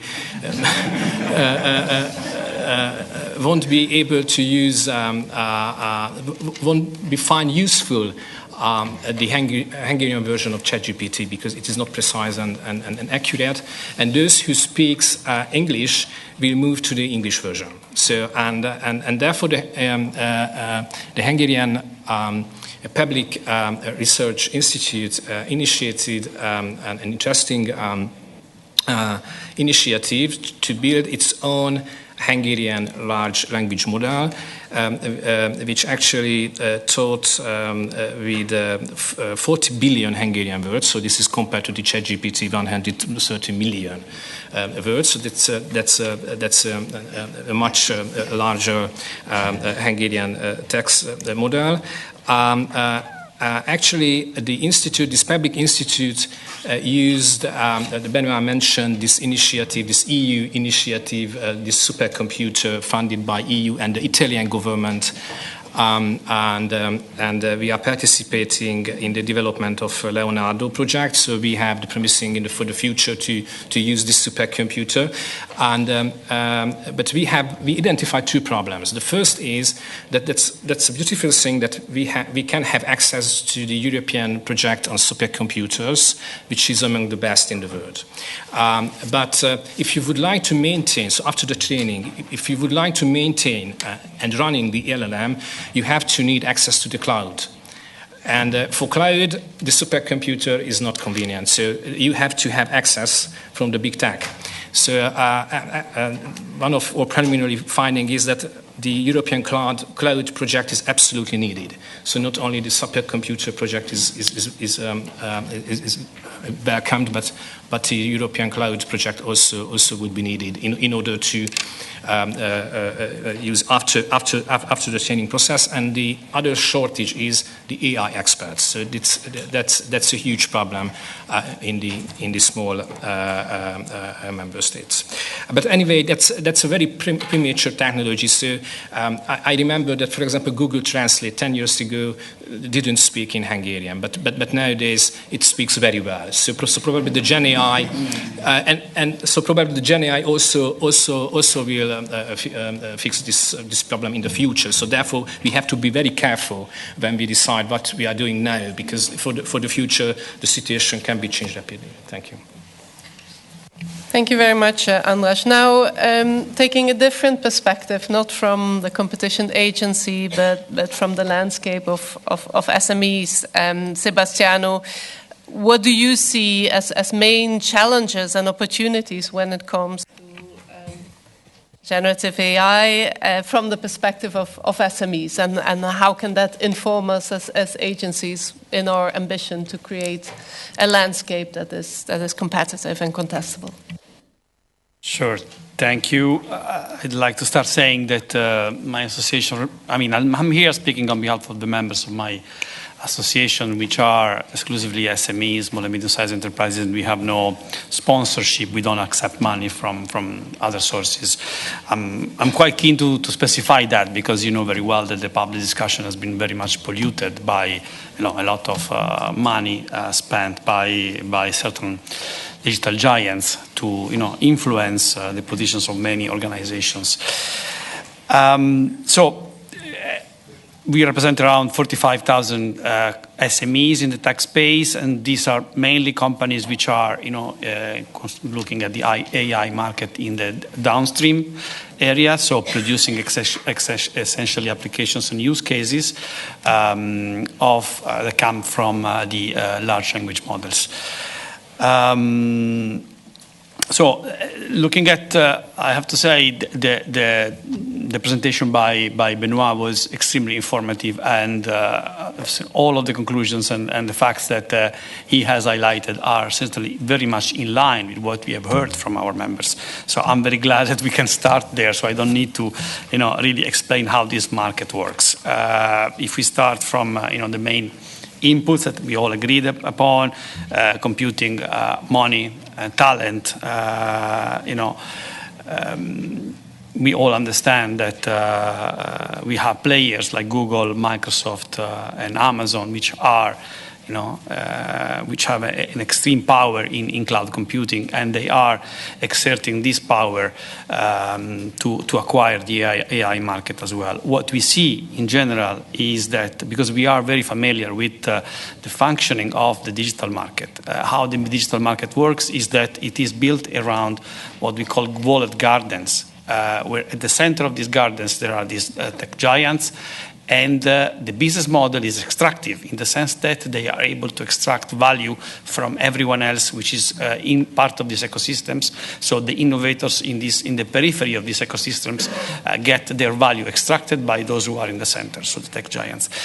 And of course, the AI market is nothing else than the next level of that type of business model.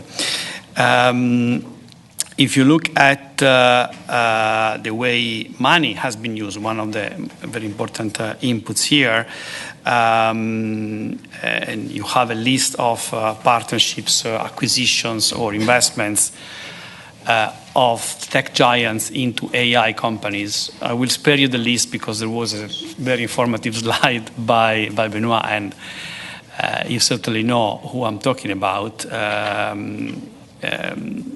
You see, this is what has happened in the last few years, and you can expect more to happen because they clearly want to position themselves with some level of control on these large language models, either developing it internally as open source, as we have seen in the case of Meta and also Google and others, or getting into partnerships with other companies. What is in this strategy, I believe, on one hand, you see diversification. Probably, I would suspect, with an attempt to divert a little bit the scrutiny by authorities, so invest in more companies to give the impression that there is, more competition in the market. But what is also noticeable, in my opinion, is the fact that by investing in those AI companies, they would direct those companies into a strategy of specialization, so getting economies of scale to do better what they are already doing, right, being an LLM, as opposed to a strategy of diversification. So an AI startup will not start doing the search engine, will not start doing the platform, will not start doing other things, which would eventually compete against the big tech themselves. So you could see this as a strategy to prevent future competition from emerging players. there is, again, we are familiar with this way of working, with this business model, and there is a concept that I've seen some scholars have been using lately, which I like a lot, and which I think is not entirely captured in the antitrust categories and tools in the merger control, which is so-called the weaponized interdependence of assets. So this is a constellation of assets which are used in a weaponized way, and I'm going to conclude, to extract value from innovators at the periphery of their ecosystems. And my recommendation, and I think none of the existing tools really are sufficient, in my opinion, to address this strategy, nor it is the DMA entirely, as much as I'm a fan of the DMA. And so my recommendation would be really to go ahead, go develop further the doctrine, the laws, or the interpretation, in order to be able to capture this weaponized interdependence of assets, because otherwise we are not going to undo or stop the behavior of these companies. Thank you. Thank you very much. Thank you. Sorry. Me? Thank you, Sebastiano, and no worries, because you'll get plenty of opportunity also later in the debate to go deeper into some of the points you started to make in this introductory statement. Finally, Alex, I turn to you. You are a private sector advisor. How do you see this? Are competition agencies rightly putting the spotlight on AI, or are we overly worried at this stage? You also practice in the UK. CMA has been doing work into this field as well. Would you like to shed additional light on that? With pleasure, and thank you so much for the invitation. It's only fair that I declare some interest as well. So I've been blessed with advising a variety of companies across the entirety of the value chain, from companies with purported market power to complainants to what have you. At the same time, I'm a SME myself, a small business owner of a small law firm in London, so I think I can give my personal perspective, and I think absolutely it's fair that competition authorities are focusing on that. It's a transformative set of technologies. It's moving very fast, so there is no question why multiple spotlights are shining at the moment. But I think, just to throw some questions for broader discussion, I think it's a very good question how we allocate resources as a competition community, right? What is the role of the courts? I haven't heard much about the courts today. In the UK, the CAT is extremely keen and is working very hard on digital issues as we speak at the moment. AI raises a lot of existential, political, and philosophical questions, right? Are we afraid of the big bad wolf? What are we going to do? Immediately when you talk about AI, you can see who is the optimist and who is the pessimist across the room, right? Should we discuss trade-offs? When and why we intervene, right? Where do we throw our scarce public resources from a private perspective, private practitioner perspective? Everywhere, that pays my mortgage, that's lovely, but at the same time, this is taxpayers' money. And then, what are the limits of the competition policy, right?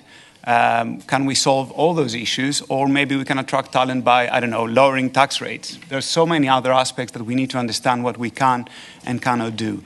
And there's, of course, a lot of anxiety of under-enforcement and missing an opportunity when the deck is reshuffled or not, who knows, it depends how you see it, that we inject a bit more competition in that market. And competition, not regulation, from an SME perspective, like myself, is what makes me thrive. I fully comply with the solicitors, regulatory authorities, very high standards.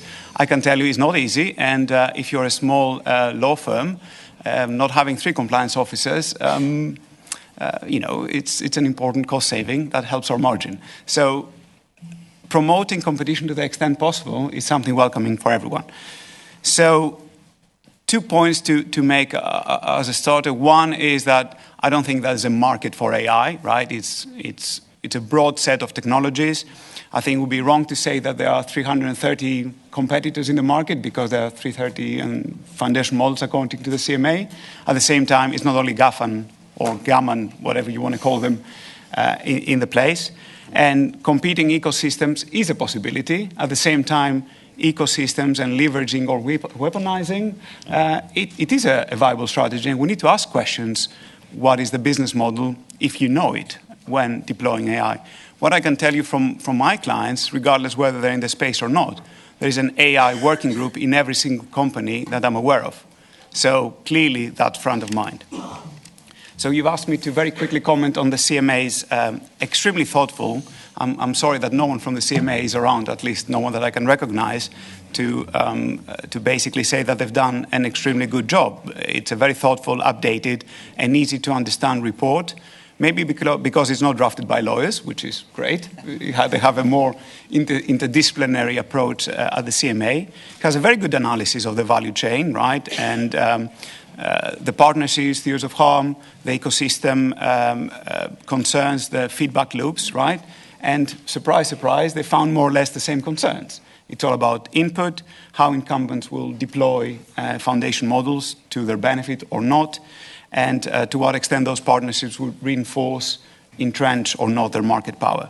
Perhaps what is missing is to what extent incumbents could be part of the solution or not, but maybe this will be debated for the next 5 years, who knows. Thank you very much. We did invite CMA colleagues also to be here today, but because of the particular timing with the elections coming up in the UK, it was difficult for them to be here. Sebastiano, you want to comment? Just a small thing to Alex. Most law firms, especially those that work at your level, in fact, do not meet the SME criteria. We do, I promise you.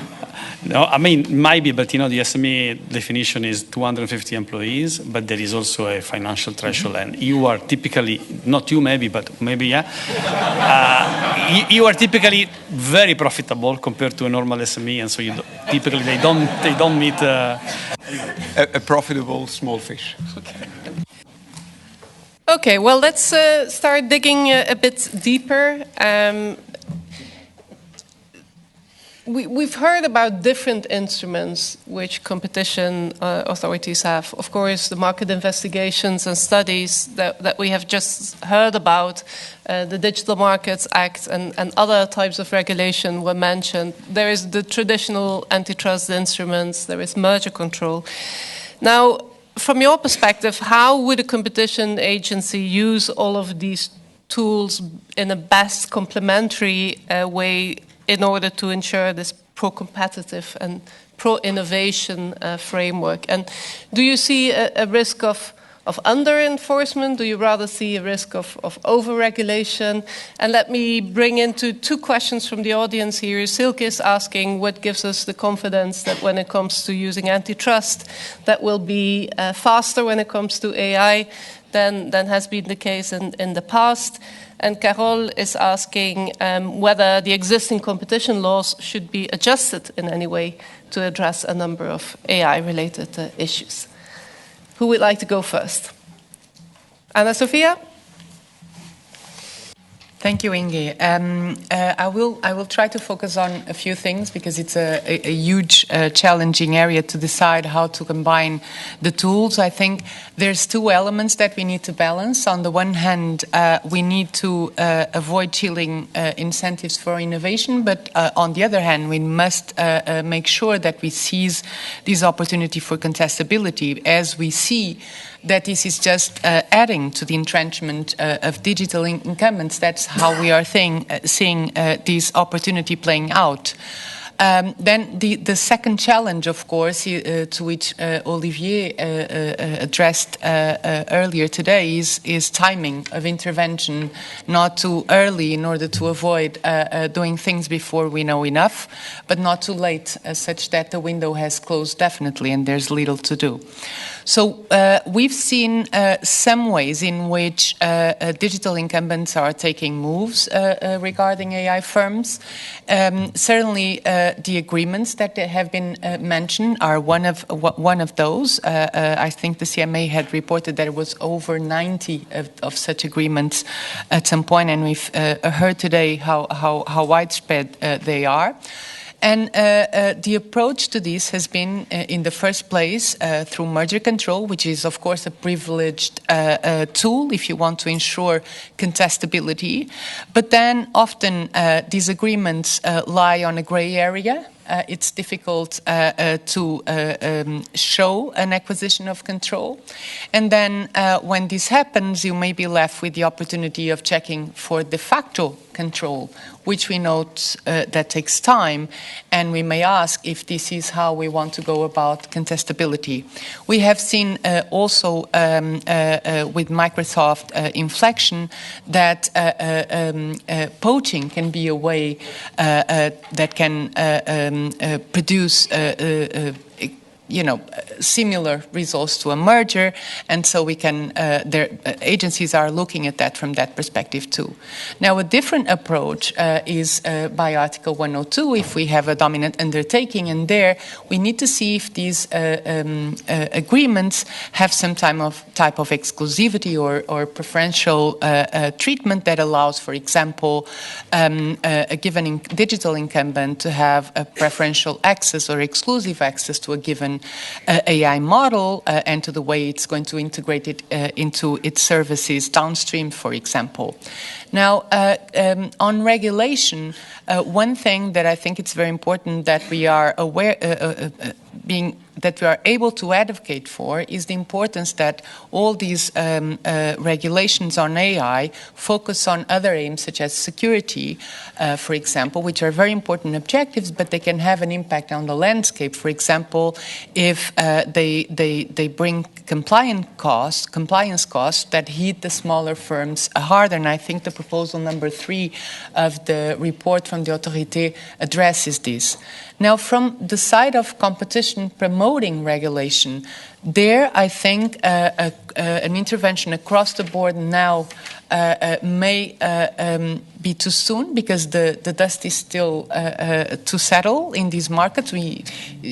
Business models are yet taking shape, as I said, but we can identify some bottlenecks to which we can already address, such as, for example, on access to cloud computing and ways to circumvent the problems from that bottleneck. Thank you.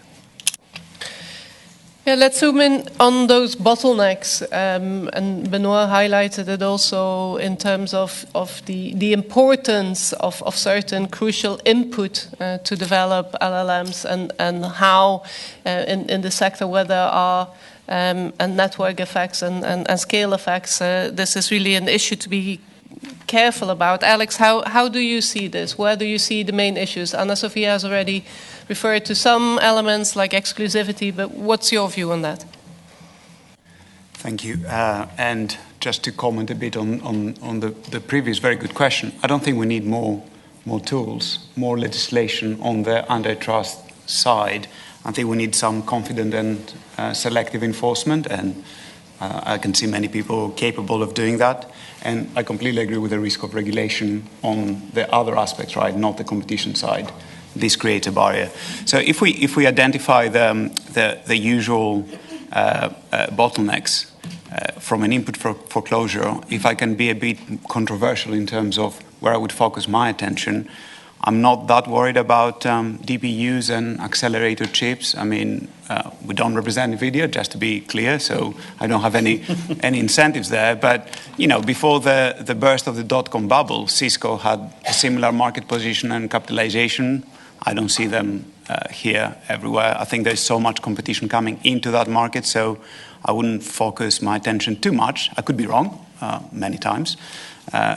So this looks like something that I would be more surgical about finding whether there are any interconnections or bottlenecks. Why? When it comes to computing power and cloud, I cannot say too much, but I would argue that the updated issue statement of the CMA in the relevant market investigation does a very good job of identifying the issues there. When it comes to talent, I don't think there's something specific that competition authorities can do about AI. I mean, no poach agreements. Of course, this is something that I would enforce across every aspect of the industry, and why not, right? This is a supplier's cartel in a sense, so go for it. And we can discuss about non-competes, to what extent competition authorities or legislation is down. So in the UK, it's pretty clear that there will be a legislation on non-compete for employees. Data is a super complicated and specific question, right? Access to data, it means different things to different industries, so I cannot paint with a broad brush, and I would challenge anyone to be able to do that. Sebastiano, may I turn to you also on these issues of the upstream input to large language models? And I have a question here also from the audience. What you mean by weaponized interdependence of assets in the Gen AI sphere?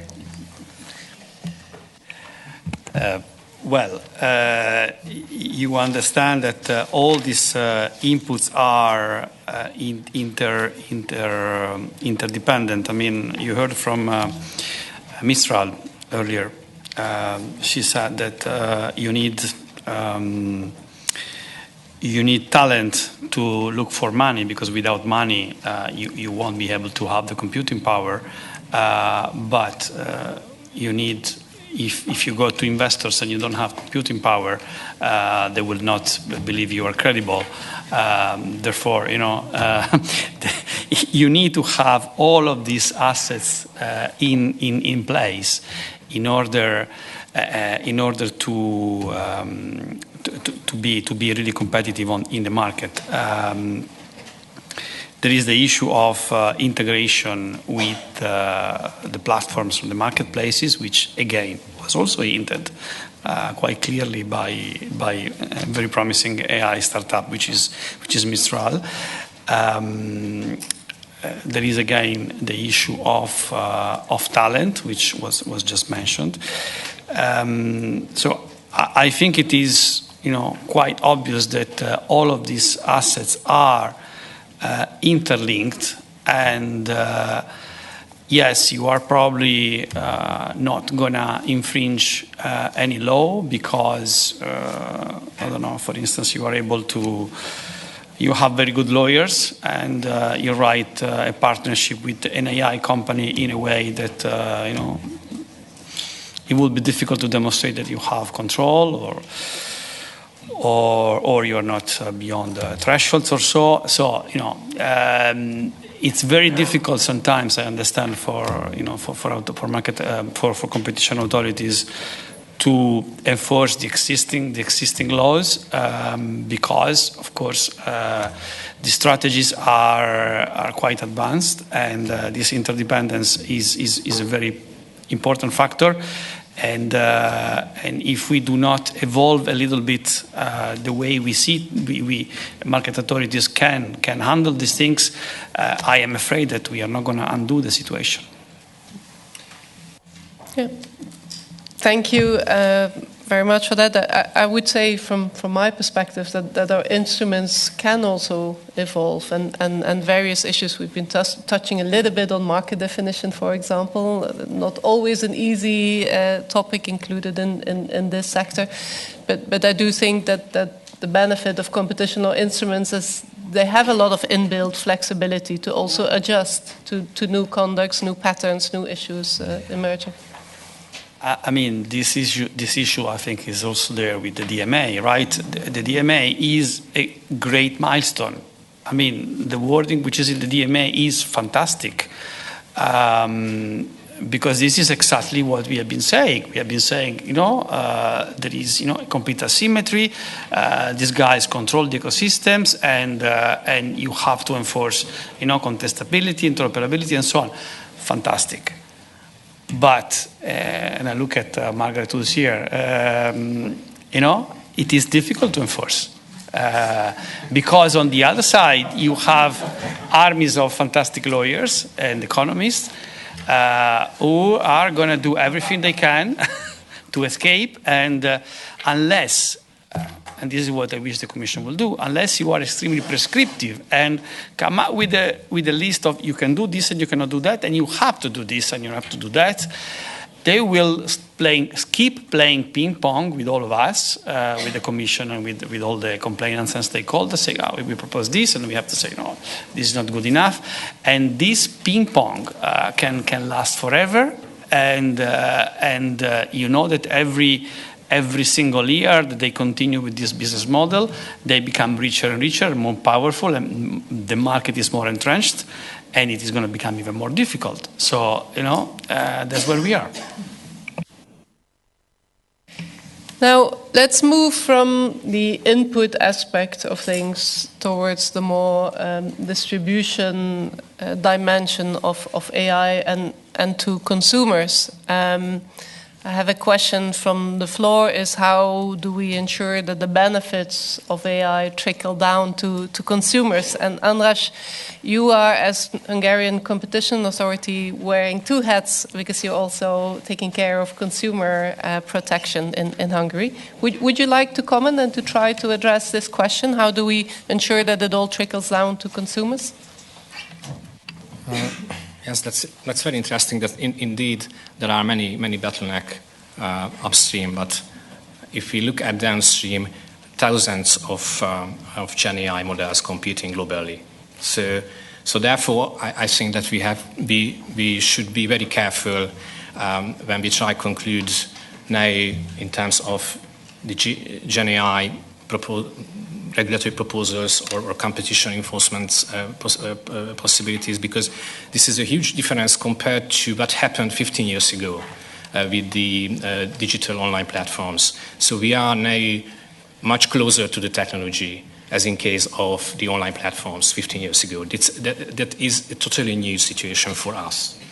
We missed this opportunity 15 years ago, but we are closely moving together the Gen AI now. So that's a totally different. So therefore, we are in this controversial situation now, but it is good news, not bad, I think, because we probably won't miss the opportunity to create benefits for the consumers. So the consumer protection, I think, is a very, very exciting enforcement tool that we have. Last year, when it was not widespread and well known that the Gen AI can hallucinate. I mean the ordinary consumers. It was not well known. And Microsoft integrated its own AI into the Bing search engine. It started to communicate that, I have the quotation, ask real questions and get answers with full details. That was the advertisement. And we opened an investigation against Microsoft last year because of this advertisement. So nowadays the situation is a little bit different. But if I mention hallucinating, that's interesting that some specific regulation like AI Act and the DSA also addresses consumer protection issues which might create, from our perspective, some nebis in idem issues for the future. So we have to be very careful when we apply in consumer protection with parallel with AI Act's enforcement and even DSA. For example, European Commission just a few weeks ago sent out a request under the DSA to the very large platforms to report how they mitigate in their internal policies the hallucination issues, the deepfake issues. So this issue also can be relevant under the UCP directive that we are enforcing. The transparency, the AI Act is very clear that it also can be relevant under the consumer protection, that if the content is synthetic, so generated by Gen AI, it must be disclosed, or ranking.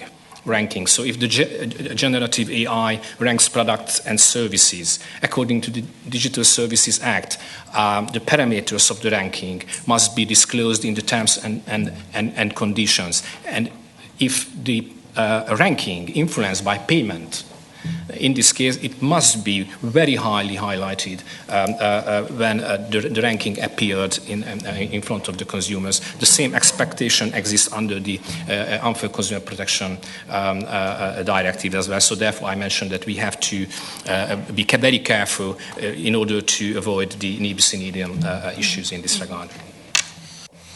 Thank you, Andras. Sebastiano, on behalf of your organization, you have in your response to the call for input also pointed to the distributional advantages of incumbent platforms and ecosystems as a potential concern in terms of restrictions of competition. Would you like to elaborate on that?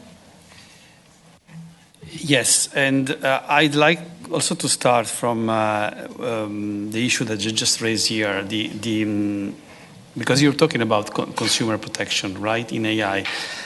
And this is also an angle which as has been mentioned by the same Benoît, can be used to affect competition by the big players, because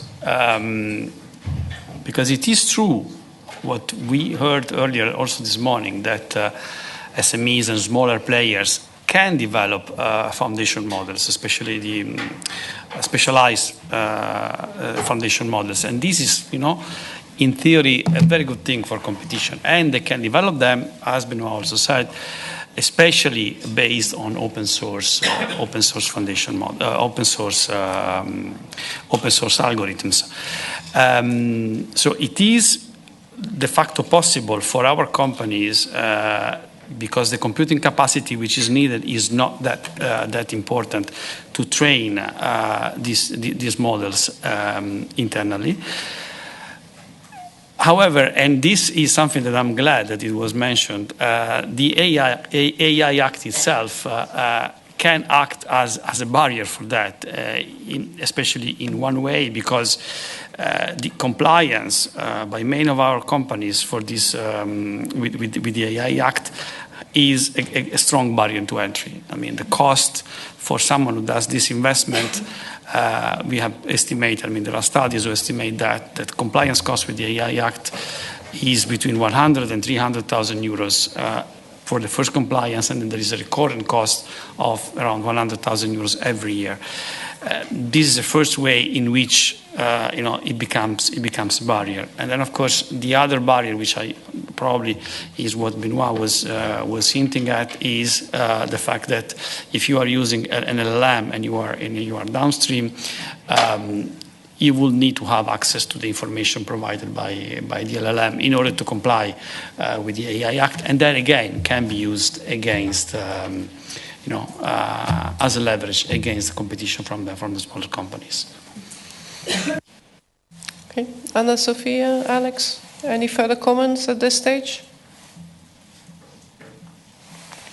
Just when it comes to, I think this is the most difficult question in terms of distribution models, if you want, right? And it comes down to what your theory of harm is. But fundamentally, it seems that the community has gone past looking for theories of harm and looking for solutions. So it's very difficult for me to comment as to what the solution is. I don't know. I can see the risks in terms of entrenchment, in terms of obviously weaponizing assets or the ecosystem. I don't know what the solution is. Break them up is not always the answer, right? You lose something along the lines, but it needs to be specific, and it takes time, and prescription and flexibility, who knows, right? It will be interesting to see how the DMCC will be applied in the UK, right? That can inject some flexibility compared to the DMA. I don't know, and I'm worried when people know. Sure.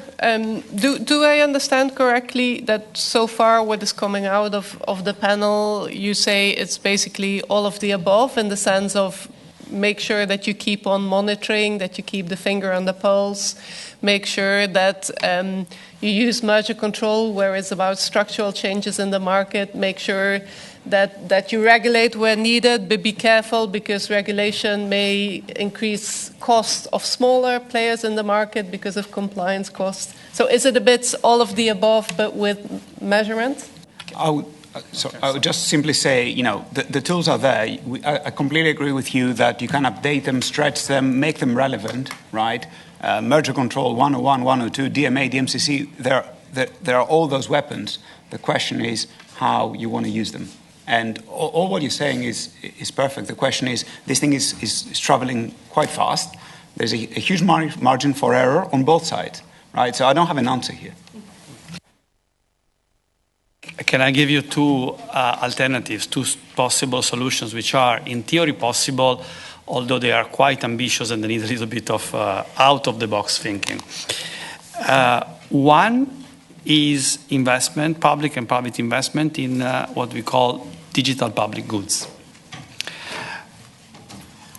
It means, for instance, having public large language models. It means having platforms built on open source.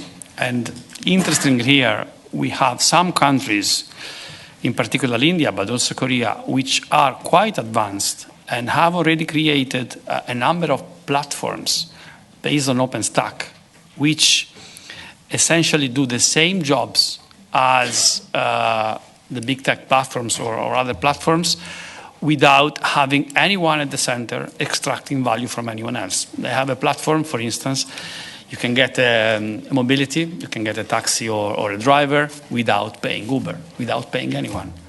They have and it is working. They have a platform which nobody else has, which is on energy. So you produce energy and you will be able to find someone, you have a solar panel or a battery, you will find someone who wants to use that energy when you produce it. So this is technically absolutely possible. You need, of course, some money to do it, so you need public investment. And India, this is the way of India to get out of the dominance of these platforms. And you can do that absolutely, I believe, also with large language models. The second possibility, again, a bit uphill, but in theory possible, is to regulate AI, generative AI, or other elements of the digital ecosystem like cloud computing as a common carrier. Meaning that you will mandate anti-discrimination clauses, open up access to input and so on, as you do for the public utilities, etc., which are considered public good essentially, and therefore they are regulated. Anna Sophia, please. Just a couple of quick comments, Inge. I think we must learn as there's learning by doing, and there's adjustments that we can make. And regarding merger control, which I think, as I said before, is a key tool when you're thinking about contestability. Either you have ex-ante regulation or you have merger control, because we know that antitrust is an exposed tool. And there, I think there's two risks. One has to do with the fact that we're looking at potential competition, and we all are waiting for the European Court of Justice ruling on elimina grail, because if the recalibrated approach to Article 22 by the Commission is not supported by the Court, then we need to find another way to review these mergers. They cannot go without a review, and we've seen how much harm they can take with the elimina grail case if it wouldn't have not been reviewed. Then the other aspect I would like to bring to the table in terms of tools is that I think we need to think whether the balance of probabilities is the right tool to assess mergers when we're looking to a much more dynamic setting. We're looking more into the future, and there I think the balance of harms might answer some of these problems. And I think from a consumer's perspective, it could also be fair, because firms, even if there's a low probability that a competitor will steal their business, they can, and I quote a famous sentence by the CEO of Meta, they may choose better than to compete. But are we giving consumers the same tools to defend themselves from bad outcomes? Thank you. I think that takes me to the last topic that I would like to submit to the panel before turning to the audience for questions. And it touches upon the point that you mentioned, Anna Sophia, about learning by doing. And beyond learning by doing as individual agencies, we can also learn a lot from each other, from exchanging know-how and sharing expertise. Now, from my perspective, there's quite a lot of knowledge sharing going on, whether that's certainly in the context of the ECN, but even internationally in the context of Digital Competition Group of the G7, in the ICN, in the OECD. How do you see this, Anna Sophia and perhaps Andraj as well, the international cooperation amongst agencies on the topic of AI?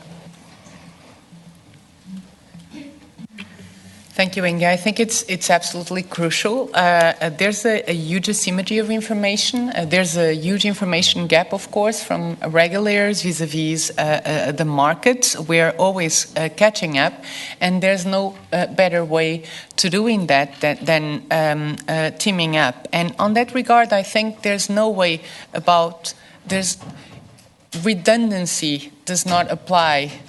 I think the more market inquiries we competition agencies do in order to try to keep track of development, and the more we share the knowledge that our findings between ourselves is crucial. It's demanding because you need to be following this closely. And the fact that, we looked at this in November now, the authority is bringing new information that can feed into our enforcement actions, can feed into our discussions on regulation is absolutely key. But also interaction with other stakeholders. For example, we've not mentioned, but non-competes might be, in addition to no-poach, an issue, and that is something to which the OECD more widely is looking, not only from competition, but more widely the impact that this might take, the sharing within the ICN. I think these are crucial tools for moving us forward in the good direction. Yeah, I would like to grab again the opportunity to emphasize the situation what we have at this moment, which is totally different compared to what we used to have, for example, in case of the digital online platforms 15 years ago. So we are in real time with the market and the technological developments at this moment, and it requires a totally different attitude. So therefore, I would be very, very careful about the regulatory and the enforcers' approach in terms of the current technological development. And therefore, the cooperations are very important, not only internationally, but the cross-regulatory cooperation in order to understand what are going on from the perspectives of financial supervisory authority, cybersecurity authorities, data protection authorities, consumer protection authorities, so on, so on, so on. I'm very sympathetic with the initiative started by the UK CMA. This is the Digital Regulators Hub, which is something similar to the DMA's high-level group, which includes many cross-sector regulators, but open the window to the market participants, to the market players as well. So the informal dialogue, such kind of events. We also organized in connection with the market analysis lots of workshops where AI experts and the market participants can explain us what are going on. So I'm not so skeptical at this moment that we have a chance to create an open system for generative AI if we took a position a little bit from a little bit different attitude, focusing on cooperation, focusing on informal dialogues, such the UK CMA's hub, for example. So just understand what's going on the market. So therefore, I would be very, very careful to just mention a few examples. A few weeks ago, for example, Meta announced to postpone the deployment its AI-based assistant because of the disagreement of the Irish Data Protection Authority. So this decision is because of the GDPR, not a new regulation. It's an old-fashioned data protection regulation. Another example, Apple and Google announced, referring to DMA, not to include the AI-based applications into the operational system. So therefore, we have already a situation which send a message that the regulation in the Europe can cause some drawbacks in terms of the technological development. So therefore, we have to be very, very careful. And just one comment back to the AI Act and the barriers of entrance. If we are talking, that's true if we are talking about the high-risk AI. But if we are talking about the generative AI, if I'm not wrong, the final version of the AI Act only addresses ChatGPT.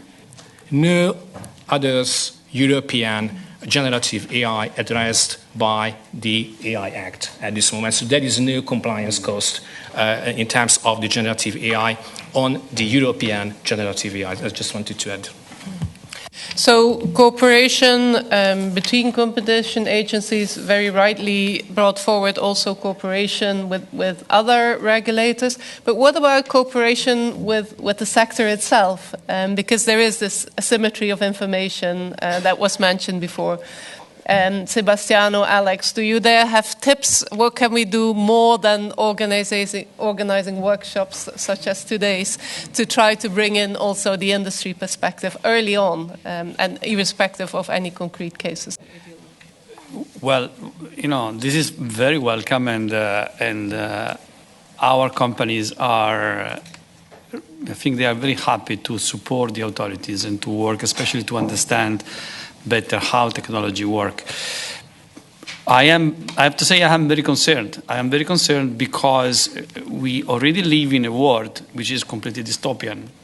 These companies that have more money and power than our states. They can change the result of an election.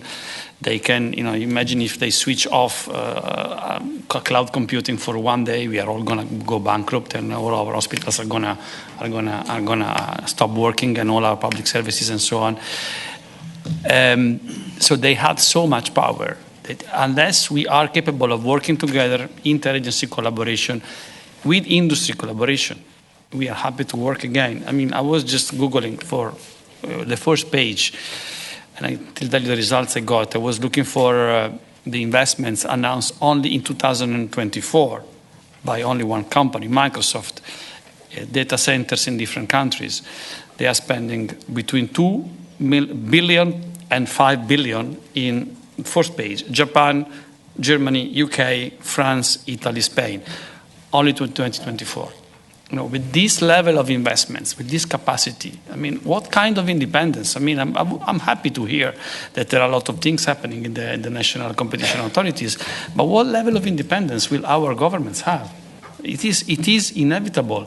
These companies have too much power. So, again, collaboration among yourselves and collaboration with us, with the industry, because we have to work together. Would you suggest we don't talk to those who are developing the technology? You have to talk to them, but you have to know that you are the sick, not them. And you really, this is difficult because you are confronting organizations and tech billionaires, which have a very big ego and which do not accept to be regulated. But you have to, they have to come here. They have to come here and tell us what they do. Thank you. Benoît, you have remained silent during the panel, but I would give you 2 minutes or maybe 3 to just put the finger on interesting issues or to complement it, and then I turn to the audience for questions. Yeah, thank you, Inger. I will be very short because we want to listen to the audience, and above all, we want to listen to the Executive Vice President. Maybe three takeaways. That was a really fascinating discussion, and it shows that we are not done with generative AI. We'll need other workshops, obviously, and a lot of homework. 3 takeaways. First, that may sound like a minor issue, but I think it's not. The issue that was raised by András on the language, I think it's very important. And French may not be as difficult as Hungarian, but still, there is a dominant language in this on this planet, and that's English. And one of our recommendations, which I didn't go through all of them, but one of our recommendations is that there has to be some initiative to pool resources in French by public and private stakeholders to allow the training and fine-tuning of Gen AI on a French language universe, including videos and images, by the way. So I think it's very important. Second, there was a lot of commonality around this table, which is really good to hear. We're starting from a good place in terms of collaboration, particularly in terms of European and international collaboration. So that allows us to move faster. European cooperation is, of course, key under the Commission's leadership. But G7 was mentioned. It's an important place to discuss AI. I think the OECD could do much more when it comes to producing joint vision of AI and on competition in AI. And Alex said, he started his remarks saying, we can see who's optimistic and who's pessimistic around AI. I think we're all optimistic about AI because we want AI to bring us to create jobs, and we want AI to help citizens. But if we want to be optimistic about AI, we need also to identify the bottlenecks and pain points and to act on them. So it's if you wish, it's the optimism of the will and the pessimism of the intellect, if I may quote Antonio Gramsci here. Third point, I think the whole discussion also is evidence that it's not only about competition, it's about using competition in a way that's consistent with other public policies. And so there is much talk here in Brussels about the interaction between industrial policy and competition. If there is one area where there is a strong complementarity between industrial policy and competition, that's AI. That's AI. Because we can see the barriers to entry, we can see the bottlenecks and the pain points. If we want to lower the barriers to entry, if we want to mitigate the bottlenecks and the pain points, so that dominant players cannot be tempted to abuse of them, that will be through industrial policy. And that's about investment in compute, that's about investment in giving access to compute and so on. So that applies to industrial policy, that also applies to regulatory policy. And we've discussed the interaction between the AI Act and competition. We want the AI Act to be pro-competitive. And so our plea to regulators and to the guys who will be in charge of enforcing the AI Act, and that's not us, our plea to them is please enforce the AI Act in a way that's pro-competitive, and please don't give the keys of the hen house to the fox. I stop here. Thank you, Benoît. Over to you. Questions, if my colleagues can hand out microphones. And if you can please introduce who you are and identify who your question is addressed to. Hi, Mariana here, but I think that you already know. Standards this morning, and you make really interesting questions. And now that you're talking about public goods, which I agree a lot with you, my concern comes when it comes to programs like the Horizons and other grants, that what we see is also like consortium with big players that are also those that we will not like to have there to actually like don't enforce those standards, coming and getting the standards, and then how will you like actually like manage that? Because my concern is that like if we start to actually like going into public goods, and this is something that can come directly from initiative from the Commission, where we are going to provide like financing to startups, but if these startups are coming also with some of these players, at the end what we will have is like a rebote intention there, where it's like the standards of the big corporations going on there. So how do you see actually the implementation of like public goods with the correct context that we have? Thank you. Maybe I'm going to collect 2-3 questions, and then, because I see quite a few hands going up.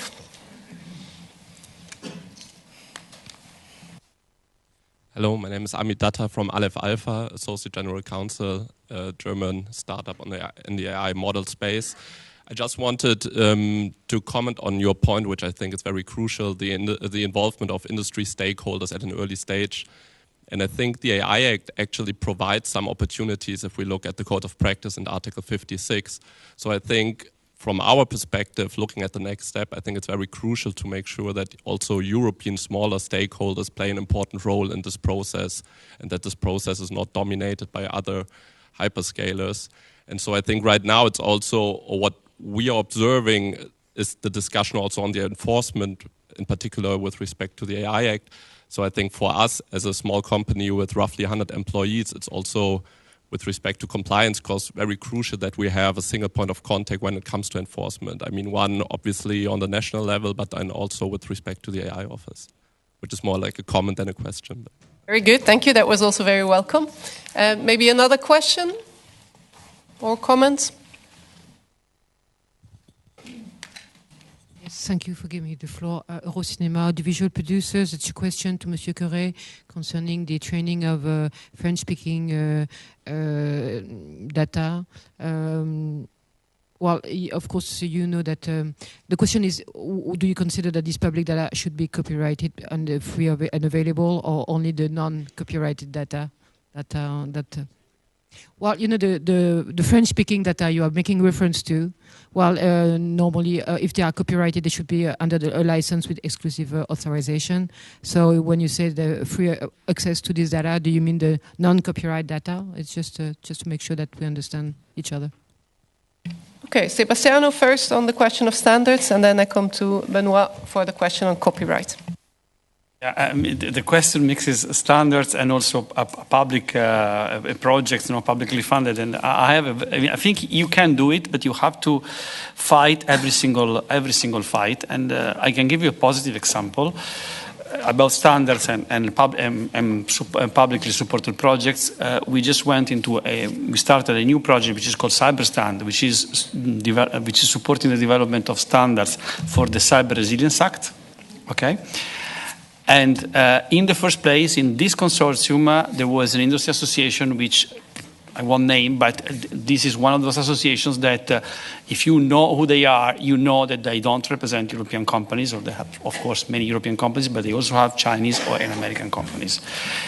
And we managed to get this organization out of the consortium, and we managed to partner with Sense and Leketsi, which are the standards, the ESOs, to do a project which is only managed by European stakeholders for European stakeholders. The same has happened in another call on defense. Someone managed to convince the Commission to pull out of the consortium, again, another industry association which is very much infiltrated by non-European companies. And so when you have strategic topics, especially in standards, I think if you really insist, if you really dare to speak up, the Commission will follow, and they will apply the rules, and they will exclude the wrong partners. I hope it is answering your question. We still have drinks afterwards, so maybe you can then continue the conversation as well. Benoît, over to you on the question on copyright. Yeah. I think it's a very good question. So is it about this notion of having joint initiatives on French language data? Is it about public data or about copyrighted data? I think it's both, but of course in different ways. So I think we should make additional efforts to pool public data. I know the French government is super proud of their open data policy.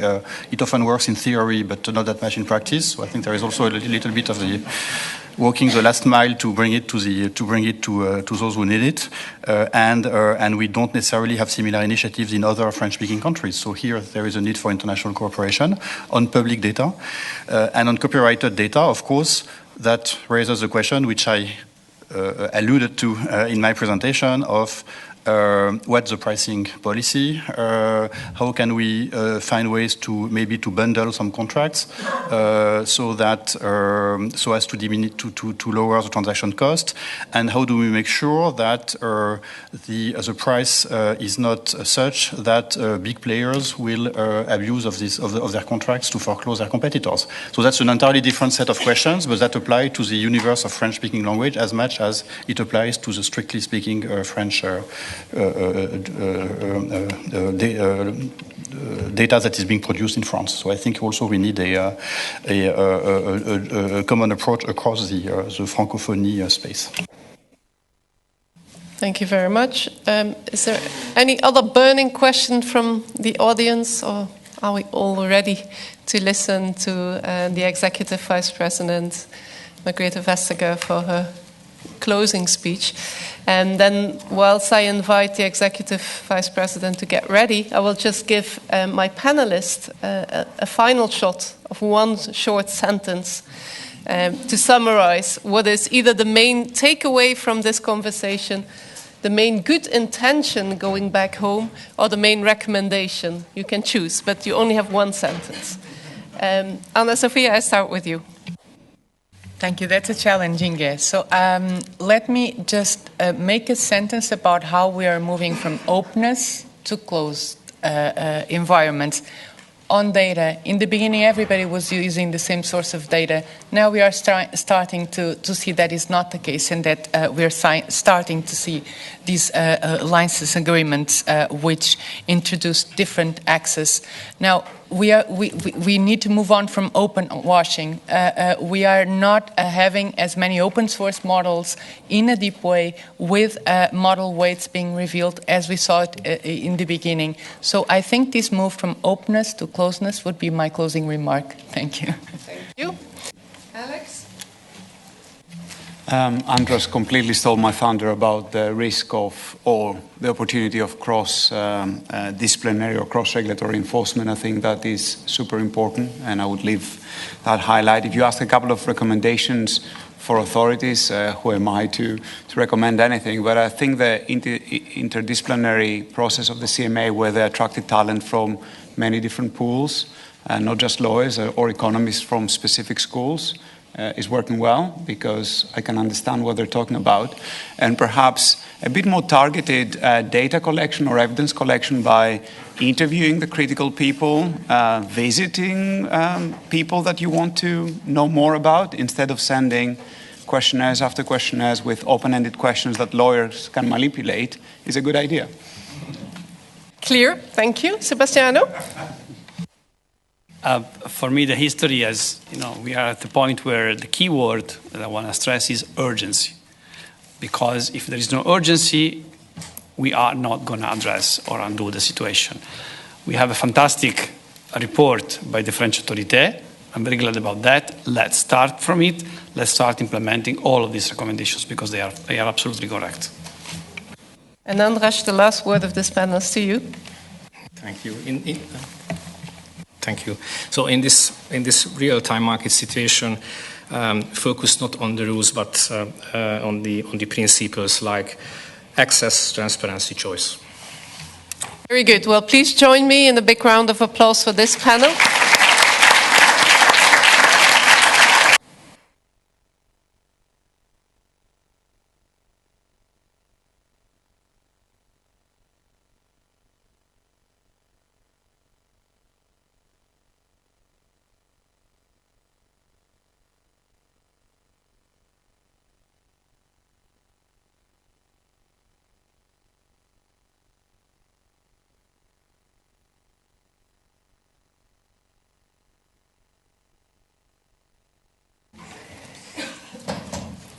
First and foremost, a very warm thank you to speakers and panelists of this extraordinary workshop. And before maybe diving in, there was sort of a, what should we be, optimists or pessimists about artificial intelligence? I definitely think that we need to be realists. Because human behavior will not change with artificial intelligence. So a lot of the behaviors that we know, they will be guided by human motives, greed, benevolence, working for the public good, working for enrichment. And I think that is important, that, yes, this is an amazing new world. It's extraordinary. It's really difficult to understand in full. But the behaviors that we will see, they will be informed by what we know almost too well. I very much take the point of the panelists that this is not just for competition law enforcers. This is indeed for all of government, all of commission, all of society to make the best of AI. Otherwise, the benefits of this technology will just float up, and the rest of us, we will just be the meat for the machine. And you see how we have gotten started in that. I think the AI Act is a prime example of that. There's a leveraging of the AI Act also into competition enforcement, but in itself, to make sure that artificial intelligence can be trusted when it's being used in crucial circumstances, because that is market promoting, that enables competition in some of the markets where one may otherwise be scared to use artificial intelligence. We have it in the investment program for AI. We have it in the efforts that are being made as we speak to give access to European startups for the quite amazing European network of hyperscale computers. You know, I think 2 of them, they are on the top 5. A 10th is being established right now. And of course, also to realize that this is not only about how to enable private use of artificial intelligence, it's also how to be able to provide public goods. The Lumi hyperscale computer, which is the biggest one, housed in Kajaani in Finland, is the home of the virtual twin of global weather and the virtual twin of global climate, which is mind-blowing that you can do that. And these are European public goods made available. Also for MEAs. One of the things they showed us when they opened was that if you're a developer in South Bavaria, you can say, when can I grow olives here? And the climate twin will unfortunately be able to tell you quite soon. So there's a lot of things, of course, to do for everyone who has, you know, a responsibility for enforcing regulation, enabling investment. And a lot to do also for different partners coming together. It's interesting to hear about Hungarian push for a Hungarian language model, for a French push for the French language. There's also a push in my country for a Danish large language model. And I think that needs to be appreciated, that there should be no blind angles, that this is actually one of the new chances of leveraging the strength and the dynamics that comes from being truly multilingual, as we are in Europe, knowing the problems that we have, that big tech will not provide resources to enforce a relatively straightforward piece of legislation as the Digital Services Act in the relevant languages, because they do not prioritize to have people who speak the languages where they have launched their products. So a lot to do with a realistic approach, since this is about human behavior. But since this is new, since we have seen for 15, 20 years how market dynamics changed with the first big wave of digitization, of course it's really, really important that we stay on top of things, and we can only do that if we do it together. Because there are so many questions. To what degree will market dynamics, as we have known them with digitization, be hypercharged? Well, to some degree, but maybe not in all respects. Will the foundational level remain concentrated? What is needed for entry? I think there's a lot of good advice in some of the Benoît recommendations. As said, one of them, to give access to infrastructure, already been taken up. Using the new data governance model to enable the infrastructure that allows data to flow while the boxes of copyright and GDPR actually are being ticked. Another way to go about it. Because we need to figure out how to make sure that this is not just another accelerated dynamic for even further entrenchment and even further monopolization. Because what we know for certain is that we need to work fast. Everybody should have a sense of urgency. And this is not why we cannot wait for learning to enforce, which means that we need to be willing to take some chances here, to look into things that may not materialize as a problem, learn from it, and then put it to rest, to be able actually to see the problems and deal with them without having learned everything. Because now is the time to act. Strong competition enforcement is always needed, in times of big industrial changes, in times of big technological changes. Otherwise, we know what will happen. We saw that in the first industrial revolution, where there was a dramatic lack of competition laws, and because of that, of competition law enforcement, and it has taken decade after decade after decade to clean that up. We saw how the first big wave of digitization, maybe we were a bit surprised, at least we took a bit of time to get there. And the thing is that markets can tip, monopolies can be formed, innovation can be snuffed out. So when competition enforcers step in, it allows new business models to be shaped. It allows new ways of innovation actually to prosper. And this is why this sense of readiness, this sense of urgency is crucial. Because it's developing at an amazing speed. And this is one of the reasons I'm really happy with the discussions today. I'm really happy to have been able to listen to the panel. Because that shows exactly that there is a community approach to getting this right. Because of these enormous potential and the equal enormous negative risks. Because it said it isn't like 20 years ago. Then we were just figuring out how this internet was going to work. It was quite slow at the time, so maybe we can use that to excuse ourselves. I don't know. But now we are dealing with existing market power and all the issues that comes with it. We have a completely different market structure than what we had when the internet was new and just being formed.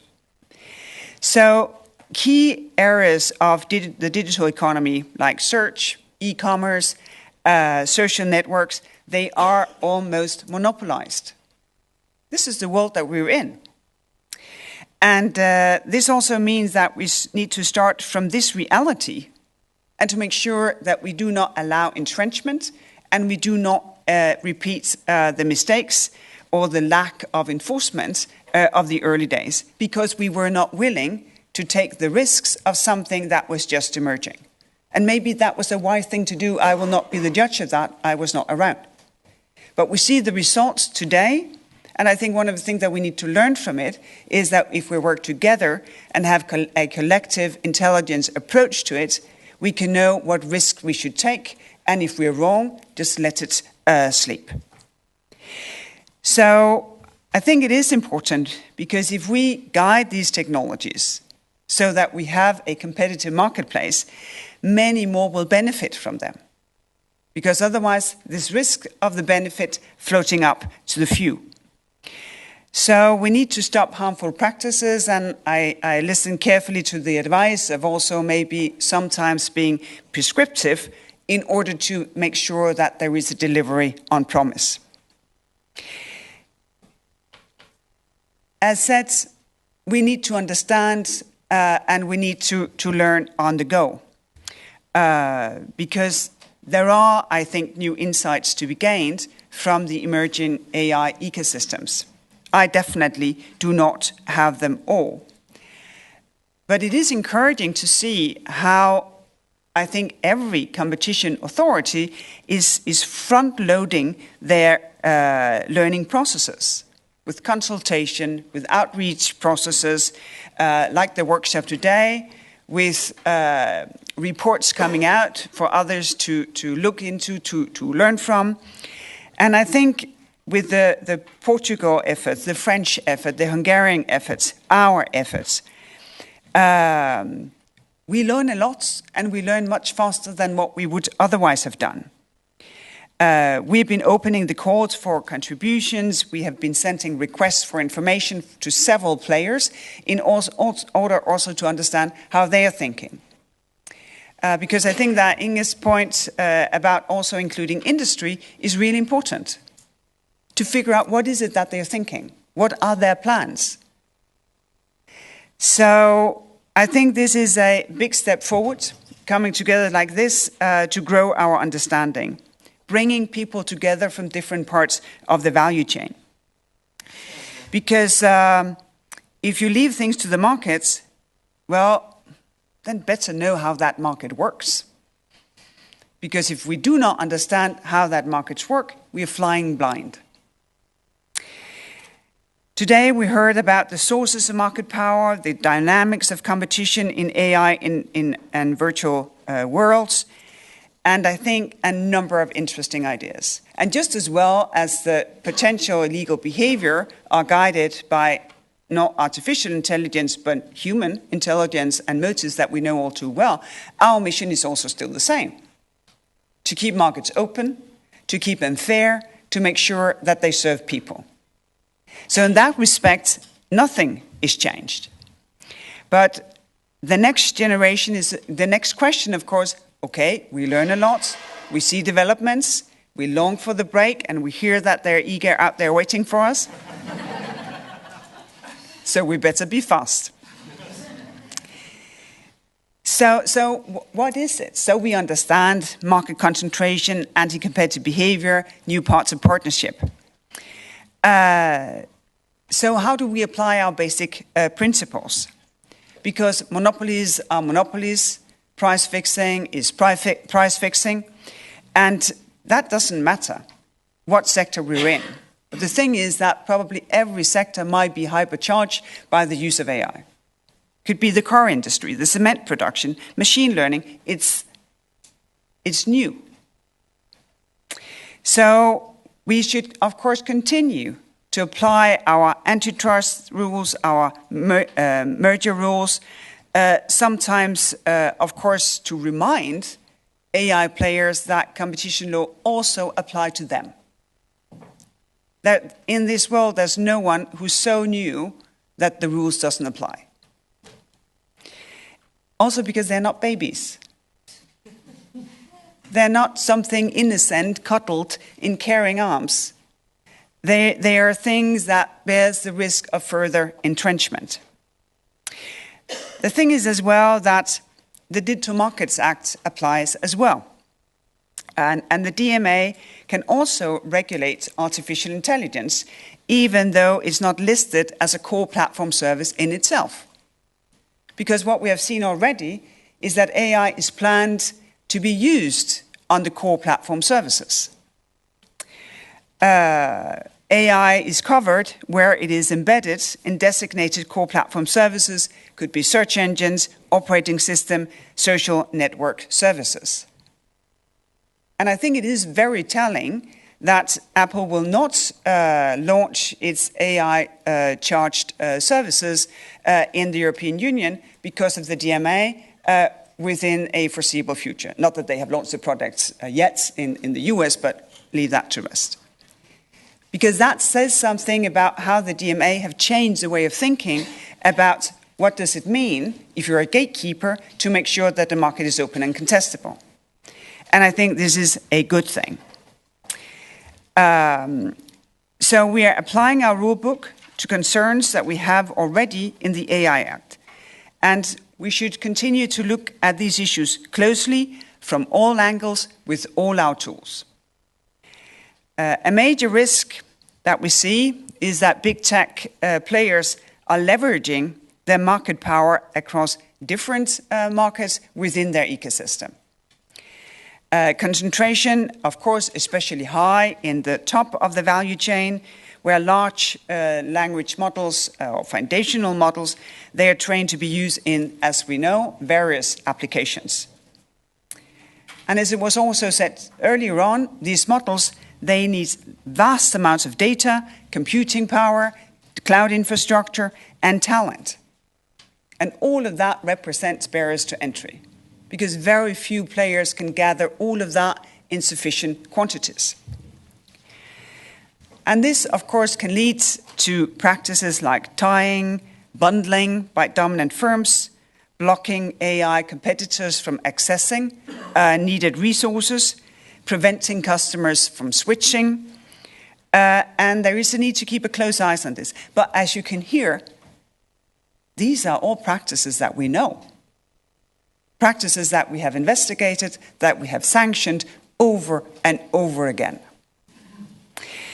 So one of the ways of keeping an eye is that in March we sent the formal information requests under our antitrust rules to several big tech players. That would be Microsoft, Google, Facebook, TikTok. We have received replies. We are now sending follow-up requests for information, one of them on the agreement between Microsoft and OpenAI.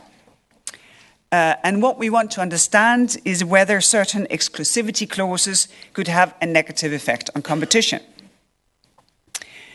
Another risk that we see is that big tech companies could make it difficult for smaller foundation model developers to reach their end users. Because if you actually pass the barriers and you develop a model and you have a product, you need to be able to reach your customers. That could be alone, that could be in alliance with preferred partners. So we closely monitor the distribution channels to make sure that businesses and consumers will still have a wide range of choice between foundational models.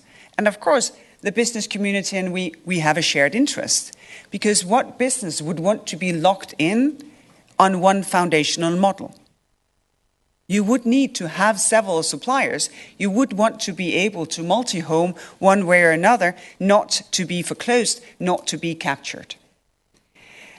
And this is also why we are sending information requests to better understand the effects of Google's arrangement with Samsung to pre-install its small version of Gemini Nano on certain Samsung devices. What will come of this? And we have a number of other preliminary antitrust investigation ongoing in various practices in AI-related markets.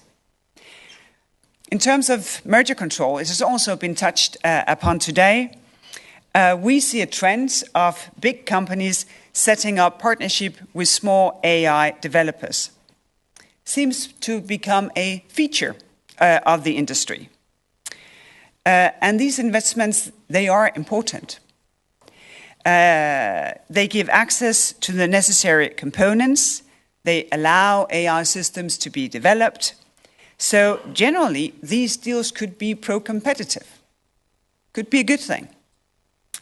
But, of course, that all depends, because they could just as well lead to entrenched market positions, especially through exclusivity rights.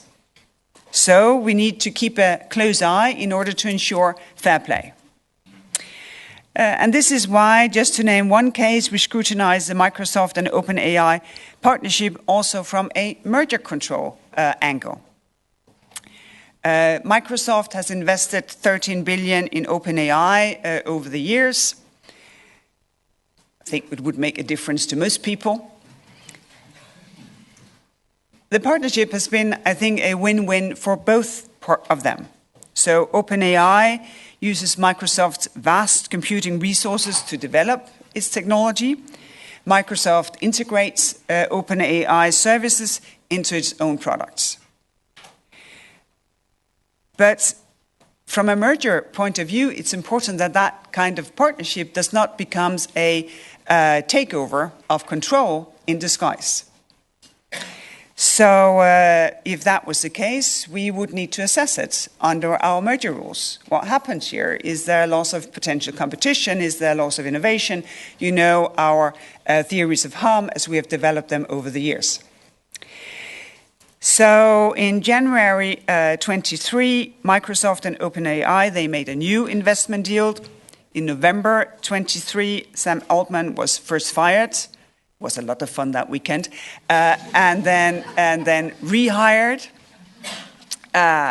which made Microsoft gets an observer post in the OpenAI board. So we said maybe we should have a closer look.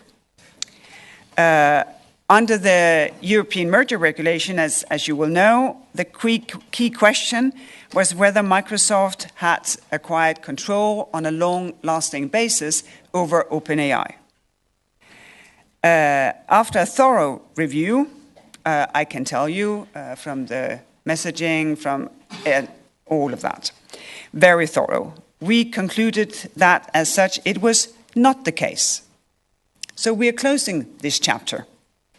But the thing is that the story is not over, because we will keep monitoring the relationship between all the key players in this fast-moving sector, including Microsoft and OpenAI.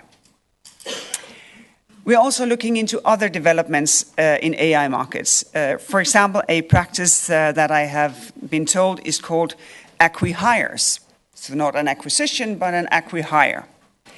And that is where one company basically hires everybody from another company, leaves a de facto empty shell, but it's not an acquisition, it's just new staff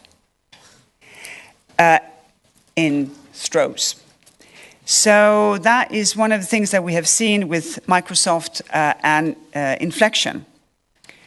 And also here, we want to make sure that this doesn't sort of escape merger control if it basically leads to concentration.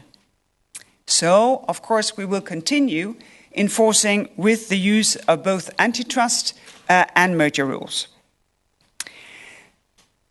But I think one of our comforts is that we never feel alone. Because you could be overwhelmed.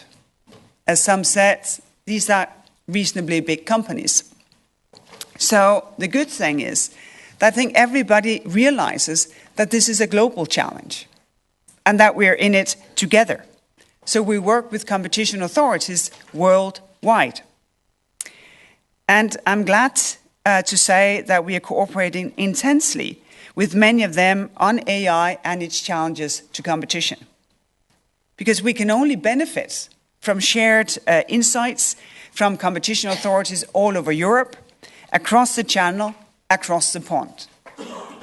First, our ECN network. I think it is really encouraging to work with partners who engage, who put into resources, their thinking, into delivering things as we have heard today. Because when we have the Portuguese NCA paper as from last year, we have the French report that just came out today, we have the Hungarian report that will come out later. So here we just get wiser together. And it's built on public consultation, on experience about what could harm consumers, how this should work. And it built on experience. As you well know, and as it was said today, earlier this year, the French authority fined Google for content scraping from news websites when it trained its Gemini AI chatbot without permission. So, good. Beyond EU, we see the same. We feel that we are among friends. You see the efforts in the UK, you see the efforts in the US. So we work closely with those authorities. Markets are not the same, our laws are not the same, but the approach is the same. We're on the same mission for markets to be contestable, open, to serve people. And this is why we can align our ideas. So have a clear, shared approach to emerge sooner rather than later. It will benefit everyone, and of course also the AI industry. Because it's much better to be met with one common approach among competition law enforcers than a completed fragmented one. Our colleagues of the CMA, it's really sad that they could not be here. As Inge said, of course, invited for reasons of the election campaign, not possible. They were the first to publish a report on AI foundation models last September. So the Portuguese was close to beating them, but not quite. And the thing is that they keep updating their findings. And I think that is a good model. That is interesting, an interesting approach. So instead of saying, this is the report, let's put it in a binder, put it on this shelf, kind of forget about it. No, keep it as an open thing on your desk so that you can keep updating once you learn something new. In the latest report of April 24, They raise serious concerns that AI has the potential to dramatically change economic landscapes. So the CMA is now planning to use its full range of regulatory power to ensure a competitive environment that promotes innovation, prevents abuse of market power in AI-driven markets. And it will get, as you will know, more enforcement powers once the UK Digital Markets Competition and Consumer Acts take effect later this year.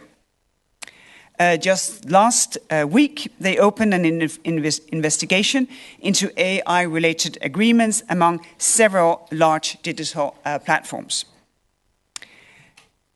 The FTC of the US, they have been active, very vocal on AI as well. In October last year, President Biden issued an executive order on safe, secure, and trustworthy artificial intelligence. It stresses the need to promote a fair and open AI ecosystem, including by helping small developers get the technical assistance and the resources needed. Again, those who are coming up, they should be enabled to pass the barriers to entry. In January this year, the FTC hosted a tech summit.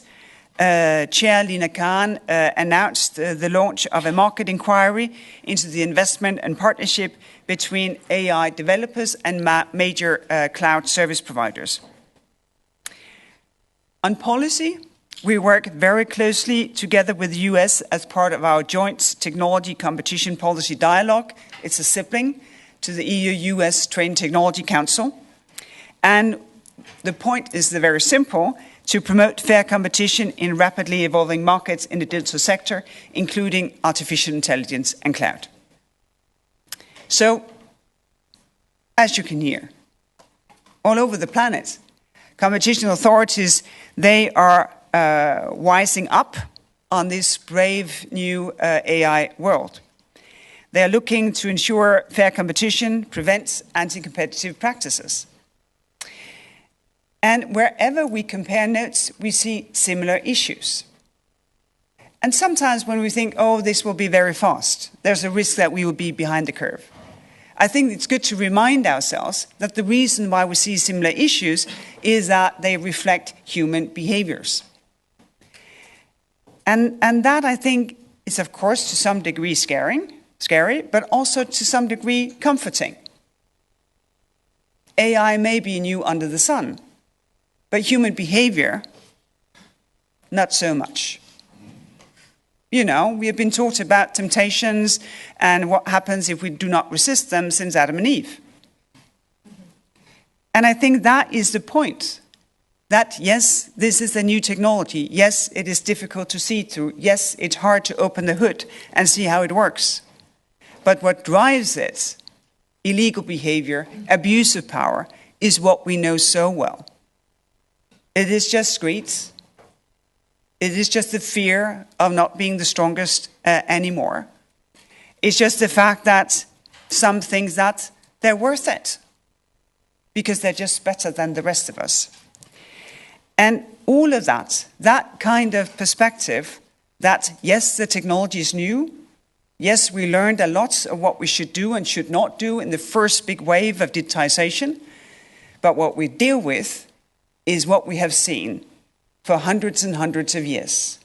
And our mission is stable because we serve our democracies best when we make sure that markets are open, contestable, and there are fair practices. And we do this together, so no one should feel alone.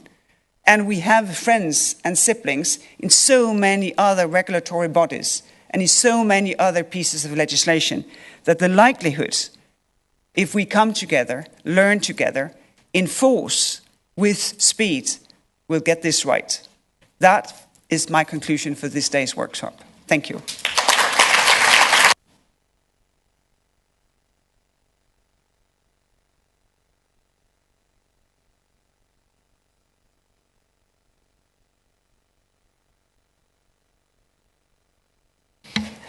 Dear Executive Vice President, thank you very much for your closing remarks regarding this fascinating debate, which has entertained us the whole day here with us. Very, very inspiring.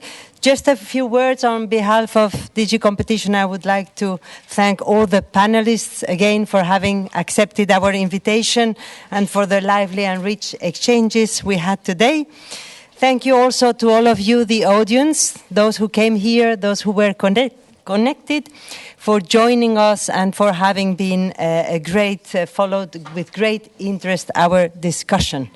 And last but not least, I would like to personally thank my team and all the colleagues that have worked very hard today to make today's a success, and warm thanks on my behalf. And now I would like just to invite you all to join us for a drink and cocktails outside just before a well-deserved weekend and after a very intense day. Thank you very much.